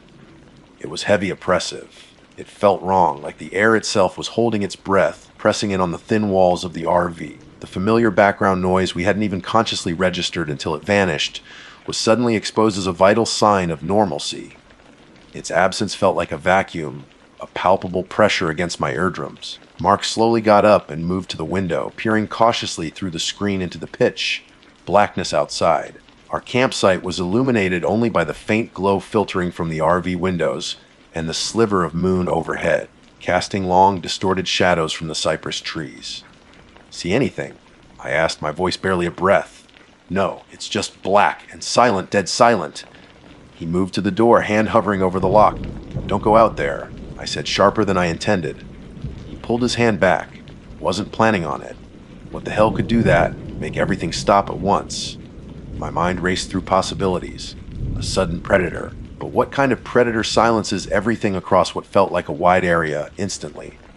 A panther, a bear, even a large gator moving wouldn't cause such a complete and sudden cessation of all sound. The insects alone should have kept buzzing. A freak weather phenomenon. There was no wind, no sudden drop in temperature. Nothing. Just the crushing, unnatural quiet. It felt sentient, like the silence itself was a presence. Something vast and unseen moving through the swamp, causing every living creature to freeze in collective terror.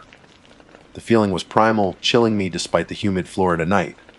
It felt like we, in our little metal box, were suddenly intensely conspicuous, exposed in the unnatural hush.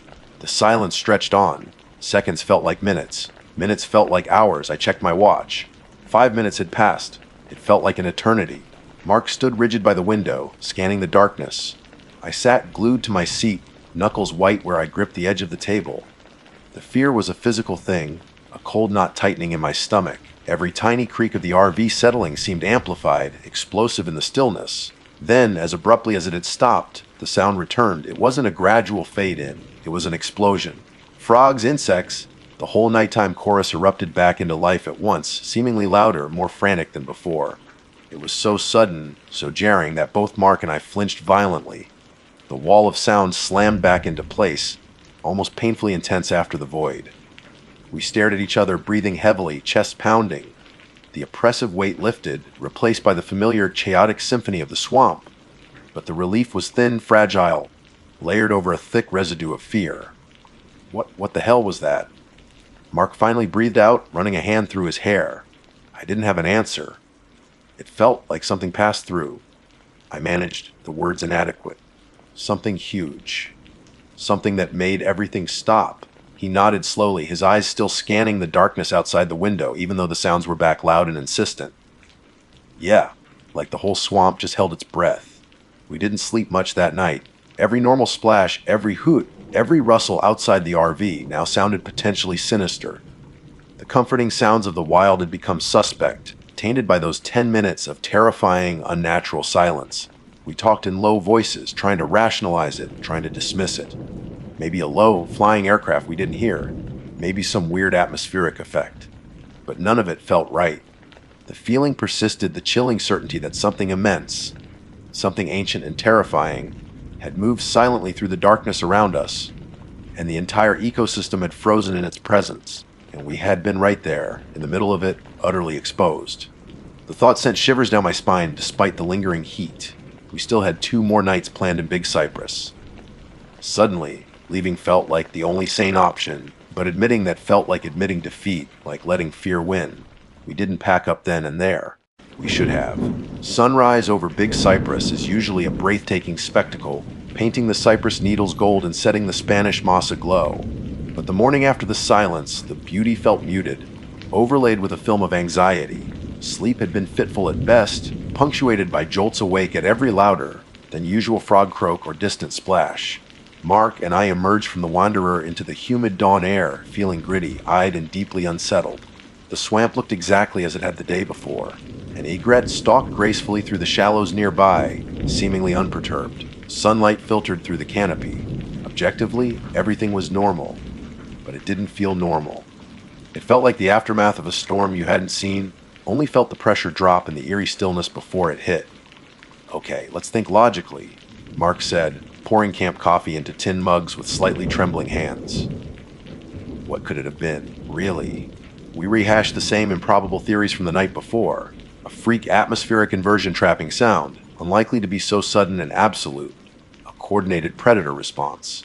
To what and why would everything, Even the insects fall silent. Military exercise. Out here, with no sonic boom, no lights. None of it fit the chilling totality of the experience. Maybe it was just us. I suggested weakly, not believing it myself. Maybe we were tired. Maybe the quiet just seemed louder. Mark shook his head, his expression grim. Liv, it wasn't just quiet. It was gone. Like the world outside just ceased to exist for 10 minutes. You felt it too. That pressure. I had. The memory of that oppressive weight, the feeling of being shrink wrapped in silence, made me shiver despite the already warming air. So what do? I asked, voicing the question hanging between us. Pack up and leave. Part of me screamed yes. Every instinct honed by generations of ancestors who knew better than to ignore the signs of danger urged me to get back in the RV and drive until we hit pavement and cell service. But another part, the part that had craved this isolation, the part that hated admitting fear, hesitated. We'd planned this trip for months. Leaving now felt premature, like admitting defeat based on 10 minutes of weirdness. Let's give it today, Mark said finally, though his voice lacked conviction. We stay close to the RV. No long hikes. We keep alert. If anything else strange happens, anything at all, we're gone. No questions asked. Deal. I agreed, relieved to have a plan, even if it felt like tempting fate. The day passed with excruciating slowness, charged with a nervous energy that wasn't there before. Every bird call seemed sharper. Every rustle in the undergrowth made us jump. We tried to relax, read our books under the awning, but concentration was impossible.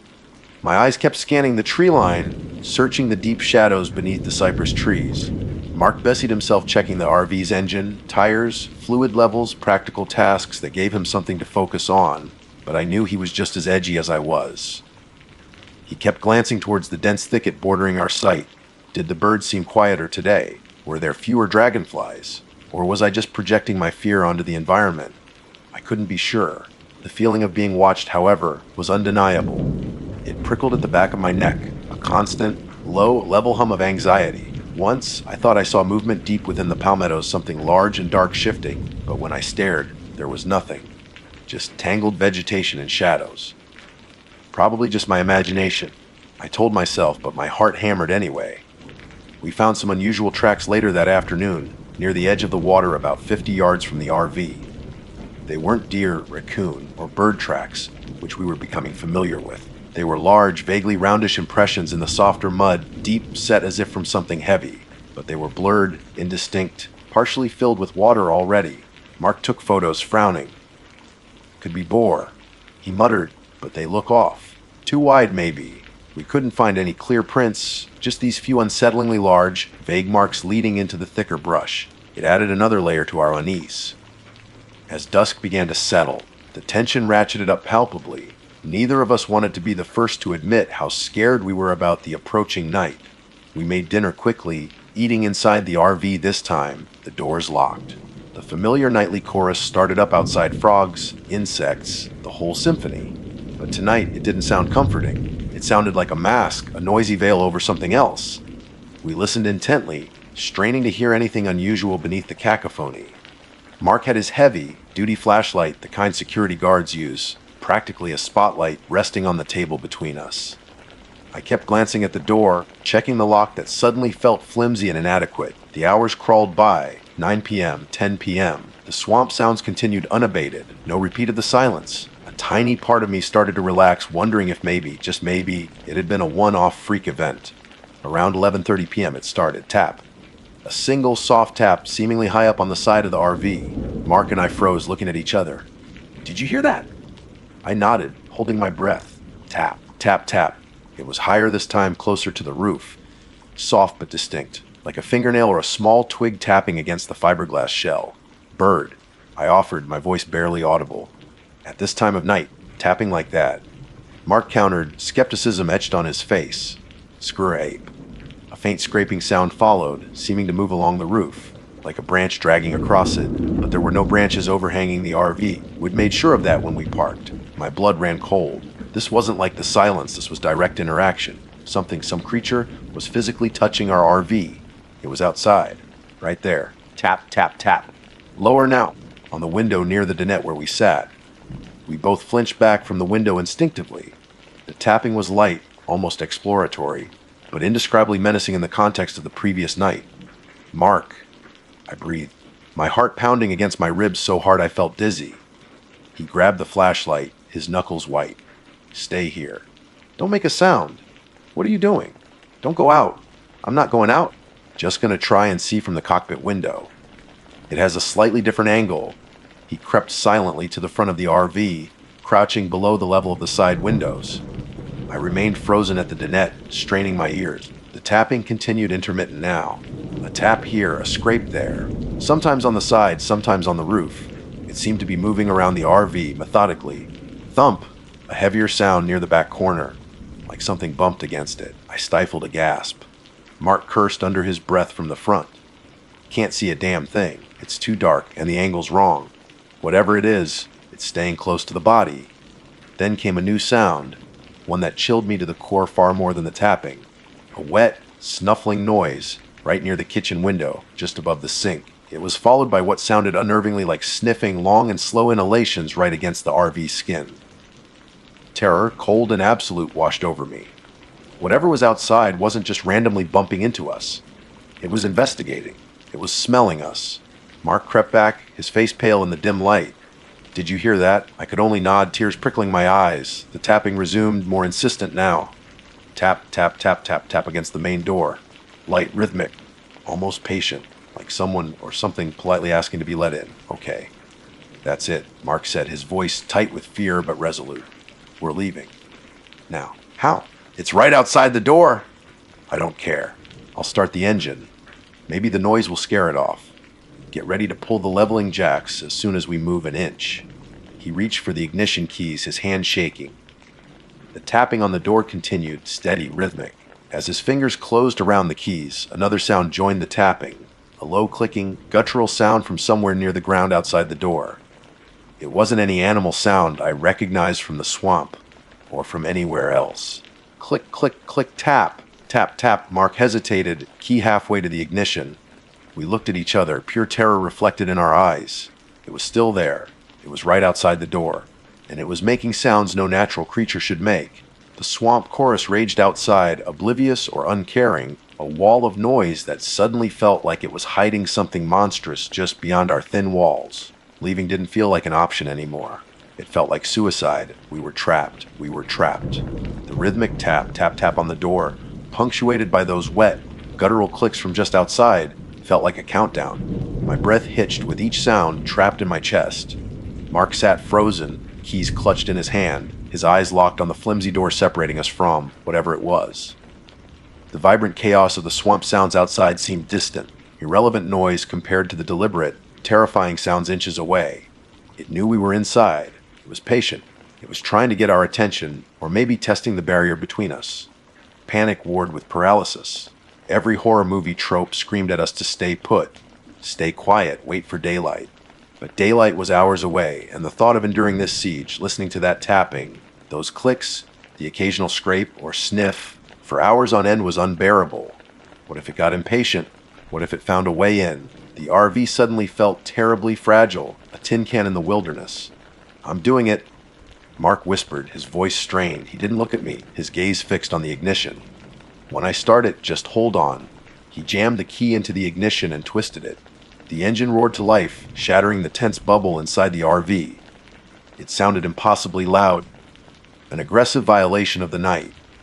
For a heartbeat, absolute silence fell outside the tapping, the clicking, even the insects seemed to momentarily cease.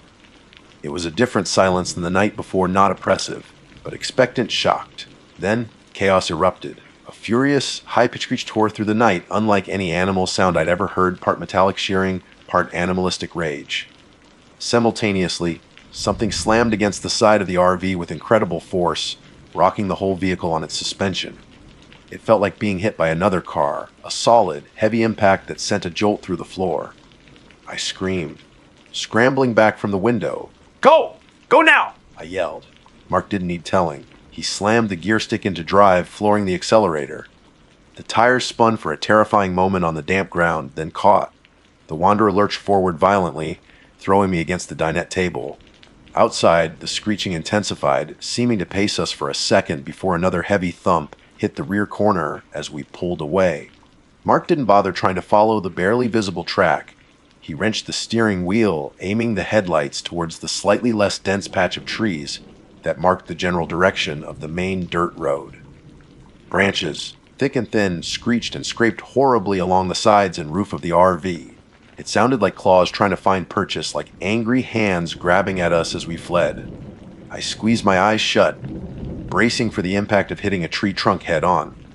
"Can you see anything behind us?" Mark yelled over the engine noise and the screeching foliage. I forced myself to turn and look out the back window. The headlight beams sliced wildly through the trees behind us as the RV bounced and swerved, illuminating a chaotic scene of snapping branches and churning mud. For a split second, caught at the edge of the bouncing light, I thought I saw something. A shape, tall and unnaturally thin, moving with impossible speed between the cypress trunks, keeping pace for just a moment before vanishing into the darkness beyond the headlights' reach. It was gone before my brain could fully process it, a fleeting impression of wrongness, of limbs that bend at odd angles. Or maybe it was just shadows and adrenaline painting pictures in the dark. I couldn't be sure. I don't know. Just drive, I stammered, turning back around, heart hammering against my ribs. The next 10 minutes were a blur of terror. Mark wrestled with the wheel, navigating by instinct as much as sight. The scraping sounds were constant, a horrible symphony of our desperate escape tearing through the undergrowth. Twice, we nearly bogged down in softer ground, the engine whining in protest, before the tires found purchase again. The leveling jacks we'd forgotten to retract were probably ripped off somewhere back there, but we didn't care. Nothing mattered but putting distance between us and that campsite. Then, miraculously, the dirt beneath the tires felt firmer, more even. We bounced onto the graded dirt road we'd driven in on. Mark didn't slow down. He pushed the RV as fast as it could safely go on the uneven surface, eyes scanning the rearview mirror constantly. Behind us, there was only darkness. No pursuing lights, no sounds other than our own engine and rattling interior. It felt like an hour before the blessed sight of headlights appeared on the Tamiami Trail up ahead. The relief was so intense it felt like a physical blow. Mark slowed, maneuvering the battered wanderer onto the blessed asphalt of the highway. He turned east, towards Miami, towards civilization, towards lights and people, and away from the oppressive darkness of Big Cypress. Neither of us spoke for miles. The only sounds were the hum of the tires on the road and our ragged breathing. We passed blinking yellow lights warning of Panther crossings, signs for airboat tours, small roadside businesses shuttered for the night. Everything looked wonderfully, beautifully mundane. Finally, near the edge of the Everglades, we saw the bright, fluorescent glow of a 24-hour gas station and convenience store. Mark pulled in, parking near the front under the lights, cutting the engine. The sudden silence felt peaceful this time, earned. We sat there for a long moment, shaking. "Are you okay?" he asked, his voice hoarse. "Yeah," I said, though I wasn't sure I was. He just nodded, leaning his forehead against the steering wheel. After a few minutes, we got out, needing to feel solid ground under our feet, needing the reassurance of the bright lights and the bored, looking cashier visible through the store window. The night air here felt normal, carrying the smell of gasoline and asphalt, not decay and fear. We walked around the RV, assessing the damage in the garish light. It looked like it had been driven through a hedge backward by a giant. Both sides were deeply scratched and scored, long gouges running nearly the length of the vehicle. The plastic housing around one of the taillights was cracked. A sizable dent marred the rear corner where we'd felt the second impact. Higher up, near the roofline, were more scratches, deeper than simple branches would make, gouged into the fiberglass. And near the kitchen window, where we'd heard the sniffing, there was something. A faint, slightly viscous residue smeared across the surface, almost invisible unless the light caught it just right. I touched it tentatively. It was slimy and faintly unpleasant smelling. I quickly wiped my finger on my jeans, a wave of nausea washing over me. We didn't talk much about what happened on the drive back to Miami. We didn't need to. The shared terror was a palpable thing between us. We got home as the sun was rising, parked the battered wanderer on the street, went inside, locked the door, and collapsed into bed, utterly drained. We sold the wanderer a few weeks later, taking a loss just to be rid of it. The official story to the buyer was that we'd had a nasty run-in with some low, hanging branches on a rough road. We never mentioned the silence, the tapping, the clicking, the screech, the impacts, or the feeling of being watched. Who would believe us? Mark's photos of the tracks were useless, too blurry, too indistinct. We researched local wildlife, cryptids, folklore associated with the Everglades. We found tales of the skunk ape, Florida's Bigfoot equivalent, stories of strange lights, whispers of things much older and stranger dwelling deep in the swamps. Nothing matched the totality of our experience, especially the sudden, absolute silence that had started it all. We never went back to Big Cypress. We haven't been camping since, not even in well-populated campgrounds. The call of the wild has been replaced by a deep, seated respect for its boundaries and a lingering fear of what might lie beyond them, hidden in the shadows, capable of silencing the world or tapping patiently on your door in the dead of night. Sometimes late at night, if the house is too quiet, I think I can almost feel that oppressive silence again, pressing in. I hear a faint tap, tap, tap in the walls, and I know deep in my bones that we were lucky to get out. Never again.